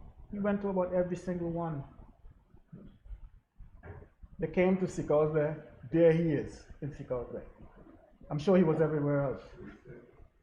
And the folks know him. They know him. They didn't call me to speak, they didn't call him to speak. But of course, we found a way to speak. You couldn't come into Sikosbe and me not make a contribution while you're there. Whether, you know, I had to make my contribution. Carvin made his contribution while he's there. I believe that's the same contribution he made in Easton, he made Anegada, he made Wajagada, Johnson Dyke. But his point, he wanted to make sure that his point was heard. And the level of tenacity that Carvin had, I don't think there are too many people in Tortola that have that same level. You can't shame Carvin. He has a point to make and he's going to make it. You can say what you want. Other people will say, I ain't going up there because those people are going to say, they'll start sucking their teeth, they're going to start doing this, they're going to start. Not him. And that's a characteristic of most people who are successful. I ain't coming uptown only to hear somebody tell me that come back tomorrow.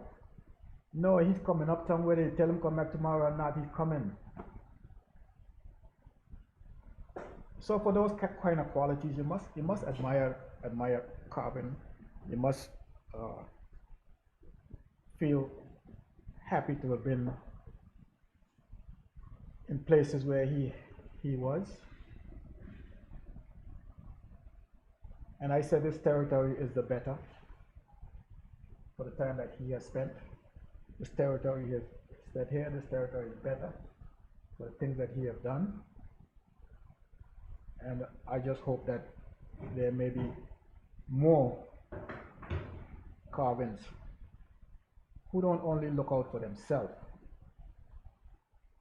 but they look out for the betterment of the territory in which they live.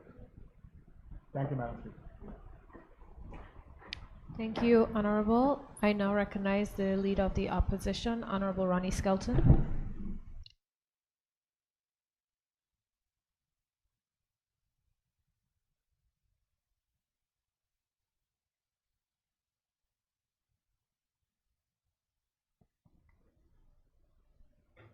Speaker. Madam Speaker, I'm the last speaker before the Premier wraps up. Well, just to correct that, Honorable, I believe the AG also wished to share. So Oh. I'm not sure if you wish to allow her to go before you wrap up, or if you prefer to wrap up. Go before. Okay. At this time, I'll recognize the Sorry. Attorney General, Honorable Don Smith.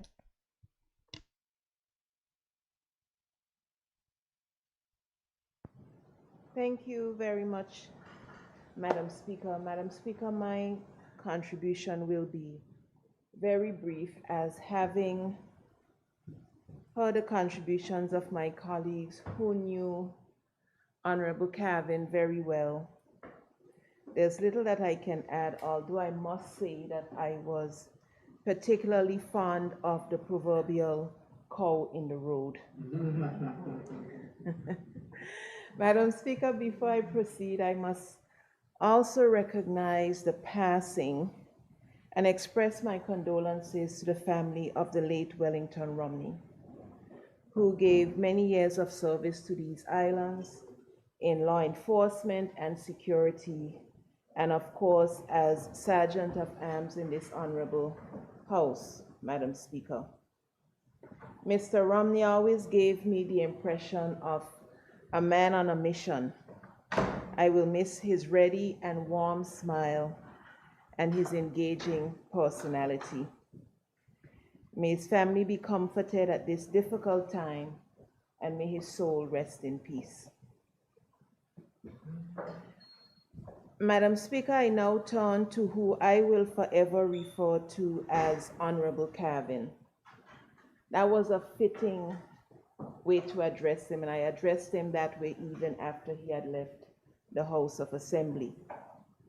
And it will come as no surprise, Madam Speaker, that Honorable Kavin was one of my many cousins.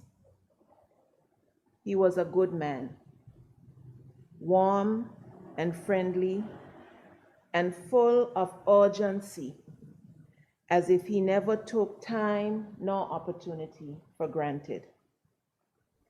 It's as if he knew that he would somehow run out of time.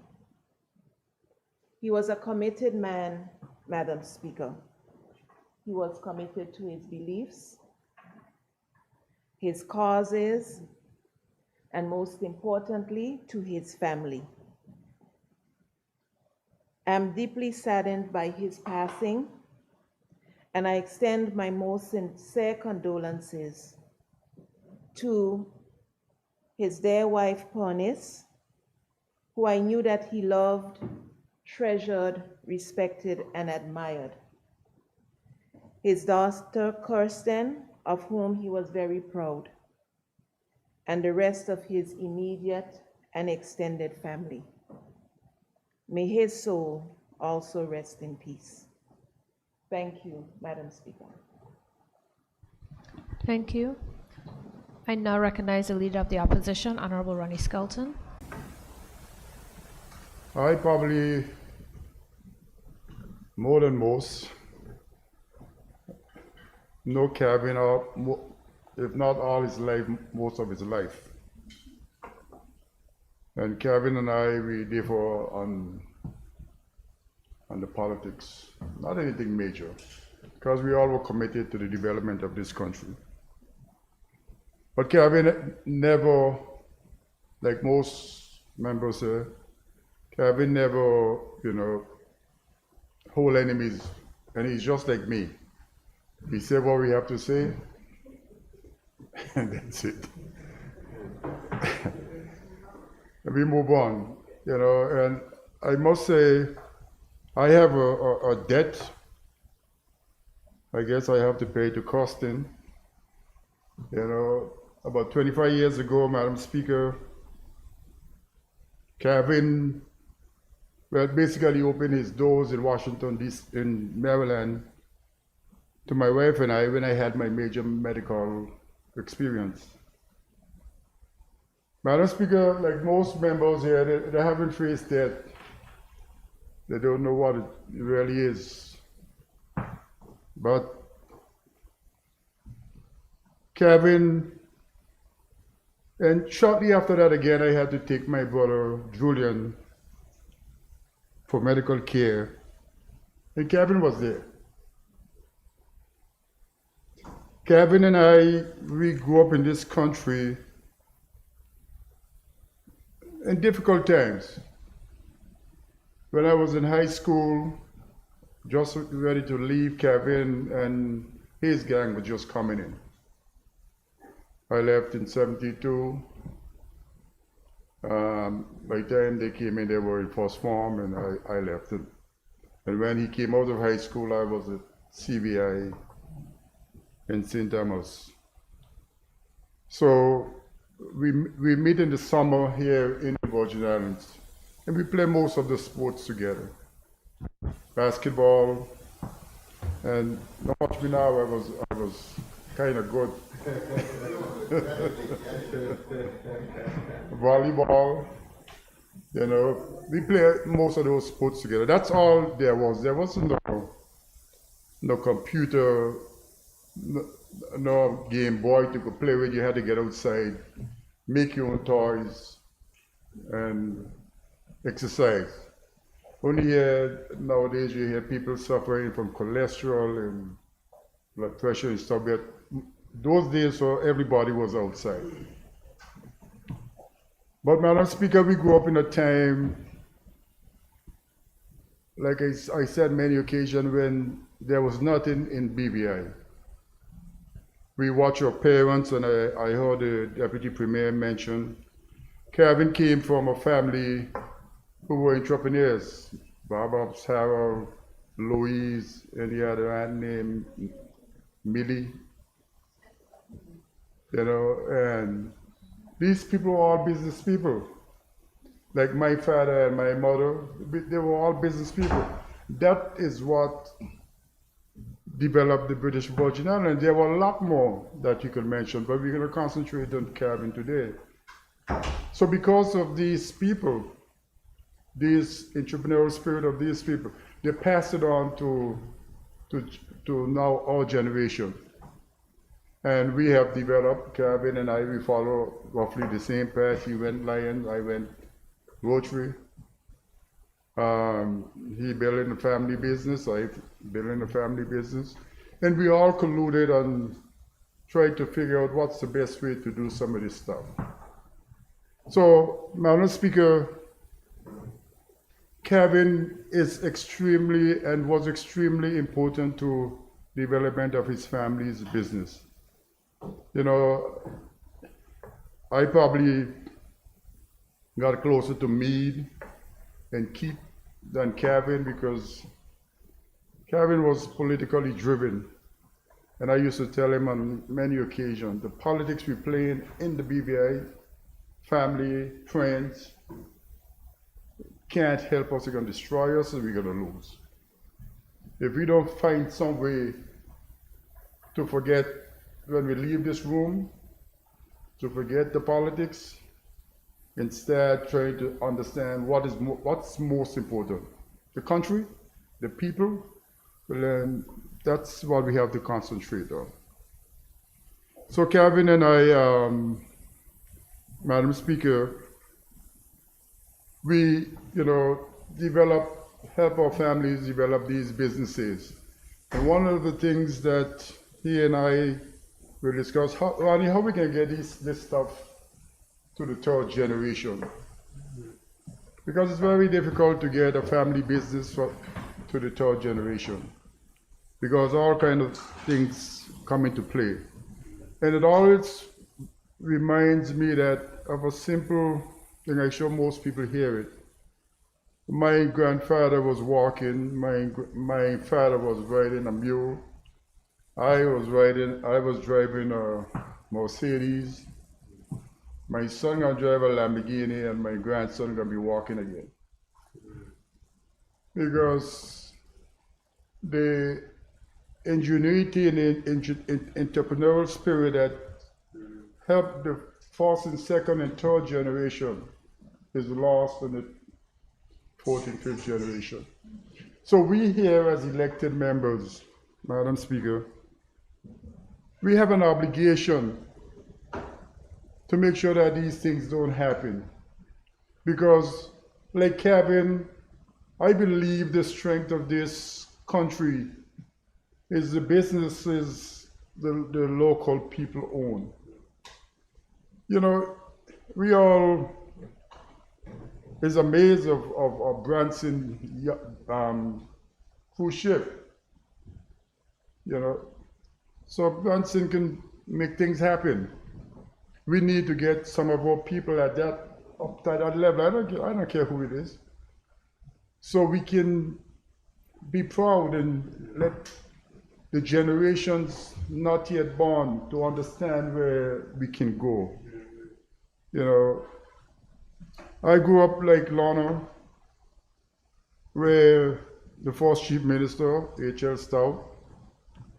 I consider myself a Virginia Party member back from the 70s to 1999. After Laverty, the first chief minister, passed away, it seems like we have lost the way. And the things that I learned from Mr. Stout and that I learned was the PS. We understand that the country is the most important thing. So we try to stay on that path, the country. You know, like there is a saying, I don't speak of it, that, where we go, soldiers come and go, but the Marines live on forever. So there's always a Marine. Some of us going to be snipers. Some of us going to be Navy SEALs. But all of us, to win this fight of self-determination, cannot be drunk soldiers. Some of us got to be different things, and we have to do our job well. That's how we're going to get where Kevin wants us to go. We all can't do the same thing. Some of us got to do different things with the same goal in mind. And if we do those things, we're going to be quite happy with the final analysis of where we want to be as a people in the country. Madam Speaker, Kevin and I, we are also linked because he has my nephews are his nephews. My sister is married to Keith, which is a brother from a different mother. Keith and I get along better than most brothers and sisters. You know, so Keith is like my brother. My mother had it, treated Keith like that, you know. And his nieces, Monique, Chantel, Taj and Gia, they're my nieces. When the politics happens, I try to stop them from basically getting angry with family members, because some of them support me, and they will. Sometimes I will want. They will lay down their life for me, and you can't tell them anything else. I tell them, no, we all family. Let us. When you get to the boat, you do what you have to do. Let us move on. So, Madam Speaker, we have come a long way, and we have come here today, and it's unfortunate. 3:45 when I look at my phone, I saw a call from my sister. I said, that day, I wasn't thinking anything. I thought she was someplace and she just wanted to know where I was. And I went to sleep, 6 o'clock, 5 o'clock, I see another, something is 6 o'clock, Keith wanted to know where you're at. So I got up, went to the hospital.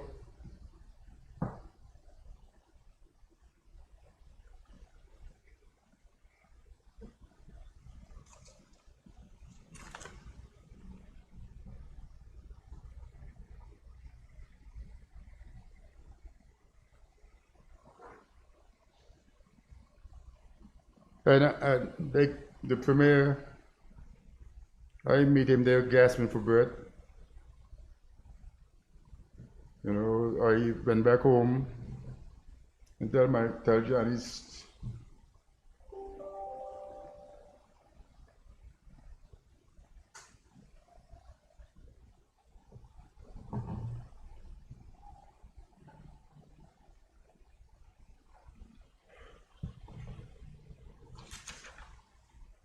I told Janice the only thing can help him is Jehovah. Because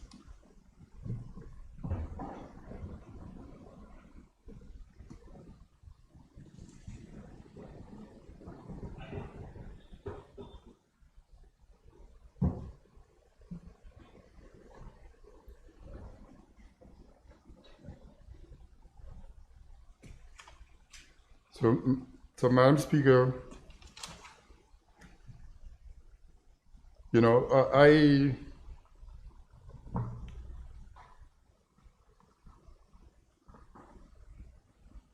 Madam Speaker, with those few words, I'll take my seat.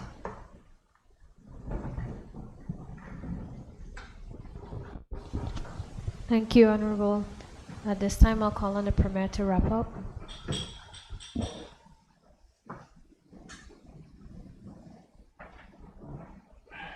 Thank you, Madam Speaker.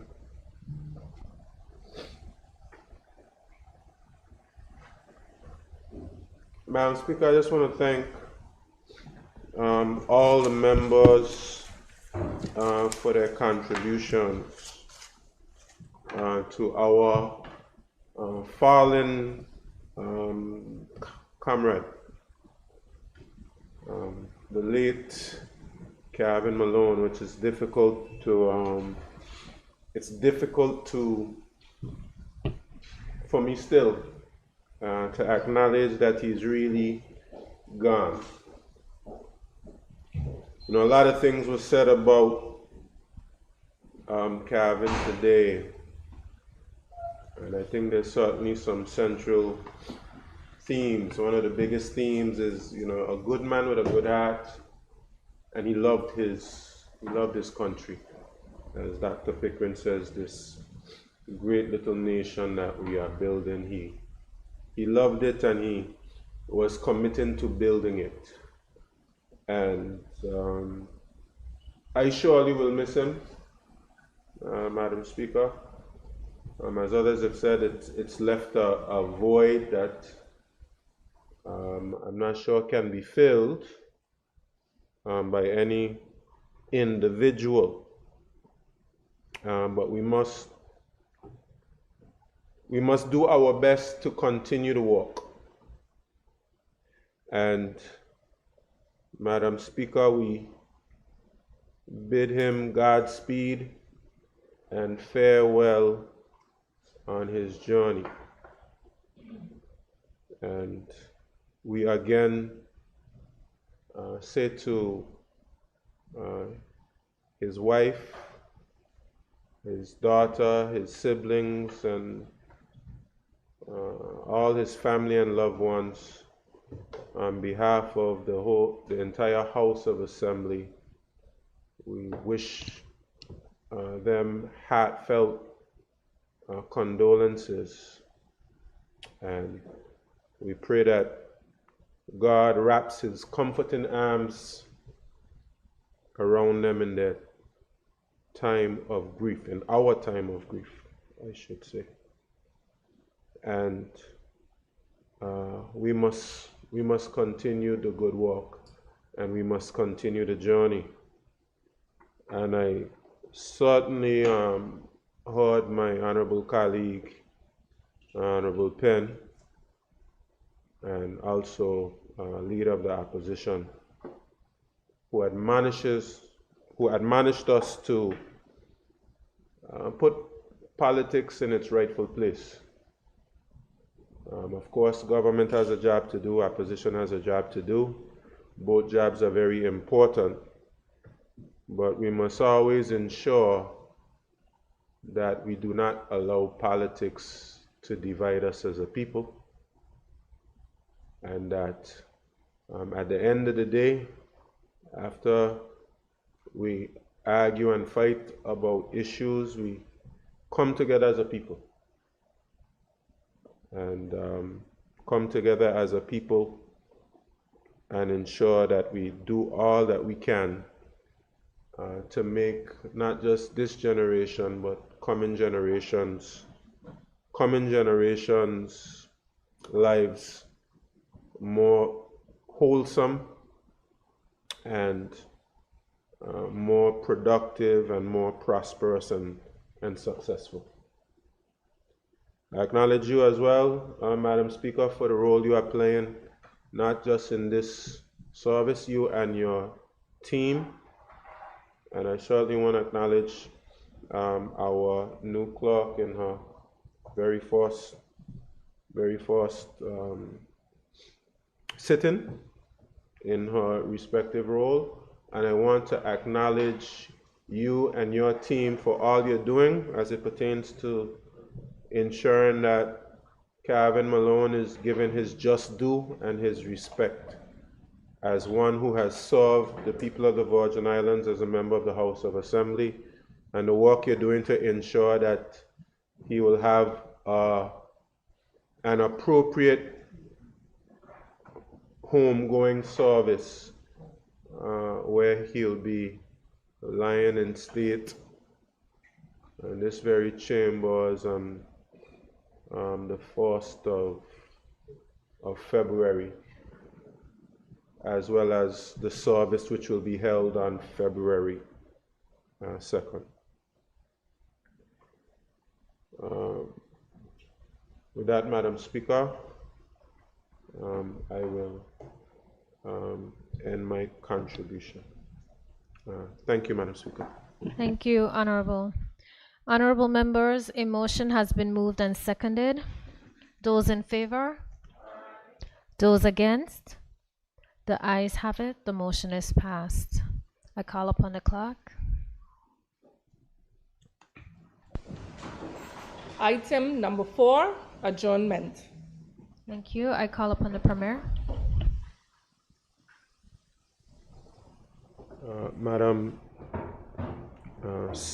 Madam Speaker, I move a motion to adjourn this House. Now we'll be returning here on Tuesday. I believe Tuesday is the 30th. Tuesday the 30th of January. Thank you, Madam Speaker.